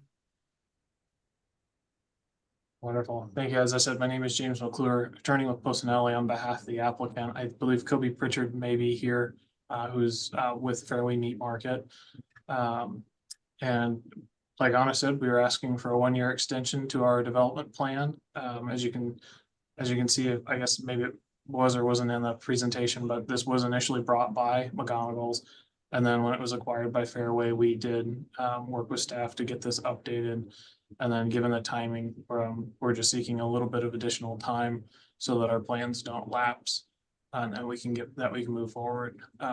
Very happy to bring this development and keep Fairway Meat Market and in the Kansas City market. So we are excited for that. And we ask for your support to move this forward. I'm not sure, Kobe, do you have any additional comments that you'd like to add? Nope, and thank you, everybody. I typically would have my camera on, but I'm having some trouble with it. But no, I think that covered it all. And just on behalf of Fairway, we are extremely happy, since we entered the Kansas City market, and this is a development we plan to get going here fairly quickly. But it's just taking a little bit of time, and we're hoping to get things moving here shortly because, like I said, things are going well, and we've really enjoyed the market so far. Okay. Any questions for the applicant from the commission? Okay.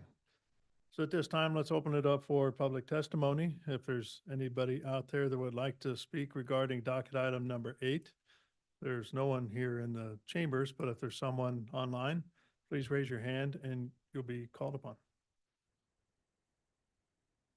We do not have any raised hands. Okay, so we'll go ahead and close public testimony then. Anything else to add from the applicant's standpoint? Consideration on this, and we hope to get your vote of approval. Okay. So at this time, we'll close testimony then. If there's nothing to discuss, I'll take a motion, please. Chair Crowley, move to approve docket item number 8 with conditions. Second. So I've got a motion and a second for approval of docket item number 8. And hold on, since there's 2, because I think there's 2 different addresses, so, right? One's 1301 and one's 1307. I think there was just a misprint in the docket, why there's 2 8s. Yeah, one was the original, I think, right? The first 8 on your docket was the original case. The Okay. second 8 is the case for today, the extension of time. Okay, so the 1307 is what, 1307 West 79th. Yes. Okay. Margaret, can you take roll call on that motion, please? Harkin, Aye.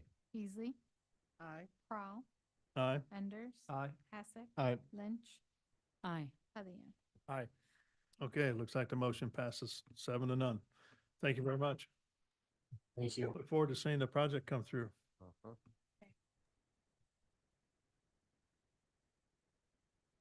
All right, ready for docket item number 9, please. CD SUP 2024-26, a request to approve a special use permit for 2 second-story apartments in an M2-1 zoning district on about 0.923 acres, generally located at 1203 Woodsweather Road.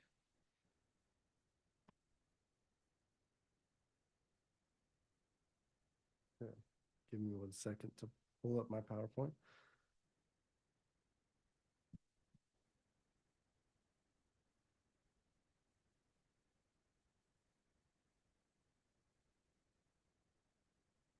Is the applicant available?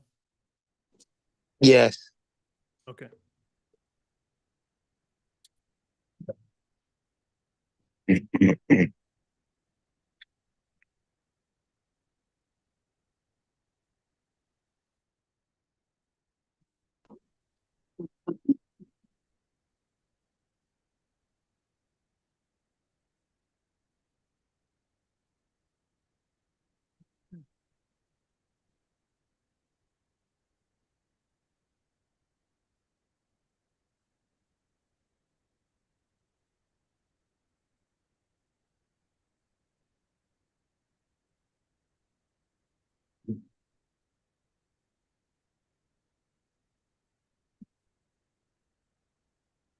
All right.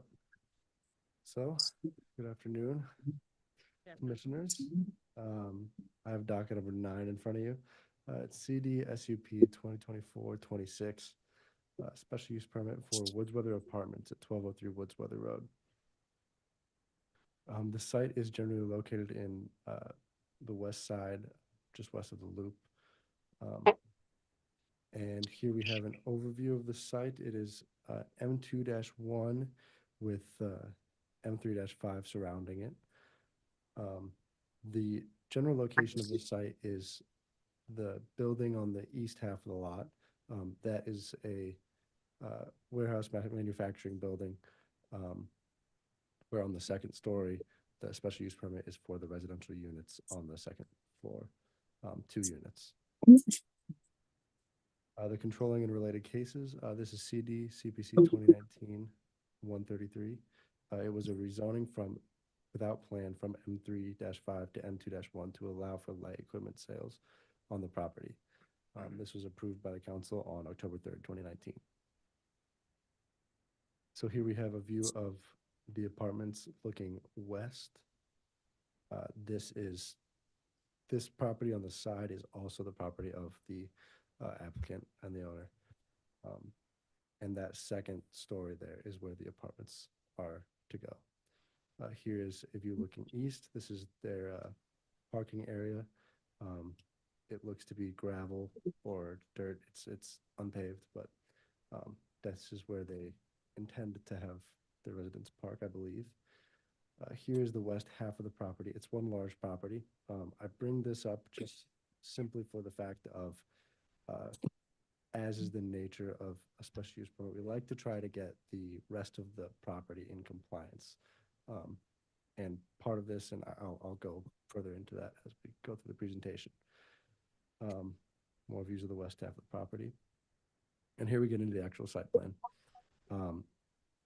Like I said before, the plan is to have 2 residential units on the second floor of the building, with 2 stairway entrances on either side for the residents. Here's just an overview of the apartments. And then what's proposed here is it looks like there's refurbishment of the facade of the building. You know, going from that certain material, a brick material. And here's a landscape plan with some wild grasses. A proposed 4-foot sidewalk across the property for connectivity for the residents. And when we get through our specific review criteria, there were a few things that were caught that were not given to the applicant or given to staff prior to this hearing. So we will be requiring that these things be conditions that are to be done prior to the BZA hearing.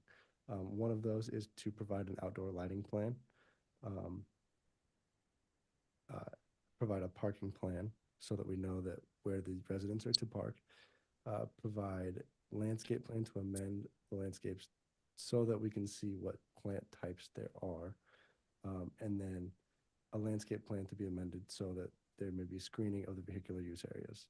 I'm going to go a little bit further into detail into what each condition will look like moving forward. For the exterior lighting plan, what was originally submitted was just a note on the plans that said that there's outdoor lighting to be monitored by the owner, and it's on a timer. An outdoor lighting plan per 88-430-06, which is our specific review criteria for special use permits, require that we get lamp type and size, a point-by-point illumination array of 4 off-street parking areas, and a scale drawing with all outdoor lighting fixtures located. Basically, what we're looking for is a photometric plan. We would require that this be submitted to staff prior to the BZA hearing. And then the next criteria that we are looking at is parking ratios. There was no parking plan provided initially. So just something notating on the plans that that there's one parking space per dwelling unit on the plans. That's generally what we require for parking ratios in these types of units. This will also need to be required prior to the BZA hearing. This is just a stipulation that gravel is not permitted in M2 zoning districts, so any parking spaces would need to be paved to bring the site to complete compliance, and this would need to be notated on plans and conditioned to be done and submitted to staff prior to BZA. And then landscaping and screening material. This is where I get more into the plant selection. We will need to see what specific plant types are listed for the plans and for what's going to go in front of the building. This needs to be on our landscape plans. Again, needs to be done prior to the BZA hearing. And then here Compliance Division went out and took a look at the site, and we see that there's a lot of salvage materials. If a lot of these were removed, this could simply just be considered a vehicular use standard, and that is why we request that it be screened via landscaping, which would be also amending the landscape plan. So we'd be looking for that. Here's just some more pictures of the site. And then this is kind of what is required for a landscape plan for screening next to a vehicular use area. Basically, we just need a buffer strip, and we would need to see some brush or a treescape, basically anything to help beautify this treescape so that we don't see just vehicular use. I have a question regarding that one. Is Yeah. there going to be any conflict with the overhead power lines that are present, both next to and over a portion of that site? Well, it would depend on what kind of landscaping the applicant chooses to place there. If he would choose to place large trees, I think we would look at that in a review period and make sure that they're not going to conflict. Yeah, I just want to make sure that's something you're Yep. aware of, because it could conflict with the density of this landscaping that could be used there.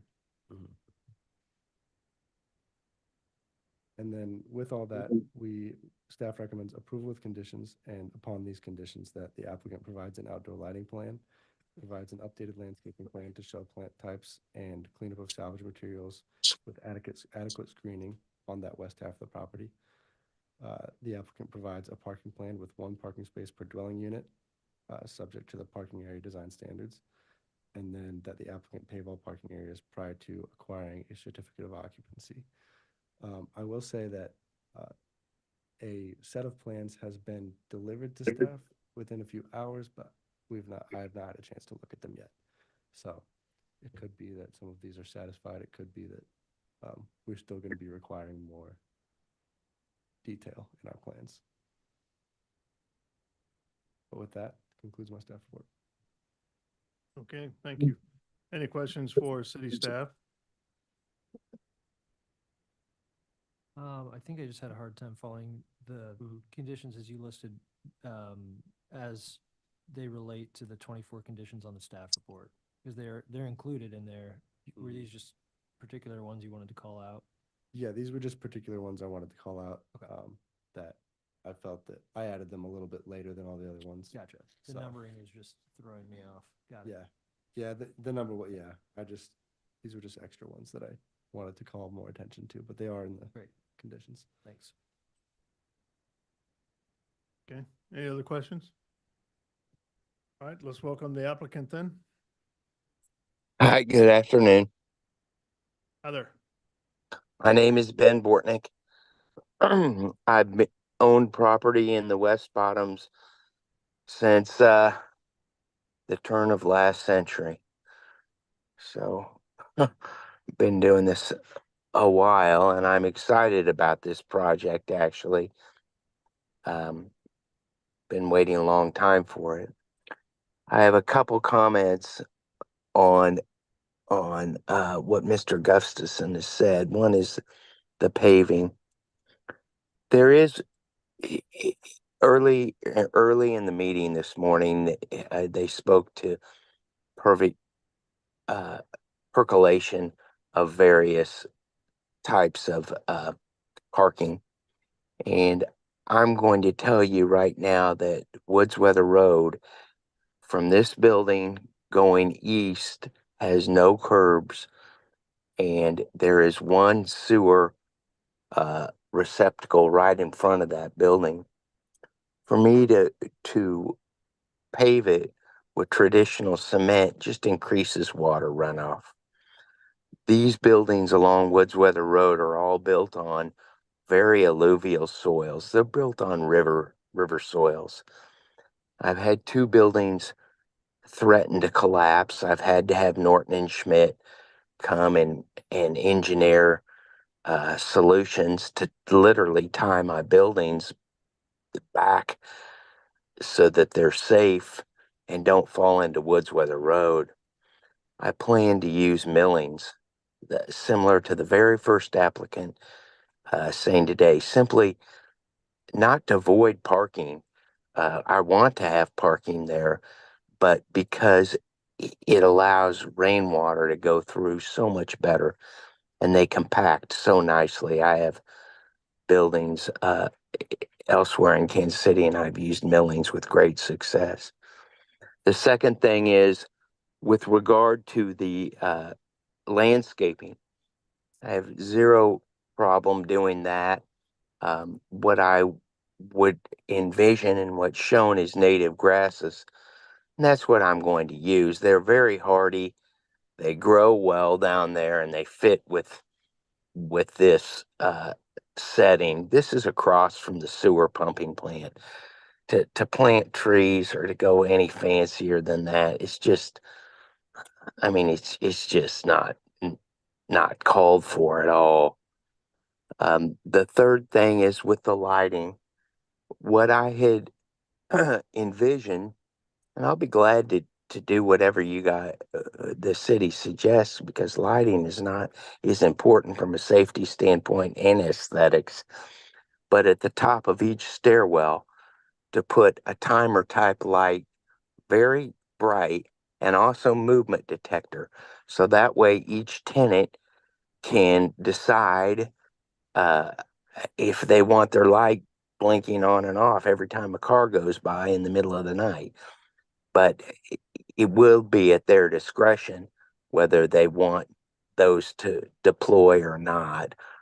And that's what I was going to use. But I'd like some clarification on that from staff as to what further they're looking for, because I'm out of, I'll do what they want, but I don't understand what they want.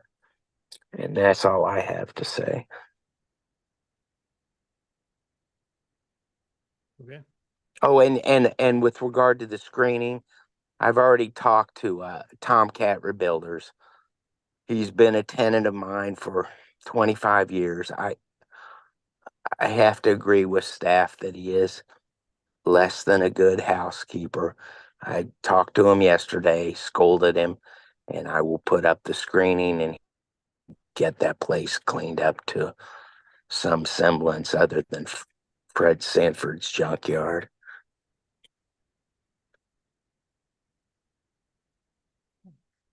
Okay. The younger guys know who Fred Sanford is. Okay. That's too bad. He was fun, sir. What? He's a lot of fun. Yeah. Okay.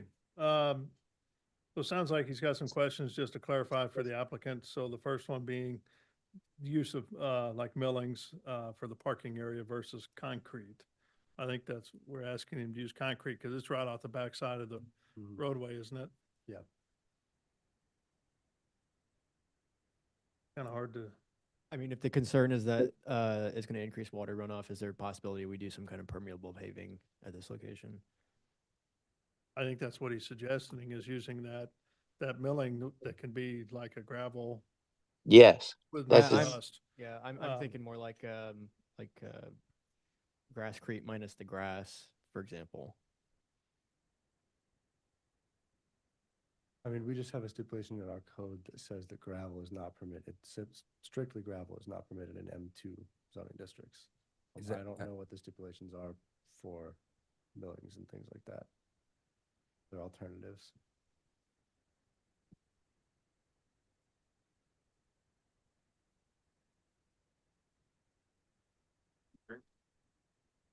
I don't have a strong preference. My concerns about runoff are less significant in this area since it is next to the river. You know, I mean, I think typically we worry about runoff in the context where it would have an amplifying effect in areas that can't reach a water source faster. Yeah, I believe You the, can see this, yeah, on Google Earth, if you look at the street view, the water runoff doesn't handle very well on this road. Piles up significantly in the middle of the lane. Mhm. So I can see what he's talking about with the concerns about water runoff here. Didn't he also bring up the type of soil that the buildings are on and how it's affected? Mm-hmm.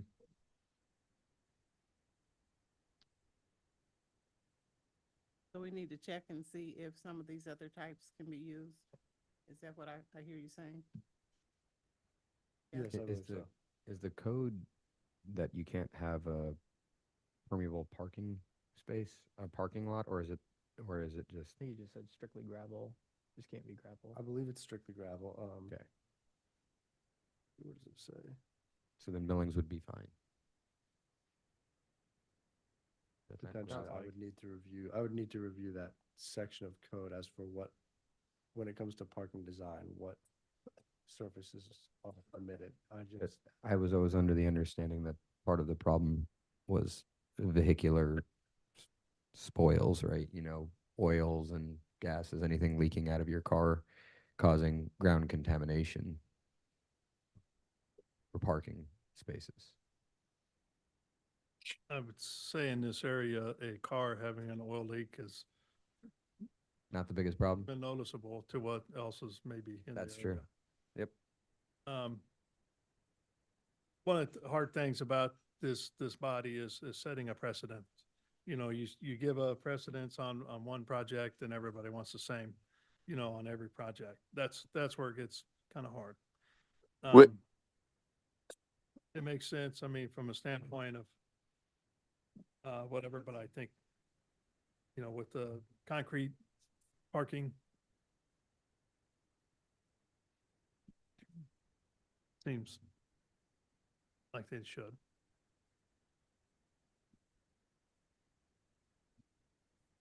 Next one, landscaping, using native grasses along there. I don't have an issue with that. I don't know what the rest of commissioners think. I'm in agreement. What would be required, and this is more so just for Mr. Bortnick's clarification, is that those native grasses and the specific types of native grasses are noted on the plans. Just simply saying native grasses as a blanket term on the landscape plans would not be quite enough for the standards of a landscape plan. Okay, what he needs to specify a certain seed mix or of native grass, is what you're saying? Species. Okay,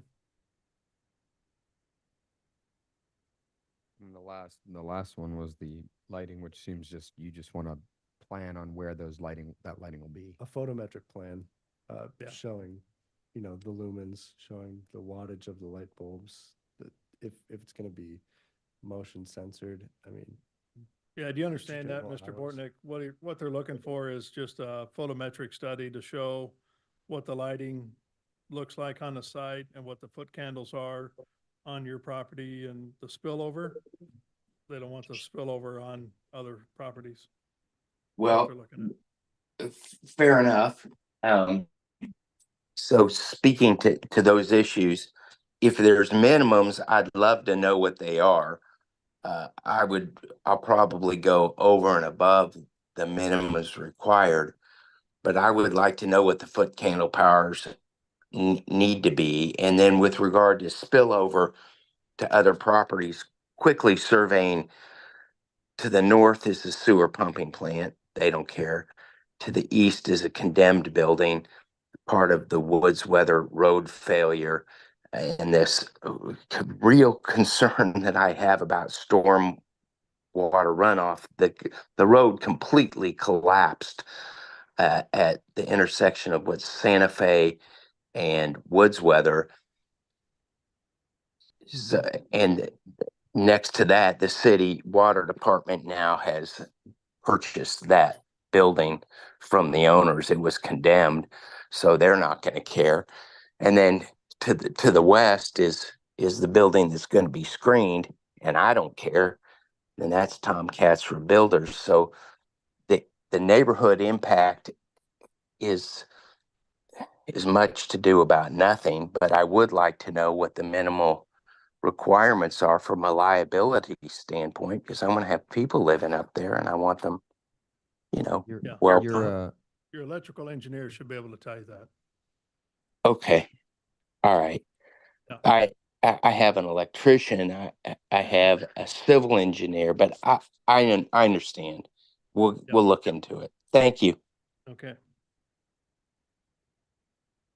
Any other questions for the applicant? Okay, at this time, let's go ahead and open it up for public testimony. If there's anybody out there that would like to speak regarding docket item number 9, please raise your hand using the Zoom feature and you will be called upon.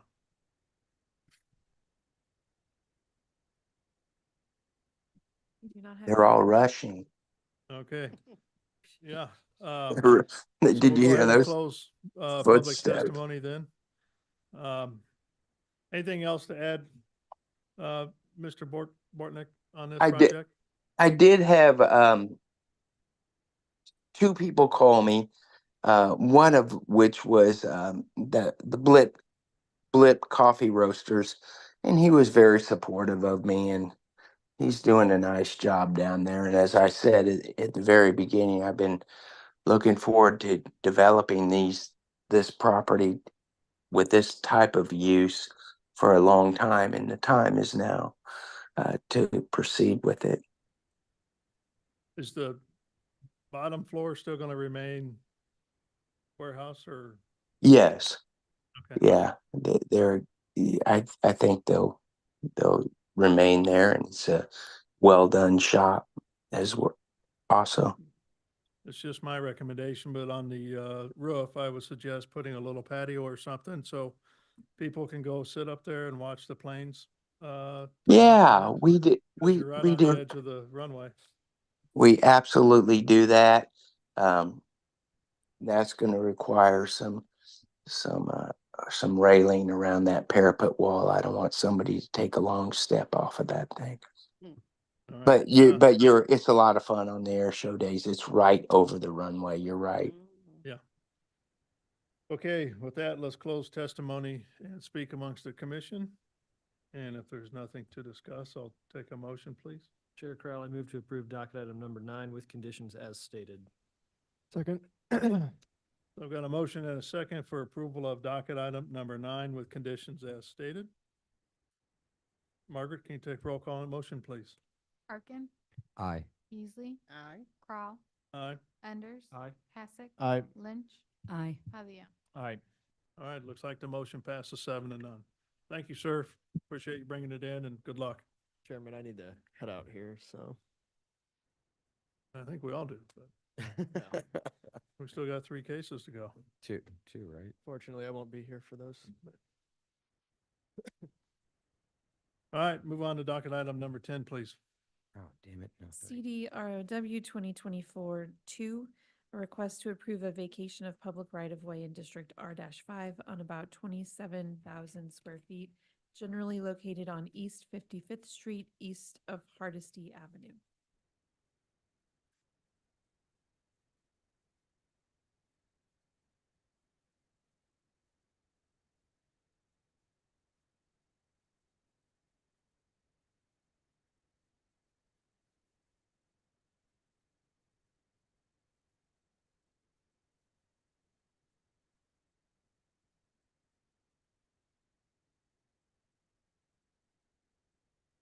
Okay, give me 1 second. I'm sorry. I think I'm having the same problems on I had.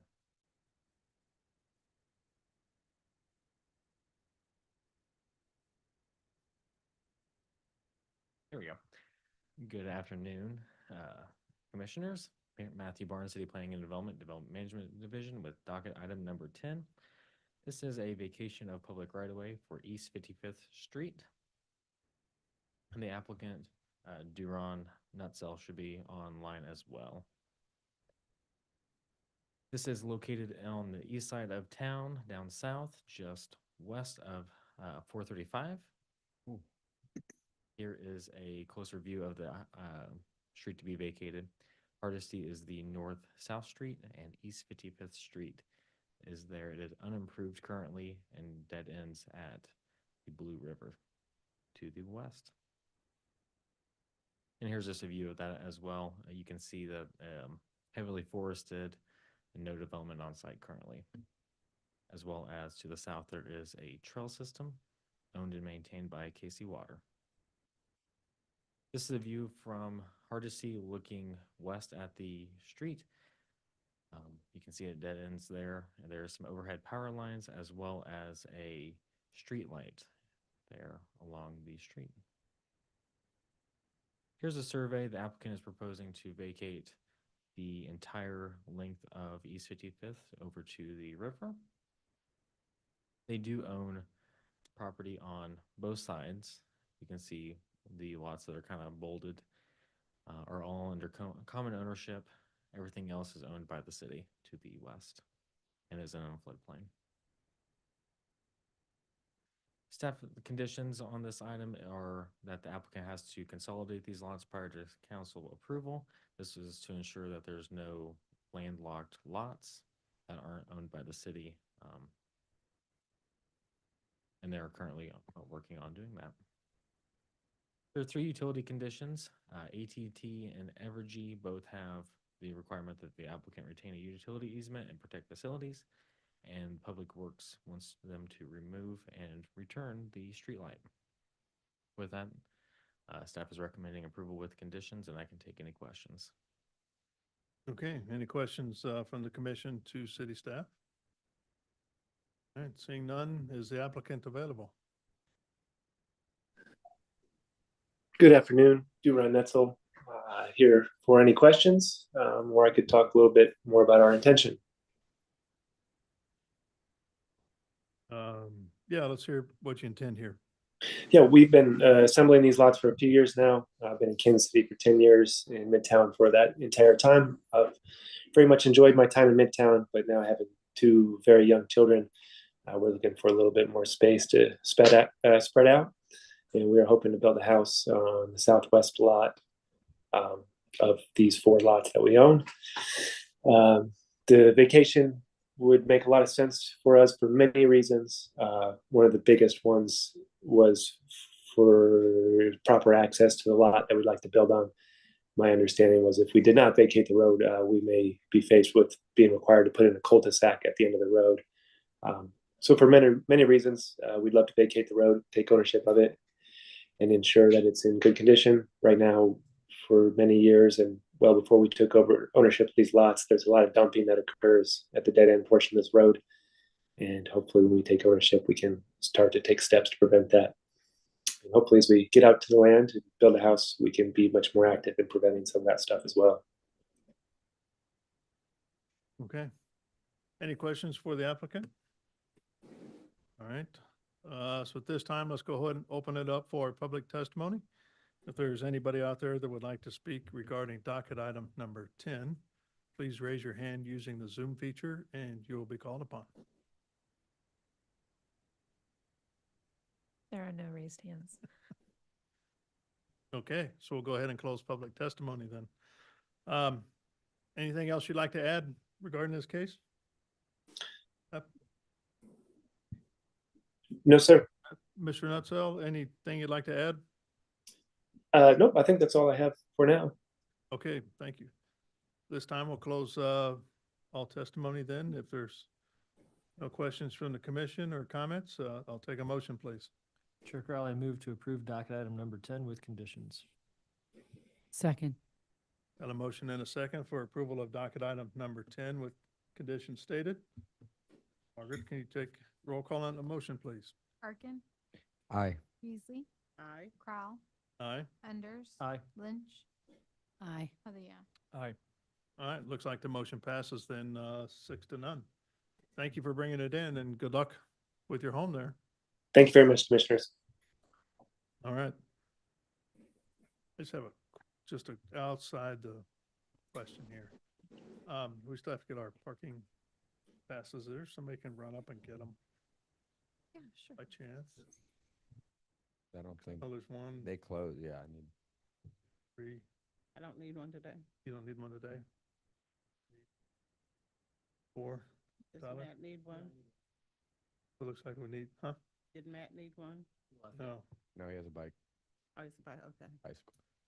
So I think for 5 of us, yes. thank you very much. Last Sorry to minute. kind of interrupt the meeting for that.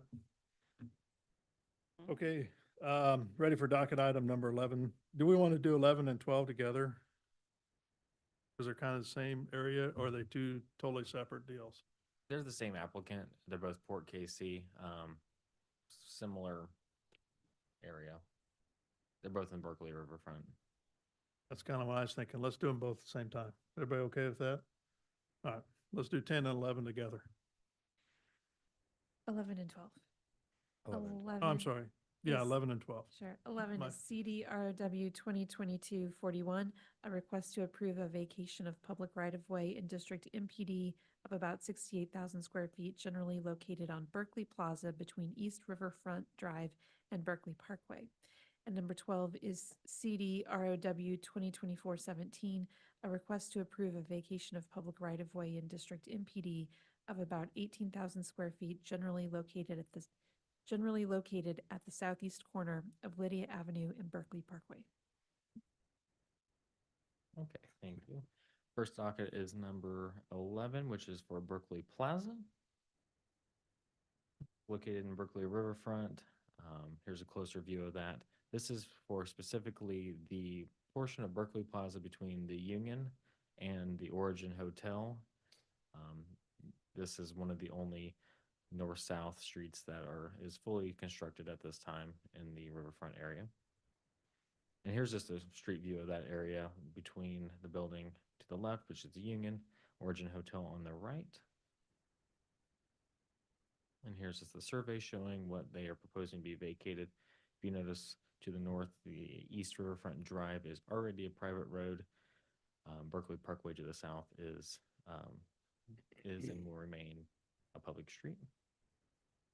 There are a few utility conditions on this. The first is that AT&T is requiring that the applicant relocate facilities. Evergy, Spire, and Kansas City Water Services are all requiring a utility easement and protected facilities.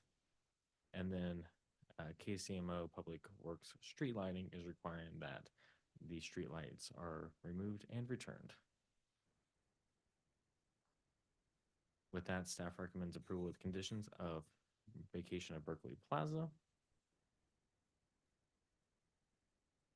And for docket item number 12, this is a vacation of public right-of-way at Lydia Avenue and Berkeley Parkway.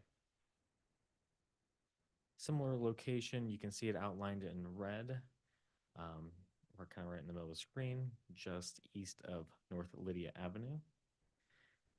This is right-of-way that was left over from the reconstruction when they built the Bond Bridge there and reconfigured that whole area. You can see that the street used to go more north-south, and they have changed it to have a curve to be parallel with Berkeley Parkway there. So this is what the site looks like. There's future development, as we all know, happening in this area on that site, and this is just kind of cleaning up those lot lines. And I couldn't fit it on the page, but north is to the right there is what the survey shows for the vacation. Lydia Avenue and Berkeley Parkway both retain the appropriate amount of right-of-way. There are 3 utility conditions. All 3 require a easement and protect facilities. This is from AT&T, Evergy, and KCMO Water Services. And with that, staff recommends approval with conditions. And I can take any questions. Okay, thank you. Any questions from the commission regarding docket items 11 and 12? Okay, seeing none, let's welcome the applicant then. Chase Johnson should be online. Okay, He's being promoted.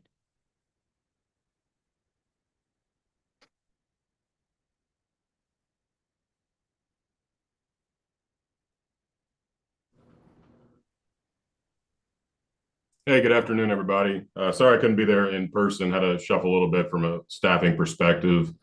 These 2 vacations are just kind of a long time coming. We should have probably platted as kind of private drive, similar to Riverfront for Berkeley Plaza, and then Lydia's nearly to clean up some remnant right away from the reconstruction, as Matt said. Happy to answer any questions, but really simple, straightforward vacations for these two right of ways. Okay, thank you. Any questions from the commission to the applicant?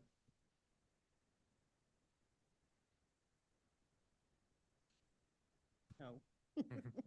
Okay, so at this time, let's go ahead and open it up for public testimony. If there's anybody out there that would like to speak regarding docket items 11 or 12, please raise your hand using the Zoom feature and you will be called upon. We don't have anyone. Okay, so we'll close public testimony then.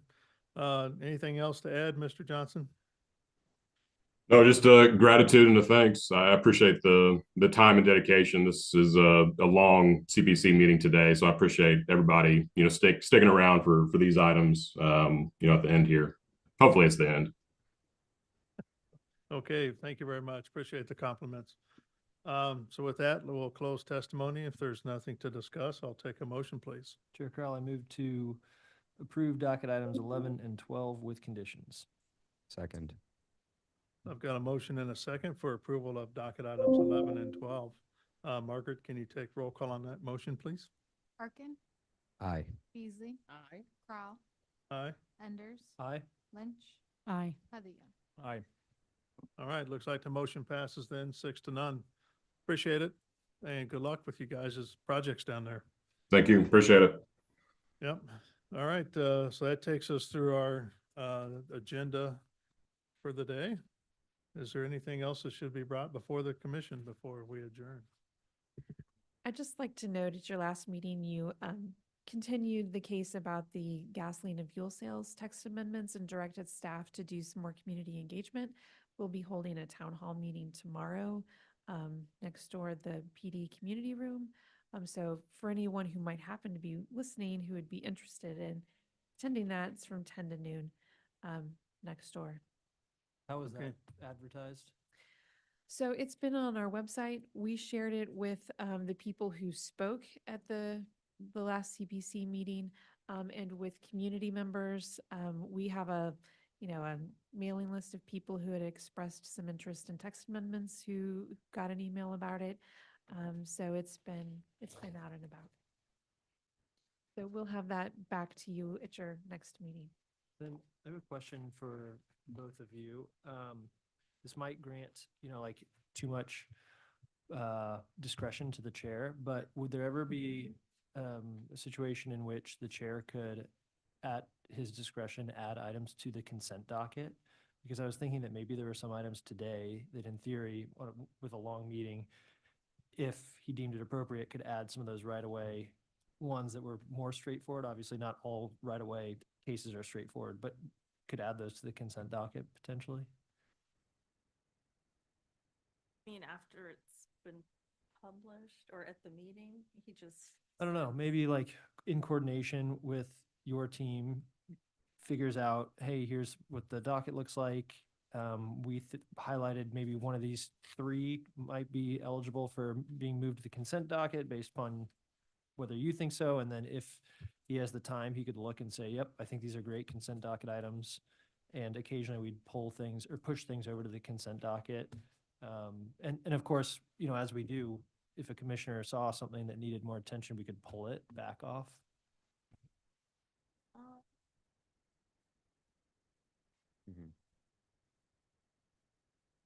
Almost rather see staff just kind of docket things that they thought were appropriate for consent rather than in a discussion prior to the meeting with the chair, because I'm a little concerned that it might be viewed as parte. Gonna have to get into what's the case about. So staff, because I was never sure, I know some things always end up on the consent docket. Staff could go ahead and throw more on there in the future. We don't have a rule on that. I'm not, we've had items on consent. I think it's typically. Yeah, typically plats, I mean, some of the items that you hear, a public hearing is required. And so that's why it's not on the consent. So, Because it would be considered I mean, that's still an opportunity for someone to speak up, right? We've got quite a I few mean, people. I'm not, I mean, I would personally, my view would not be to recommend a vacation in particular. I mean, it requires 9 votes. It's actually at a higher standard than most of your cases for approval once it gets to council, so. I thought, but anyway. Yeah, and I don't want the responsibility to determine what we can pull off the regular agenda and throw on the consent agenda. We can assign it to but- the vice chair. Like these 5 consent. I think that's something the staff ought to really, I mean, think about if we can do that on some of these vacations that are fairly straightforward. They're not getting a lot of comment. I mean, there's still the opportunity to have comment that we can pull it off the consent docket, but, you know, I guess it's something to think about. yeah, we hear your concern about, particularly today was a very long day. So we will give that some thought. Could be a nice service to then all the applicants too, because I think there are probably a lot of applicants that then they would get to be on the consent docket. They're done within an hour. Just on the ones that you all kind of know, like, there's not going to be public testimony. There aren't conditions to review. There's no decision to be made besides approve or not approve. I guess the only concern there is if something was on the consent docket, someone had something, public testimony, and then the applicant isn't there to defend themselves. They should be usually. They should be. They should, Yeah. no, but I'm saying, correct, I just have noticed that I don't believe the consent docket item members are on the call. They should. I disagree. They're Okay. there. Okay. Yeah. Yeah, they're there listening in case something does come up. They all know that there Gotcha. could be a question. You never know. I mean, I guess my thought is we have a consent docket at NPD. Would never put a vacation on that. I mean, because again, the 9 votes that are required, it would never go on a consent docket at council. It just seems unusual to me that. But the only items that we typically have on consent are the final plans at council. So it's kind of odd to do that here. I'll give it some thought. I think I just think about any case that we do that takes less than 10 minutes. I'm like, oh, that probably could have just been something that we put on the consent docket. And I mean, we all have an obligation to review it and see it, and make sure it looks fine. And pull it. Unfortunately, the cases we think are pretty straightforward and quick take a while, and vice versa. Some we think that are going to be, yeah. Herbivore Farms was a vacation too. Right. Exactly. Yeah, no, I'm not saying like straight up any single, yeah. Just an idea. Okay.